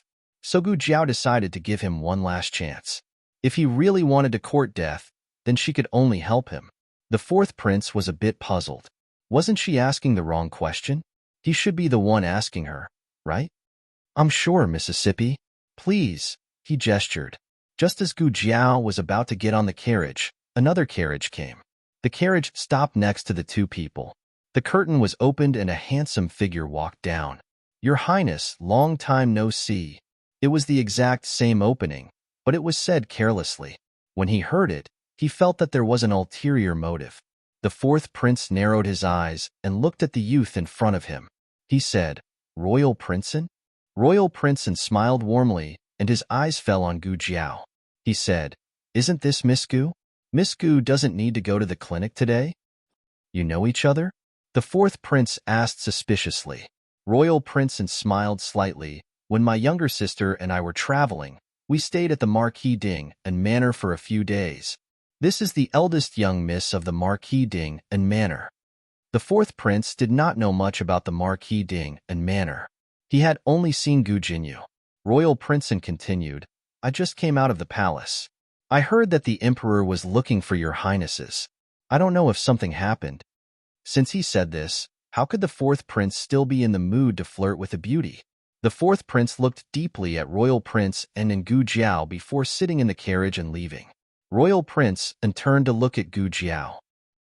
His temperament was warm and his voice was low. That is the current fourth prince. Gu Jiao knew. Royal Princeton saw that she was not surprised and paused. He smiled to himself. That's true. She was not a flower that grew up in a greenhouse. How could she be so easily tricked into a carriage by a man? Are you going back to the clinic? He asked. Gu Jiao nodded.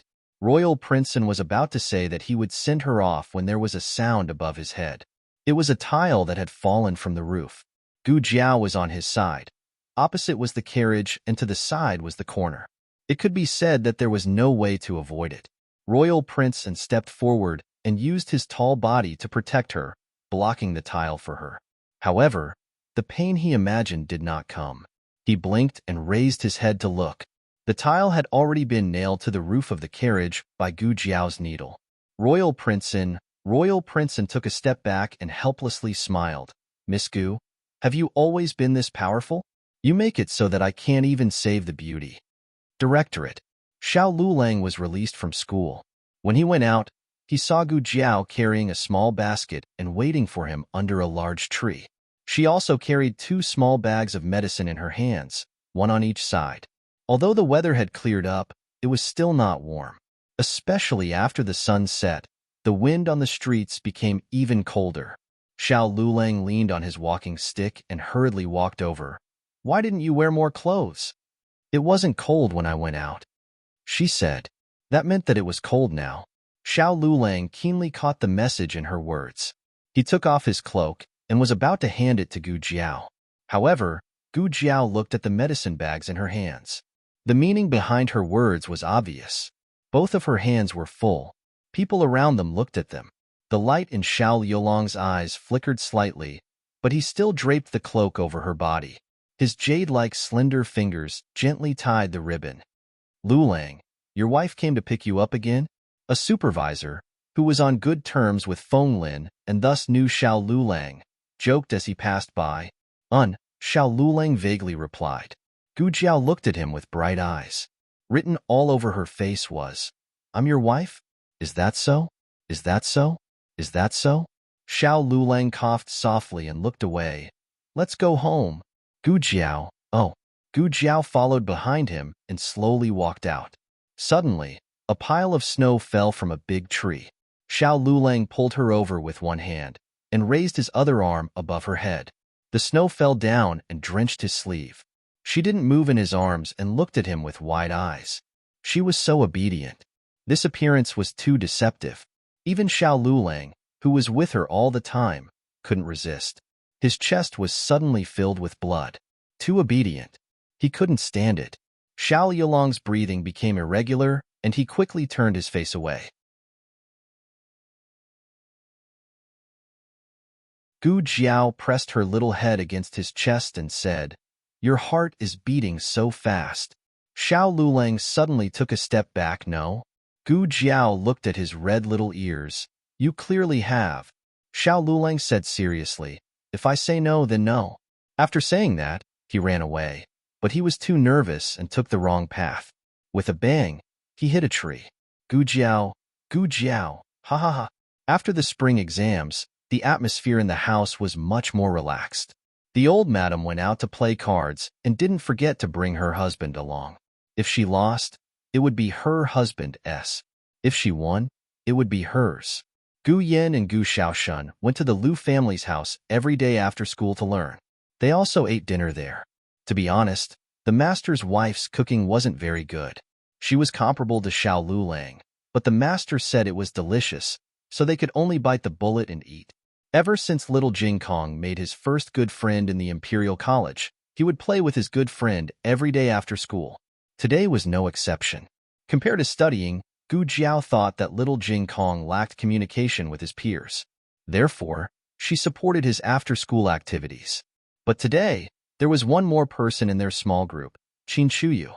Little Jing Kong was confused. "Why is he here?" Su Tangting whispered. "Sigh. My father must have asked me to take him with me. I'm also worried." Su Tangtang and Qin Chuyu didn't know each other. Qin Chuyu and little Jing Kong were in the same class. He was in the ordinary class. His father introduced him, so he had to listen. Little Jing Kong didn't like Qin Chuyu. First of all, Qin Chuyu was spoiled and unreasonable. Second of all, as long as he was with Qin Chuyu, those people wouldn't listen to him. Little Jing Kong didn't understand what kind of emotion this was, so he instinctively wasn't used to it. Su Tangtang didn't like Qin Chuyu, but he could sense that his friend didn't like Qin Chuyu. He felt that he had done something wrong, so he whispered, "I'm sorry, I won't take him with me next time." "It's okay. For your sake, I can play with him." Little Jing Kong was a generous child. As long as he didn't steal his Jiao Jiao, everything else was negotiable. "What are you playing?" Qin Chuyu asked. Su Tangtang said, "We're building a house." Qin Chuyu said arrogantly, "What's so good about building such a small house? If you want to build a house, build a palace." "What's a palace?" Little Jing Kong was a good kid who asked questions whenever he didn't know anything. "The palace is where my father, the emperor, lives." Qin Chuyu almost spilled the beans. He was so guilty that he broke out in a sweat. Fortunately, the two kids didn't realize it. Little Jing Kong asked again, "What's an emperor?" He grew up in a temple and didn't know about this kind of information. Now that he was at home, his family never mentioned anything about an emperor. Su Tangtang was born in an official's family, so he knew about this. He explained to his friend, "It's the master of the Zhao state, the most powerful person in the world." Oh, little Jing Kong didn't really understand and didn't really want to understand. He was only interested in their small house. "I've never seen a palace, so I don't know how to build one." Su Tangtang shrugged. "I've never seen one either." They hadn't even seen a palace before. What a bunch of country bumpkins. Qin Chuyu remembered his father's teachings. He couldn't expose his identity as a prince. However, he secretly made a mental note to ask the crown prince consort's sister-in-law during the next holiday so that he could bring his two little friends into the imperial palace to play. The next day, His Majesty personally summoned Marquis Gu to verify the bellows. Concubine Shu was also present. The smile on Concubine Shu's face never disappeared. His Majesty was still quite cautious. He asked, "I heard that Assistant Minister Gu has a daughter." Concubine Shu had mentioned Gu Jinyu's background to His Majesty. Before that, His Majesty had already promised Concubine Shu to bestow her the title of County Princess. He didn't go back on his word just because she wasn't born in the Marquis's family. It didn't matter if she was just a county princess without a fief or a manor. However, the bellows matter was very important. Marquis Gu cupped his hands and said, "Your Majesty, my eldest daughter grew up in the countryside and didn't study much." The meaning of his words was obvious. How could an illiterate person come up with such an amazing invention? Marquis Gu didn't look like he was lying. Moreover, His Majesty didn't think he had to lie. who would give the credit of their biological daughter to their adopted daughter. His Majesty drafted an imperial edict to bestow Gu Jinyu the title of secondary second-rank Infanta Hui. She was the first Infanta who wasn't born in the imperial family. Generally speaking, only the legitimate daughter of a prince had the right to be bestowed the title of Infanta. The daughter of the prince's family was a second-rank Infanta. The daughter of the crown prince's family was a first-rank Infanta. Gu Jinyu was the first Infanta who wasn't born in the imperial family. Her rank was slightly lower than that of the imperial family's Infanta, but it was only half a rank lower. She also had a fief of 500 households. Although this fief didn't cost much silver, its significance was too great. From today onwards, she was truly recognized by the imperial family. With her status, it couldn't be said that she wasn't good enough for a prince. Of course, His Majesty didn't forget the carpenter who made the bellows and the old blacksmith who was the first to promote the use of the bellows. He decided to call the two of them to the capital to bestow rewards.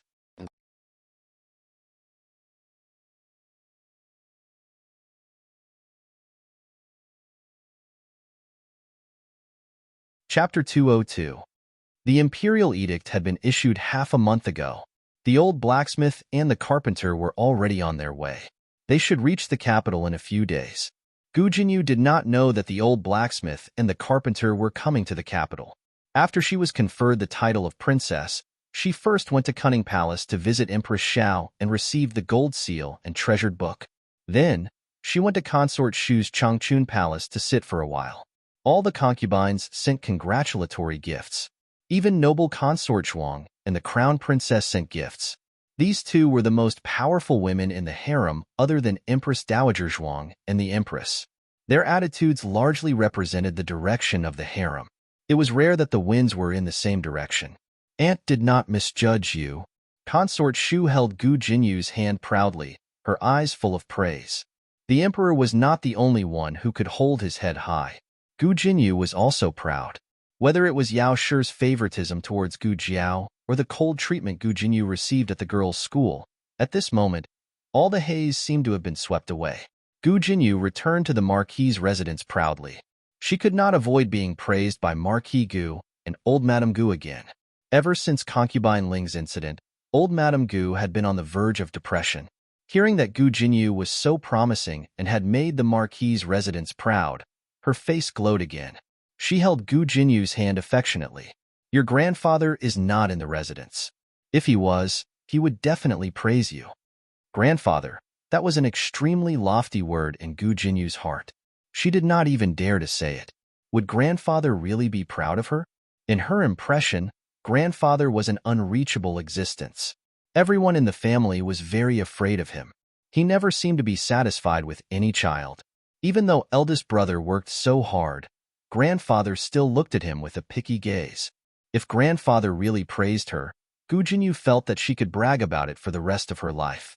Gu Jinyu left old Madame Gu's courtyard and planned to go to Yao Shi's courtyard. She wanted to tell Yao Shi that she had made a great contribution and had been conferred the title of princess. She wanted her mother to know that she was the smartest daughter in the family and was most worthy of Yao Shi's attention and love.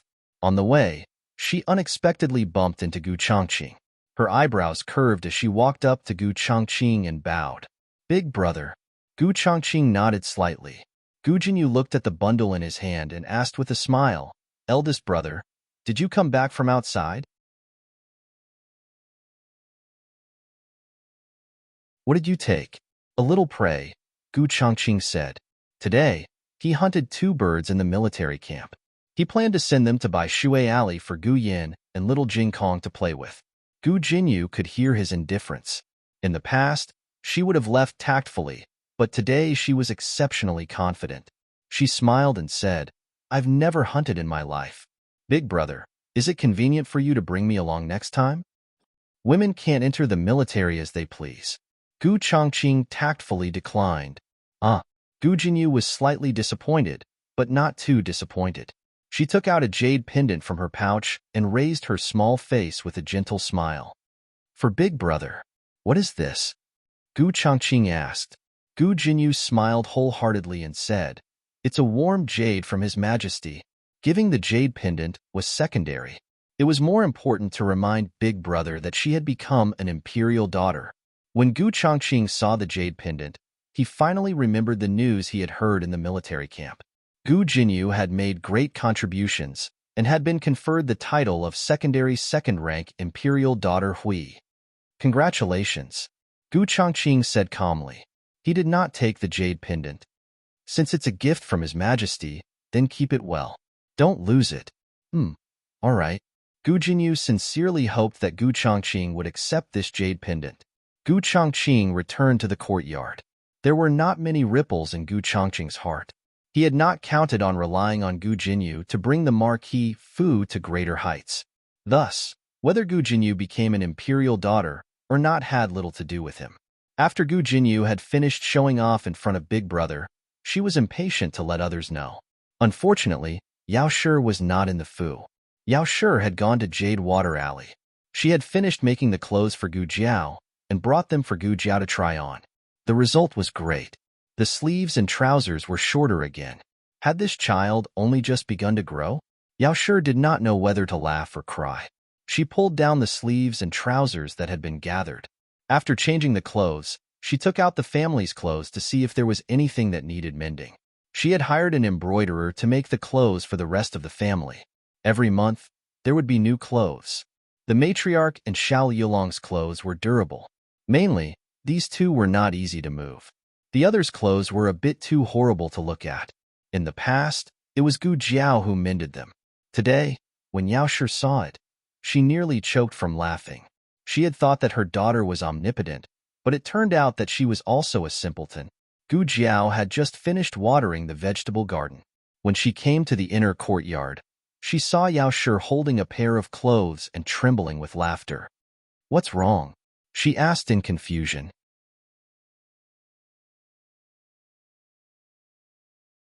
Io, Yao Shi's tears came out of her eyes from laughing.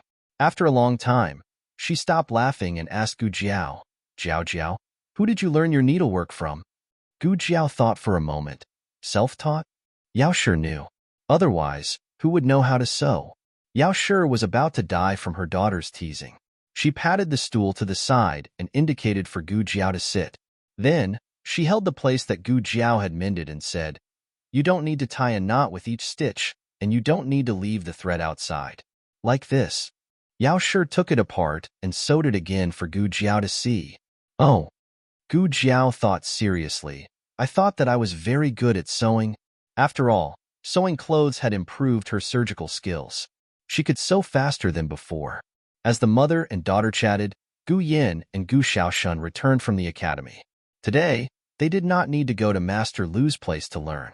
The two did not know that Gu Jiao and Yao Shi were both at home, so they bickered and each entered the courtyard with a chicken feather on their head.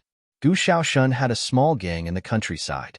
At that time, he was the #1 bully in the surrounding villages. The chicken feather on his head was the symbol of his chicken feather gang. After that, he was sent to Tianxiang Academy by Gu Jiao. On the surface, he seemed to have changed, but in reality, he was still a gang of celestial monkeys. Today, he was finally caught red-handed by Gu Jiao. Older sister. Gu Xiaoshun plucked the chicken feather on her head. Her eyes moved, and she also plucked the chicken feather on Gu Yan's head. The two stood there motionlessly, waiting for Gu Jiao's decision. Jiao. Auntie Zhang, who was in the alley, came to the door. "The wall behind my kitchen is about to collapse. I'll go take a look for you." Gu Jiao looked at the two celestial monkeys in the house, put down the water bucket used to water the flowers, and went to her house with Auntie Zhang. The first time the neighbors found out that Gu Jiao was capable was when the roof of the old chancellor next door leaked. Gu Jiao climbed up and directly renovated the roof. After that, the neighbors all knew that Grandmother Zhuang's grandniece-in-law was capable. Auntie Zhang's courtyard wall cracked and needed to be repaired with mud. In ancient times, there was no cement. It was all lime mortar and rammed earth. Lime mortar was not stable enough, and it was easy to get damp in rainy days. Rammed earth was a better choice. The raw materials of rammed earth were red mud, coarse sand, and lime blocks. There were still lime blocks and coarse sand in Auntie Zhang's house. Little Jing Kong used up the red mud. Recently, he was obsessed with building houses with his friends, so he really didn't know where to get more. Auntie Zhang was very anxious. Can it be repaired today? I don't think it'll last until tomorrow. The courtyard wall was connected to the kitchen.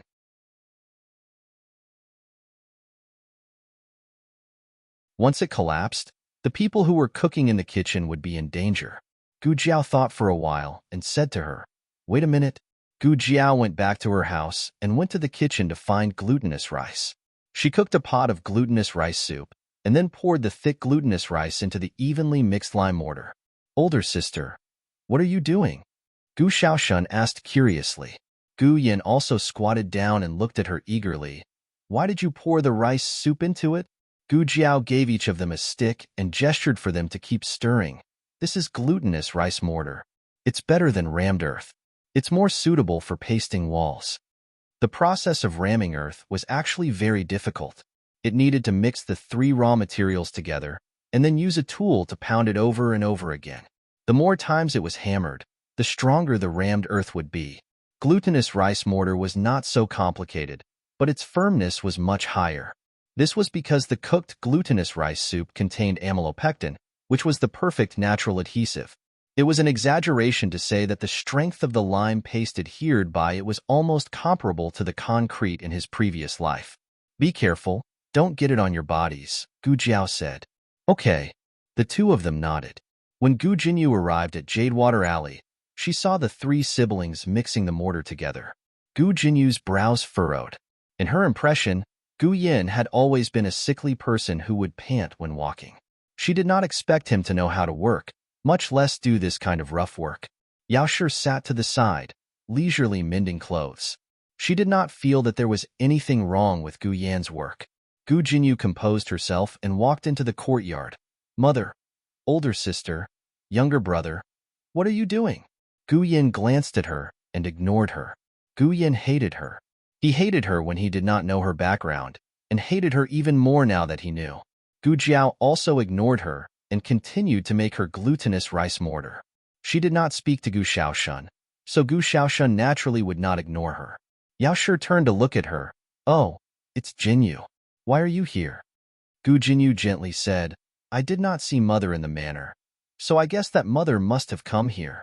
I brought some things for older sister and younger brother." Gu Yin rolled his eyes. "Who cares?" The mortar was quickly finished. Gu Jiao found a bucket and filled it with a large bucket. "I'll do it." Gu Xiaoshun carried the bucket to Aunt Zhang's house. Gu Yin also wanted to carry it, but he could not lift it. Thus, he carried a small shovel. The 3 siblings went to mend the walls of Aunt Zhang's house. Yao Shi sighed. Gu Jinyu looked at the dirty mortar on the floor and the unfinished glutinous rice soup. She frowned in disdain and turned to look at Yao Shi. "Mother, how can older sister let younger brother do rough work?"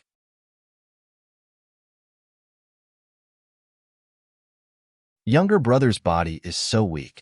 It's precisely because he's weak that he has to do more work. Don't you see that your younger brother is much more energetic than before? If Gu Yin had not taken medicine every day, Yao Shi would have thought that her son was already a normal person. Gu Jinyu pursed her lips, but the imperial physicians all said that younger brother cannot work too hard. He needs to rest more. Yao Shi said, "Your older sister is a doctor. She knows what's best for Yin'er." Gu Jinyu gaped. She was just a medicine boy. How could she be a doctor? Gu Jinyu's gaze landed on the glutinous rice soup and mortar. This was nonsense. The glutinous rice soup was food, but Gu Jiao had used it to mend the mud. Otherwise, why would she say that she grew up in the countryside? She did not have any common sense. Gu Jinyu could not see it, but he endured and did not say, "Mother, what is it?" Yao Shi asked. Gu Jinyu smiled and took out a golden seal and a book from his sleeve. He handed them to Yao Shi. Yao Shi was slightly startled. "This is, open it and take a look," Gu Jinyu said proudly. Yao Shi opened the box with the golden seal and flipped it over. It was the imperial daughter's seal. Gu Jinyu waited for Yao Shi's praise. Yao Shi had heard about the bellows. Yao Shi did not understand the court's rules, but becoming an imperial daughter was an honor. Yao Shi nodded in satisfaction. "Mother, Jinyu is really amazing." Receiving Yao Shi's approval, Gu Jinyu was very happy. Not long after, the 3 siblings returned. The three were covered in dirt from pasting the wall. Their hair was covered in dust. Aunt Zhang carried a jar of pickled vegetables and walked in. She said to Yao Shi, Yao, your children are really capable. They finished it in one go. The joy and pride in Yao Shi's eyes almost overflowed. She was even happier than when she saw Gu Jinyu's imperial daughter seal. Yes, they are all very capable. What was so good about pasting a wall? Gu Jinyu frowned. Gu Jinyu had brought many things bestowed by the emperor to show everyone the good news of her becoming an imperial daughter. However, other than Yao Shi's slight praise at the beginning, Gu Jiao's group treated Gu Jinyu and her valuables like air. Gu Jinyu did not feel the joy of showing off at all. The gold, silver, and jewels she had brought could not compare to a jar of worthless pickled vegetables. As expected, they came from the countryside and did not know what was good for them. At night, Gu Jinyu returned to the Marquis Fu. A servant girl told her that in the 4 hours she had been gone, many young ladies had come to visit and left gifts. They were all to congratulate her for being conferred the imperial daughter title. Gu Jinyu felt a little better. When Marquis Gu returned to the Fu, Gu Jinyu told him about her visit to Jadewater Alley.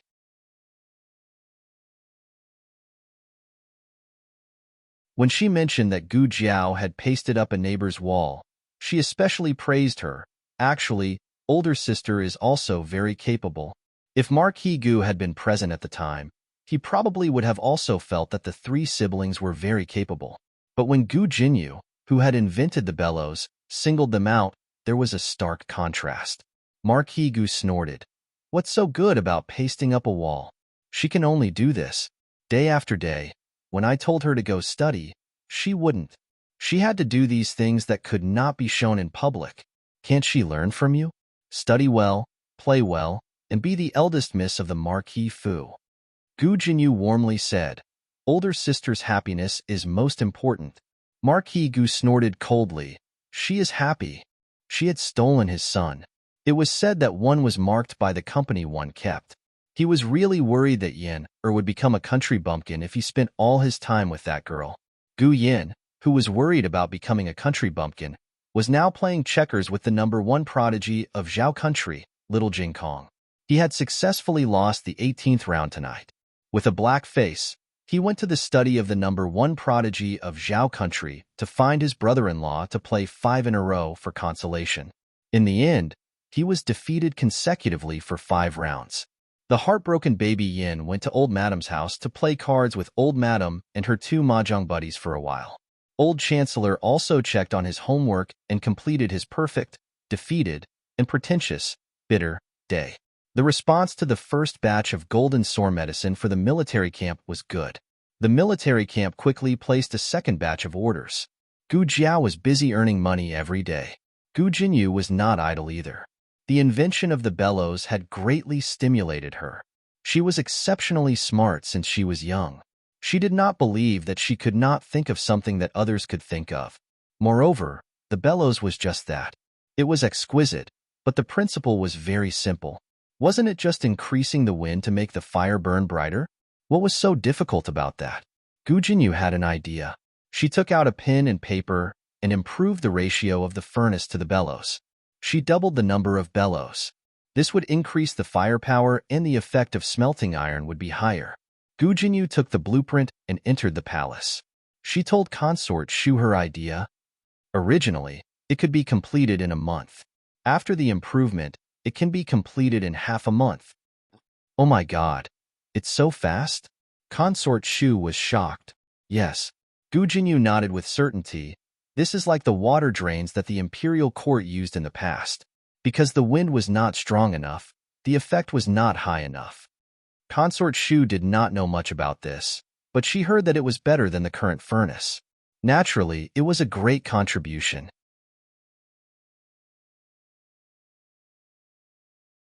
Consort Shu led Gu Jinyu to the royal study to meet His Majesty. The borders had not been peaceful recently. His Majesty was discussing important matters with the military officials. If an ordinary person came, the eunuchs would not rashly announce it. But who asked this Princess Hui to be His Majesty's favorite? Eunuch Wei smiled and said, Your Highness, please wait a moment. Princess Hui, please wait a moment. This old servant will go and announce it. Old servant? In the past, Eunuch Wei had called himself a miscellaneous person in front of Gu Jinyu. Thank you for your trouble, Eunuch Wei, Consort Shu said. Gu Jinyu also nodded. Eunuch Wei took small steps into the room and whispered a few words to His Majesty. His Majesty was almost annoyed to death by the problems at the borders. Coincidentally, he also needed some exciting news. So he dismissed the military officials and called Gu Jinyu and Consort Shu in. And Gu Jinyu did not disappoint him. His Majesty was actually a layman, but he trusted Gu Jinyu. He immediately sent someone to send the blueprint to the Ministry of Works. The Ministry of Works Manufacturing Department looked at Gu Jinyu's blueprint with a suspicious expression. There are so many bellows. Will there be no problem? His colleague at the side said, It's Miss Gu's blueprint. What problem can there be? His Majesty personally sent someone to deliver it. Hurry. Since it was His Majesty's order, there was no way around it. The manufacturing department immediately ordered his subordinates to improve the ratio of the furnace and bellows according to Gu Jinyu's blueprint. The results proved that the efficiency had indeed increased. They could produce almost 2 days' worth of goods in one day. His Majesty was very pleased. He rewarded Gu Jinyu, Marquis Gu, and the Ministry of Works. Gu Jinyu was in the limelight in the capital. Everyone praised her as the second wondrous woman after the Crown Prince Consort, and even faintly showed signs of standing shoulder to shoulder with the Crown Prince Consort. In the Eastern Palace, a junior palace maid spoke up for the Crown Princess. Your Highness, is a wild girl from the countryside worthy of being mentioned in the same breath as you? Gu Jinyu's background could not be hidden from the Eastern Palace. Now that she was a princess, there was even less need to hide it from the world. Not only did the commoners not discriminate against her, they valued her even more because of this. They thought that she was a commoner's princess. Not only did she not put on airs, but she also demonstrated to the world that even a pheasant could become a phoenix. The crown princess knelt on the cushion and calmly practiced her calligraphy. It was as if no matter how many storms she experienced, she remained as indifferent as a chrysanthemum. Being in the limelight for a moment is nothing. She has to be in the limelight for a lifetime to be considered capable.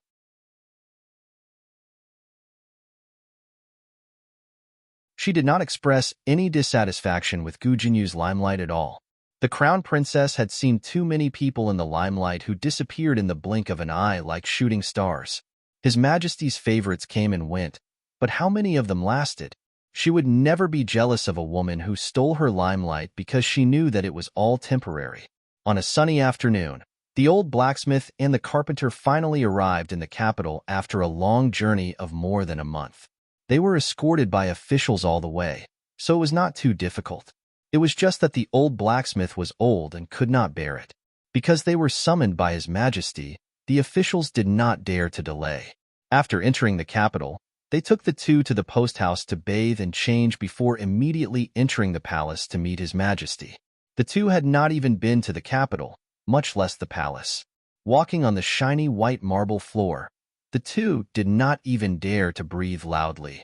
Lowly craftsmen like them had never dreamed that they would be able to meet His Majesty. They would really bring honor to their ancestors. The old blacksmith was nervous and excited. His old legs trembled as he walked. To be able to meet His Majesty, it is worth it even if I die here. The one who received them was Eunuch Wei, who served His Majesty. Eunuch Wei smiled and said, You cannot say this word in the throne room. It is taboo. The old blacksmith hurriedly covered his mouth. Of course, he did not forget to glance at Eunuch Wei. He was clearly a man. So why did he speak so strangely? The carpenter was a young man in his early 30s. Young people adapted quickly, but he was so excited that he could not take care of himself. After taking 2 steps, he stumbled and almost fell. The junior eunuchs at the side covered their mouths and snickered. Eunuch Wei's eyes swept over them, and the junior eunuchs' expressions all became solemn. Eunuch Wei led them to the side hall. He respectfully reported outside the door, Your Majesty, the craftsmen from the county town have arrived. Come in. His Majesty was in a good mood. The two had changed their clothes at the post house. The officials had also taught them the etiquette of kowtowing on the way here. As for whether they could learn it or not, that was another matter. The two had not yet seen His Majesty, but they felt their legs go weak just by hearing his majestic voice. "Please." Eunuch Wei smiled and reminded them. The two trembled as they stepped over the threshold. The palace was grand and untainted. The two did not feel like they had come to the imperial palace, but rather a fairy palace. "Kneel." Eunuch Wei saluted. The two fell to their knees with a plop. They had completely forgotten the etiquette they had learned earlier. The two brought out the strength they used to kowtow to their ancestors and kowtowed 3 times to His Majesty. After they were done, the two wanted to light incense, but unfortunately, they did not have any. His Majesty was very magnanimous and respectful to his own people. He would not put on the sacred and majestic air in front of the courtiers. "You may rise," he said. The two, "Why is there this?" The officials did not say anything. The two of them looked at each other and suddenly lay flat on the ground. "His Majesty, Eunuch Wei." His Majesty almost laughed out loud. "Quickly help them up." "Yes." Eunuch Wei also struggled to hold back his laughter and personally helped the old blacksmith and the carpenter up. They were two honest people. Otherwise, they would not have taught the blowing technique to the imperial court and the local craftsmen without hiding anything. This was also the reason why His Majesty decided to reward them. However, to His Majesty's surprise, they actually refused His Majesty's reward. The old blacksmith said sincerely, "It was not us who did it. It was that girl. If Your Majesty wants to reward that girl. We have received enough benefits. My iron shop is famous, and Ah Cheng's shop also has endless business. We have never earned so much money in our lives. Now that we can see His Majesty again, we can die without regrets." When they returned to the county town, they would be people who had seen His Majesty. They could brag about it for 18 generations. The word death had always been a taboo in front of His Majesty. However, when it came from a commoner's mouth with such sincerity, His Majesty only felt happy. Once he was happy, he would reward them even more. His Majesty smiled and said, "If you have any other requests, just say it." The two had discussed it on the way here. The old blacksmith said, "We want to see that girl and thank her in person. That young lady was a noble person in their lives, so they had to thank her no matter what." His Majesty was in a good mood today and approved their request. Gu Jinyu was brought into the palace. Eunuch Wei wanted to give her a surprise, so he did not say who had come. He only knew that they were 2 old friends from the county town. Gu Jinyu wondered if she had any old friends in the county town. Could it be 2 servant girls from the manor? Was Yuru back? In the end, she saw 2 unfamiliar men. The 2 unfamiliar men were also looking at her. Gu Jinyu had an ominous premonition. She frowned, gathered her thoughts, and bowed. "Your Majesty." His Majesty raised his hand to indicate for her to rise. He looked at the carpenter and the old blacksmith. "Do you still remember them?" Gu Jinyu was stunned. These 2 people, did she know them? The old blacksmith and the carpenter had the same doubts. That's right. Did they know this girl? His Majesty teased the 2. "What's wrong? It's only been half a year, and you don't recognize your little benefactor? You even said that you wanted to thank her in person." Gu Jinyu's heart skipped a beat.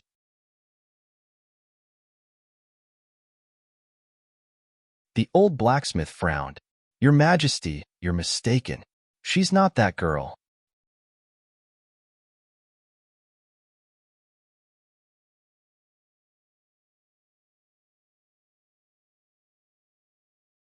Chapter 203. No one in the throne room dared to speak like this in front of His Majesty. Eunuch Wei's expression changed. Gu Jinyu's expression also changed slightly. However, it was not because of the other party's inappropriate choice of words. She forced herself to remain calm. His Majesty looked at Gu Jinyu strangely and said to the old blacksmith and carpenter, "She is Miss Gu." The carpenter had never seen Gu Jinyu before and could not comment. But the old blacksmith remembered clearly and waved his hand. "She is not. Miss Gu does not look like this." Eunuch Wei smiled and said, "Could it be that you have mistaken her? Take a look again." The old blacksmith had been working his whole life and did not know much about the ways of the world. He was not tactful, and when his temper flared up, he even forgot that he was talking to His Majesty. No need to look. Miss Gu stayed in my shop for an entire afternoon. How could I not remember what she looks like? Also, her voice is not like this. No, no. You are mistaken. Eunuch Wei smiled awkwardly. Are you sure that the lady's surname is Gu and she is the daughter of the Marquis? Yes, yes. The old blacksmith hurriedly nodded. When Xiao Sanzi went to the blacksmith shop to help Gu Jiao get the farm tools, the old blacksmith insisted on giving Miss Gu a bonus. Xiao Sanzi was pestered until he could not bear it and accidentally said, Miss Gu is the daughter of the Marquis. Why would she lack your money?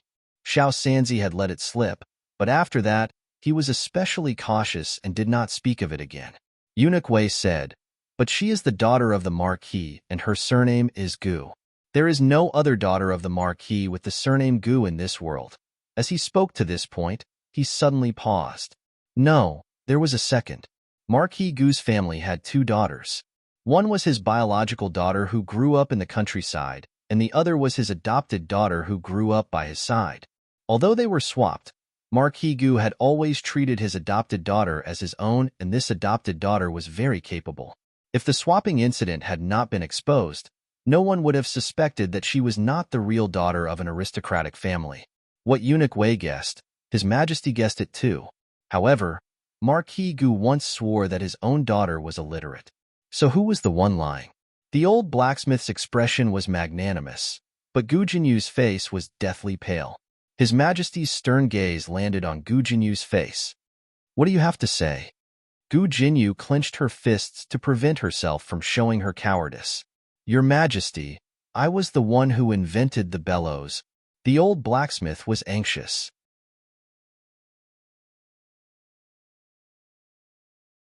Aya, you little doll, how could you lie? You didn't even go to my shop. If you don't believe me, call them all over. The old blacksmith was not the only one at the blacksmith shop that day.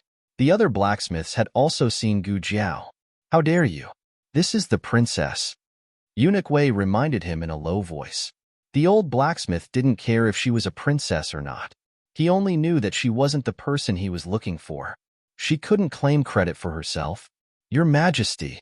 Gu Jinyu bowed and said, It's true that this official's daughter has never been to a blacksmith's shop, but this official's daughter did design the bellows. His Majesty frowned and said, Then what did you say at the beginning?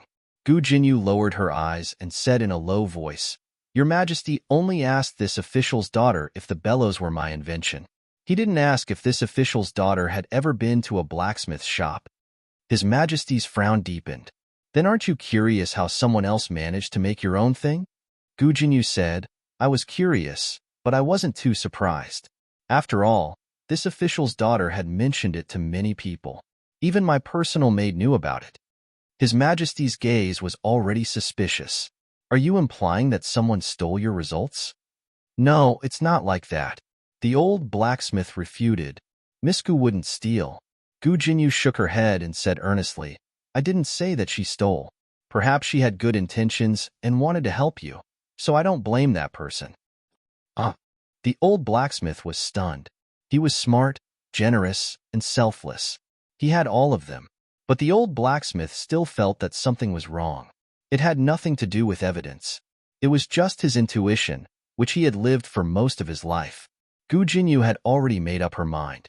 She insisted that the inspiration was her own. If His Majesty wanted to investigate, he could only investigate the people around her. She had already bribed the maids, and they would provide her with favorable statements. More importantly, her father would definitely side with her. As for that girl, what evidence could she produce? Blueprints? Who didn't have them? She had already grasped the principles behind the bellows. If she really confronted her, it would be as if no one could win against that girl. But Gu Jinyu had never expected that just when she thought that she had victory in her grasp, the Ministry of Works suddenly sent bad news. The furnace for smelting iron had exploded. It had been the furnace that Gu Jinyu had modified with the bellows. It had only taken 3 days. To be exact, it hadn't even taken 3 days. This morning, the furnace had exploded. The explosion of that furnace had been so powerful that it had completely destroyed the furnace that the Ministry of Works had just built. This was not the scariest thing. The scariest thing was that there had been many craftsmen from the imperial court present.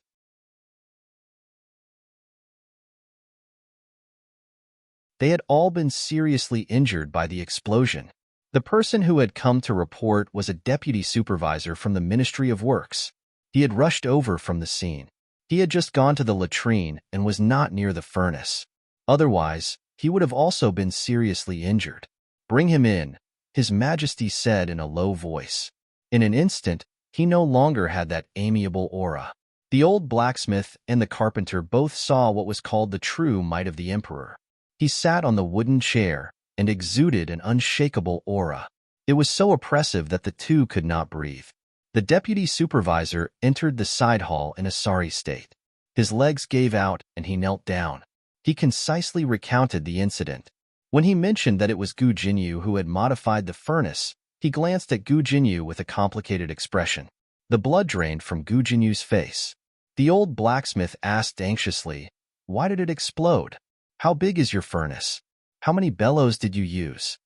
The deputy supervisor did not know this commoner, but since he could appear in His Majesty's royal study and His Majesty did not stop him, he told him the truth. The old blacksmith lamented. Miss Gu said that such a big furnace could only use 2 bellows at most. Who told you to use 6? Aren't you courting death?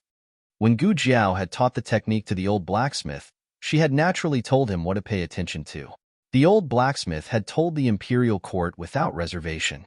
"Why did you decide on your own?" The old blacksmith was very anxious. The deputy supervisor felt bitter because it was the princess' idea. She had invented the bellows. If she wanted to modify it, who would question her? His Majesty's gaze on Gu Jinyu suddenly turned cold. Gu Jinyu broke out in a cold sweat. She braced herself and said, "My design will not have any problems. There must be some other problem." The deputy manufacturing supervisor said, "No, we are strictly following the princess's blueprint." Moreover, the operation of the bellows was very simple. As long as it was connected correctly, there would not be any mistakes. At this time, no one wanted to be the scapegoat. His Majesty turned to look at the old blacksmith and the carpenter. "Sir, please go and take a look at the scene." The old blacksmith and the carpenter followed the deputy supervisor to the Ministry of Works. Gu Jinyu also went. The scene was a big fire. Thick smoke rose everywhere. It was a mess. The injured blacksmith was carried out by the guards with wooden planks. The bloody scene was too horrible to look at. Gu Jinyu only felt her stomach churning. She covered her chest and turned around to retch. Gu Jiao was resting today. The 4 men at home had all gone to school. The old lady had also brought the old chancellor out to play cards. She was alone at home. She had planned to take a break for half a day, but before she could rest for a while, Xiao Sanzi came. "Miss Gu. Miss Gu."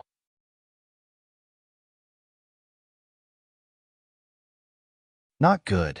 Something big happened." Gu Jiao said lightly, "Is Gu Qinglin not eating again? Or Gu Changfeng defaulting on the medical fees again?" "Neither." Xiao Sanzi said in horror. The furnace in the Ministry of Works exploded. In Zhao country, there was no public hospital like in Gu Jiao's previous life. The imperial court had limited doctors. The largest was the imperial medical department, but there were not many people.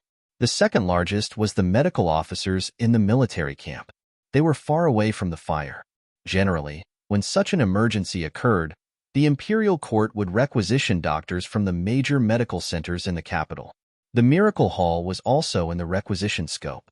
Gu Jiao took the medicine box and went to the scene with Dr. Song and 2 other doctors. The scene was more chaotic than Gu Jiao imagined. Amidst the thick smoke, there were injured people being carried out by the guards from the collapsed smelting room.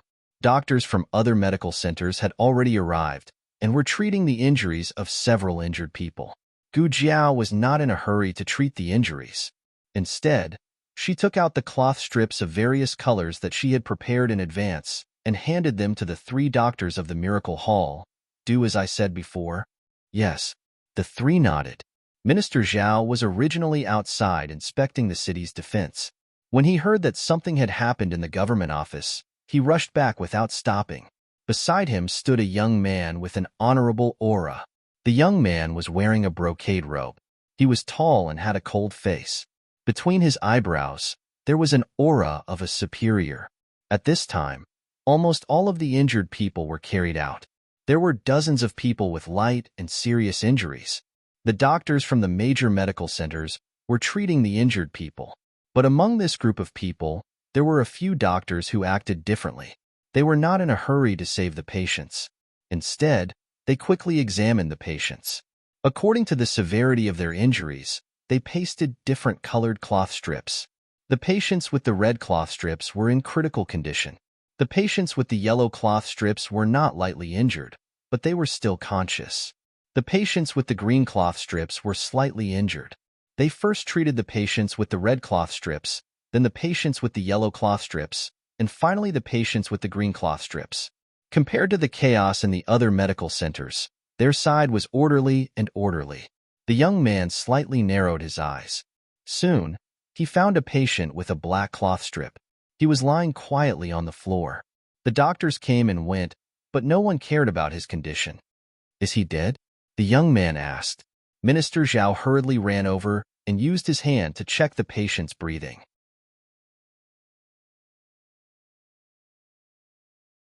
He came back and reported, "He seems to still be breathing. But why aren't they treating him?" Minister Zhao expressed his confusion. The old blacksmith and the carpenter also joined in the rescue. Although the two did not know medicine, they could help get the person out of the ruins. In the thick smoke, there was a small figure that could not be ignored. She was wearing a blue robe and had a slender figure. Her sleeves were rolled up, revealing her white wrists. Her side profile was as perfect as jade, but there was a red birthmark on the left side of her face. Her white hand dripped through the blood. She was calm and composed. There was no panic or disdain in her eyes. The young man stared at her. "Who is that?" Minister Zhao said. "Your Highness, that seems to be the female doctor of the Miracle Hall." The young man murmured, "Miracle Hall." The rescue efforts at the scene were in full swing, but Gu Jinyu was completely panicking. She really did not expect that the furnace she had modified would have such a big accident. There were dozens of injured people, and people were still being dug out of the ruins. At this moment, she really felt afraid. She did not dare to think about how His Majesty would hold her accountable. She seemed to be standing in front of a dangerous wall that could collapse at any moment. Her entire body began to tremble. In her panic, she noticed the injured person who was covered in black cloth. As if she had seen a life-saving straw, she quickly ran toward the injured person. She did not care about the ashes and blood on the ground, nor did she care about the injured person's mangled flesh. She knelt down next to the injured person. "Someone come. Is there a doctor coming to save him?" She cried out in despair, even shouting out the hesitation in her heart. Her elegant and clean dress was stained with blood. She took out a clean white silk handkerchief and held it in her hand. She lowered her head and carefully wiped the injured person. "Doctor! Doctor!" she cried out in a choked voice. She was a good person, not someone who disregarded human life. She had a conscience and a compassionate heart. She gritted her teeth and roared, "I am a royal princess. I order you to save him." This was the treatment area of the Miracle Hall. The doctors of the Miracle Hall were engrossed in treating the patients at hand. No one paid her any attention.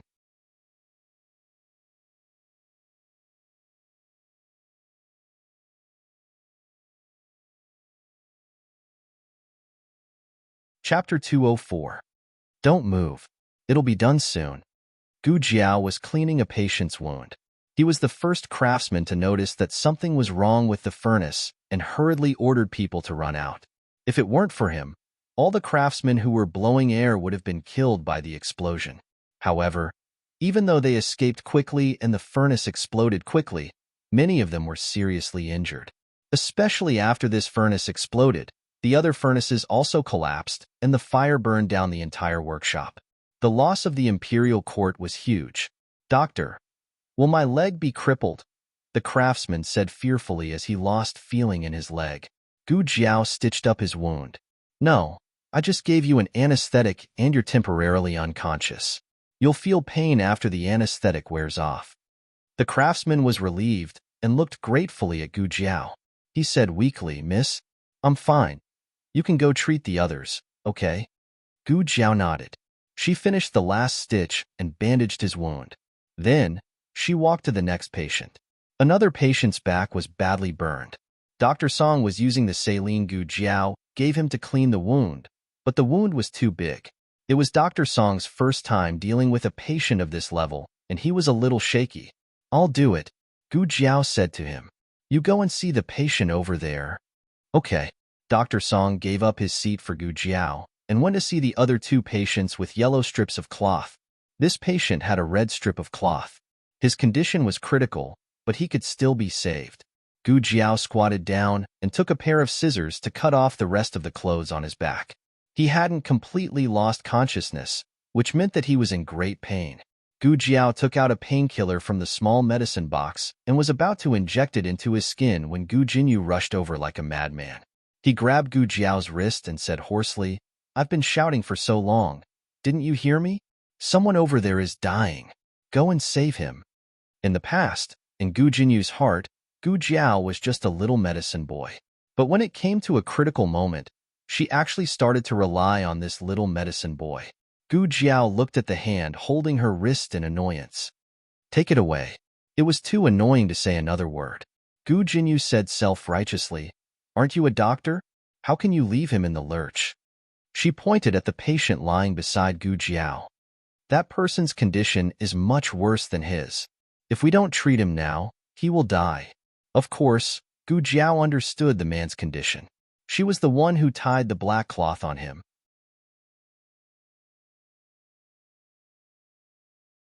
He was a dying man, so there was no value in saving him. Saving him would only lead to the deaths of a large number of critically ill patients covered in red cloth. Seeing that Gu Jiao was ignoring him, Gu Jinyu exploded. "Are you going to watch him die? Do you still have a conscience?" Gu Jiao pried open Gu Jinyu's wrist and pricked the patient's arm with a needle. She freed her other hand and gave Gu Jinyu a slap. This was not the small slap she had suffered when she was fighting with Zhuang Mingdai in the small town. Gu Jinyu was slapped to the ground. Her right ear was ringing. The corner of her mouth was also cut. Her forehead hit a broken piece of wood and blood immediately flowed out. Gu Jinyu looked at Gu Jiao in disbelief. Gu Jiao had already given the patient an analgesic injection. She took out a piece of antiseptic dressing and covered the patient's wound. Her movements were very careful. After doing all this, she stood up and looked coldly at Gu Jinyu. "Now that you know he is dying, why didn't you do it earlier? You don't even know how much wind and air volume a furnace can withstand. Who gave you the guts to operate the bellows?" The blood drained from Gu Jinyu's face.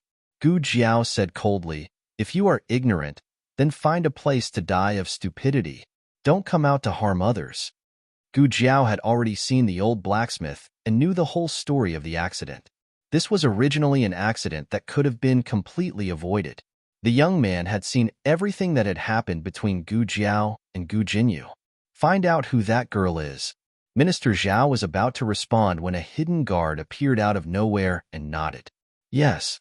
Minister Zhao broke out in cold sweat, as expected of His Highness. Even his hidden guards were so elusive. The fire was spreading, and it was not advisable to stay at the scene for long. Minister Zhao also joined the ranks of the injured.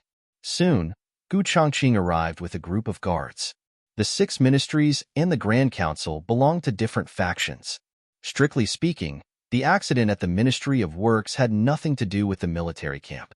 But when he heard that the doctor at the Miracle Hall had been requisitioned by the Ministry of Works, he led his personal guards and rushed over. Eldest brother. When Gu Jinyu saw him, it was as if she had seen another life-saving straw. She ran towards Gu Chongqing with a face full of tears. Gu Chongqing did not see her at all and rode his horse past her. He stopped not far from Gu Jiao and dismounted. He walked nervously towards Gu Jiao. "Are you okay?" Gu Jiao was changing the dressing for the patient. His injuries were too serious and a piece of dressing was soaked in blood. Gu Chongqing was a man, but he was secretly uncomfortable seeing this scene. He reached out his hand. "Give it to me." Gu Jiao shook her head and said to him, "There are still a few patients over there. Help move them. Send them to the medical hall?"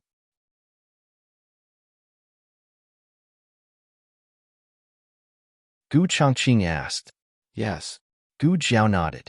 Gu Chongqing quickly ordered his subordinates to find wooden planks to carry the patients out.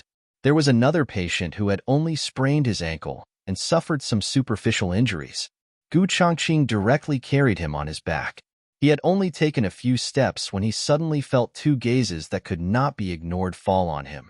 He looked over and saw a carriage parked outside the back door. That seemed to be, while he was thinking, there was a rumbling sound from the other end of the ruins. Gu Chongqing's eyebrows twitched. At this moment, the old blacksmith shouted, "Oh no! The furnace is going to explode again." The fire was not controlled and burned the furnace in the other boiler room, causing the furnace there to explode as well. Gu Jinyu's face turned pale, and she ran away. How could she still remember the critically ill patients? It was more important to save her own life. Gu Jiao picked up the patient in front of her and quickly left the scene. Unfortunately, she was still a step too late. The moment she took a step, the furnace exploded with a bang. The moment the fire dragon swept over, Gu Chongqing tiptoed and flew behind her. He used his body as a shield to block the attack of the fire for her. Gu Chongqing's whole body was burning. Gu Jiao turned to look at him. "Get lost." Everyone was shocked. "The military officer saved you, and you still want him to get lost?" Gu Jiao said, "Get lost." Gu Chongqing fell to the ground and rolled up. The fire on his body was quickly extinguished. Everyone who heaved a sigh of relief was stunned. Sure, you was stunned. So when you said get lost, it was really just the literal meaning of get lost. Gu Chongqing extinguished the fire quickly and did not suffer serious burns. However, Gu Jiao still brought him back to the medical hall with the other patients. There were many medical halls that came to treat this time, including the second boss's old nest, Huichun Hall.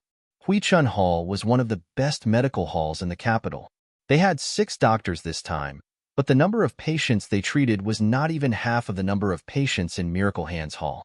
What was even more shocking was that the patients all proposed to go to Miracle Hands Hall for further treatment. "Shopkeeper, don't you think that young lady looks a bit familiar?" An elderly doctor said. Shopkeeper, he looked at Gu Jiao's back. He did not see the other party's appearance clearly, but he was very familiar with this situation. Wasn't this the little medicine boy that accompanied the second boss at the hot spring villa? Why was she here? The doctor said, "I heard that after the second boss left the Hu family, he opened a new medical hall in the capital. It seems to be called Miracle Hands Hall. Could it be the Miracle Hands Hall from before?" Shopkeeper, he said, "That's impossible, right? This Miracle Hands Hall's doctor is even better than our doctor."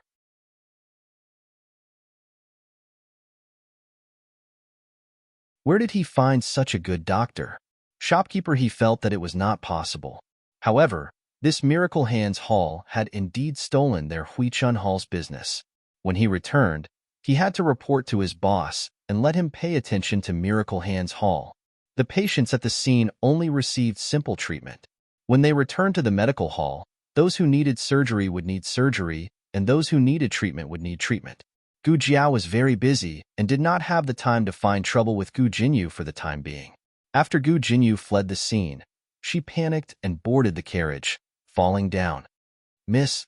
The servant girl was frightened by her miserable state. Gu Jinyu's face was pale as she said, Quickly go find father." Marquis Gu was not in the Ministry of Works today. He had been sent to the western suburbs of the capital last night to survey the irrigation works and would only return 3 days later. He still did not know that the Ministry of Works Yamen was in trouble. Because of Gu Jinyu's great merit, he had also risen in rank and became a popular figure in the Ministry of Works. Everyone had the right to to curry favor with him. He was happily surrounded by a group of colleagues who flattered him. Suddenly, a guard came over to report, "The imperial daughter is here." Marquis Gu personally went outside to welcome his daughter. "My good daughter, why are you here today? Did you specially come to see father?" He was shocked by Gu Jinyu's swollen face. Those who did not know would think that they had seen a ghost. "Father." After Marquis Gu boarded the carriage, Gu Jinyu told him about what happened at the Ministry of Works Yamen. "I really didn't do it on purpose. I didn't know that something would happen to the bellows. They all said that there was a problem with my design. But why was it fine at the beginning? And then something happened when those 2 people came. She made it sound as if the old blacksmith and the carpenter had something to do with the bellows accident. Gu Jinyu sobbed as she said, "They also said that I didn't make the bellows. It was elder sister who made it. How could that girl make the bellows?" Marquis Gu's face was full of disdain. Gu Jinyu said softly, "I don't know if elder sister saw my blueprint." Marquis Gu frowned. He vaguely felt that the girl was not someone who would do such a thing. But other than this, he could not figure out how she could make the bellows. "Did the old blacksmith really say that your sister told him?" Yes. Gu Jinyu nodded. "That shouldn't be." Marquis Gu pondered. "Why would she peek at your things? She also doesn't know where your things are." Gu Jiao had been to the Marquis's residence in the mountain villa several times, but she had never entered Gu Jinyu's courtyard. Gu Jinyu did not expect her father to believe Gu Jiao at this time.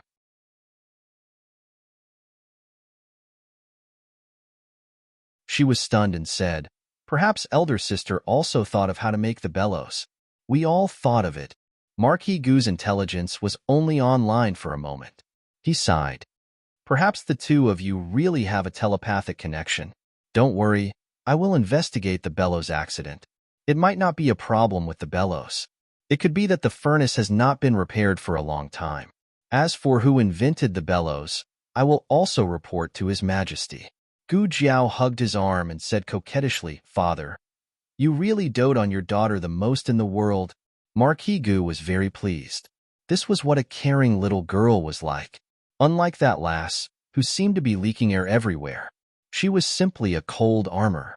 Marquis Gu temporarily put aside his official duties and went to the palace to see His Majesty. His Majesty was listening to Minister Zhao report on the accident, the number of casualties, and the amount of damage at the scene. He was in a very bad mood. When he heard Marquis Gu say that the furnace's explosion might have been caused by the furnace and not the bellows, he wanted to throw Marquis Gu out. Marquis Gu did not know that he had ignited His Majesty's anger. He continued, "Rest assured, Your Majesty, I will definitely find out the truth. Also, about the bellows, my two daughters have actually thought of it." After Marquis Gu left, His Majesty leaned tiredly against the back of the chair and raised his hand to massage his sore brows. The sky was dark and the surroundings were silent. The huge imperial study was dark and boundless, as if a giant beast had opened its dark mouth and swallowed him whole. After a long time, he sighed. "Wei Shen." "Your Majesty." Eunuch Wei walked in. "Do you want me to light the lamp?" His Majesty nodded. Eunuch Wei lit an oil lamp. Under the oil lamp, His Majesty's face was haggard and his expression was tired. With such a big matter happening, the one who was most upset was the ruler of a country. He softly said, "Your Majesty, please take care of your body." His Majesty asked, "Tell me, whose credit is the bellows?" Eunuch Wei dryly laughed. "Your Majesty already has the answer in your heart. Why bother asking this servant?" His Majesty said, "The old Marquis had served Jean for his entire life, but he still had to bear the crime of being disrespectful. Jean took away his military power and removed his armor." Eunuch Wei brightened the lamp. "That was for the country." His Majesty casually picked up a memorial from the table. "The Marquis of Ding and wants to give the credit to his adopted daughter." This matter was this matter. The responsibility for the accident had to be investigated, but the credit for the bellows could not be erased. Those who should be punished would be punished, and those who should be rewarded would be rewarded. Eunuch Wei dryly laughed. This old servant should not say this. It doesn't matter who made the bellows.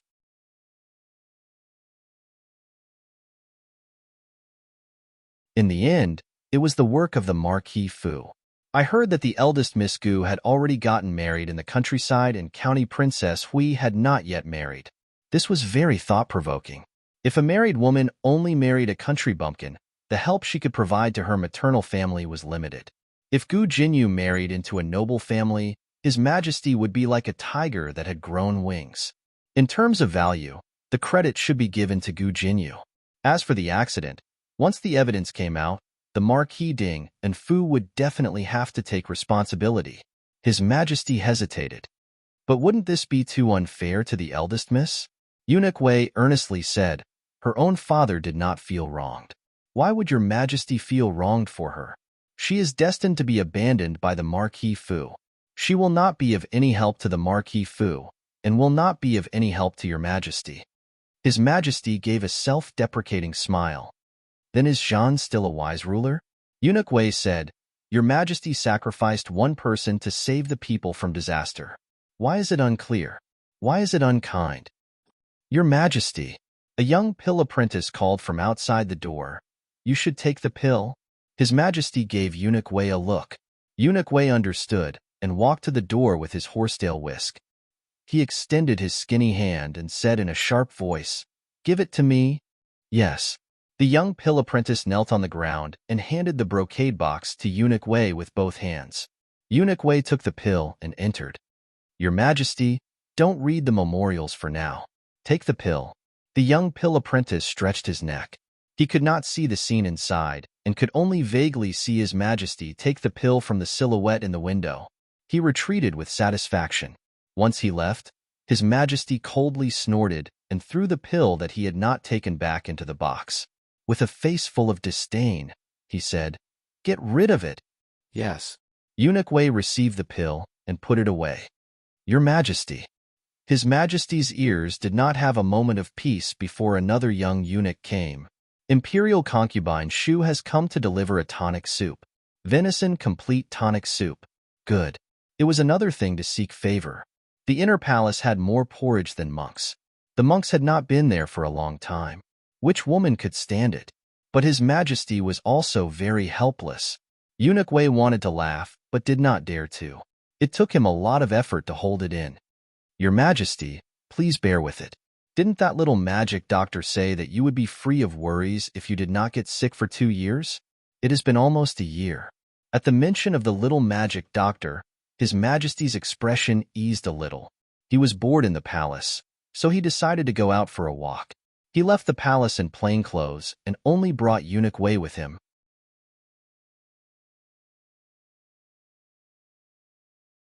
The master and servant wore the clothes of an ordinary master and a steward and walked openly on the street. There were not many people in the world who had seen the emperor's true appearance, so the two of them were not worried about being recognized.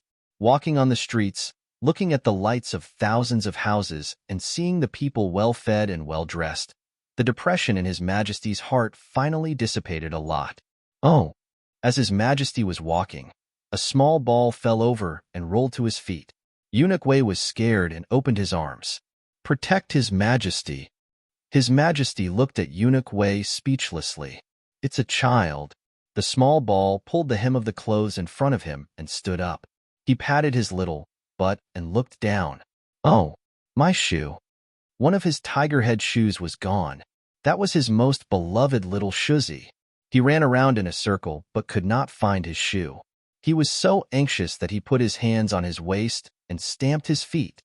His Majesty was amused by his charmingly naive look and could not help but laugh. Little Jing Kong finally noticed the adult in front of him. He looked up at him, thought for a while, and said, "Handsome uncle, have you seen my shoe?" You're tuning in to the Romance Rendezvous YouTube channel. We're so grateful for your support, and don't forget to subscribe to join us on this incredible journey through captivating stories. Your generosity through donations truly makes a world of difference, as it's the primary source of revenue that allows me to expand and enhance this channel for you. Thank you from the bottom of my heart for being a part of this adventure.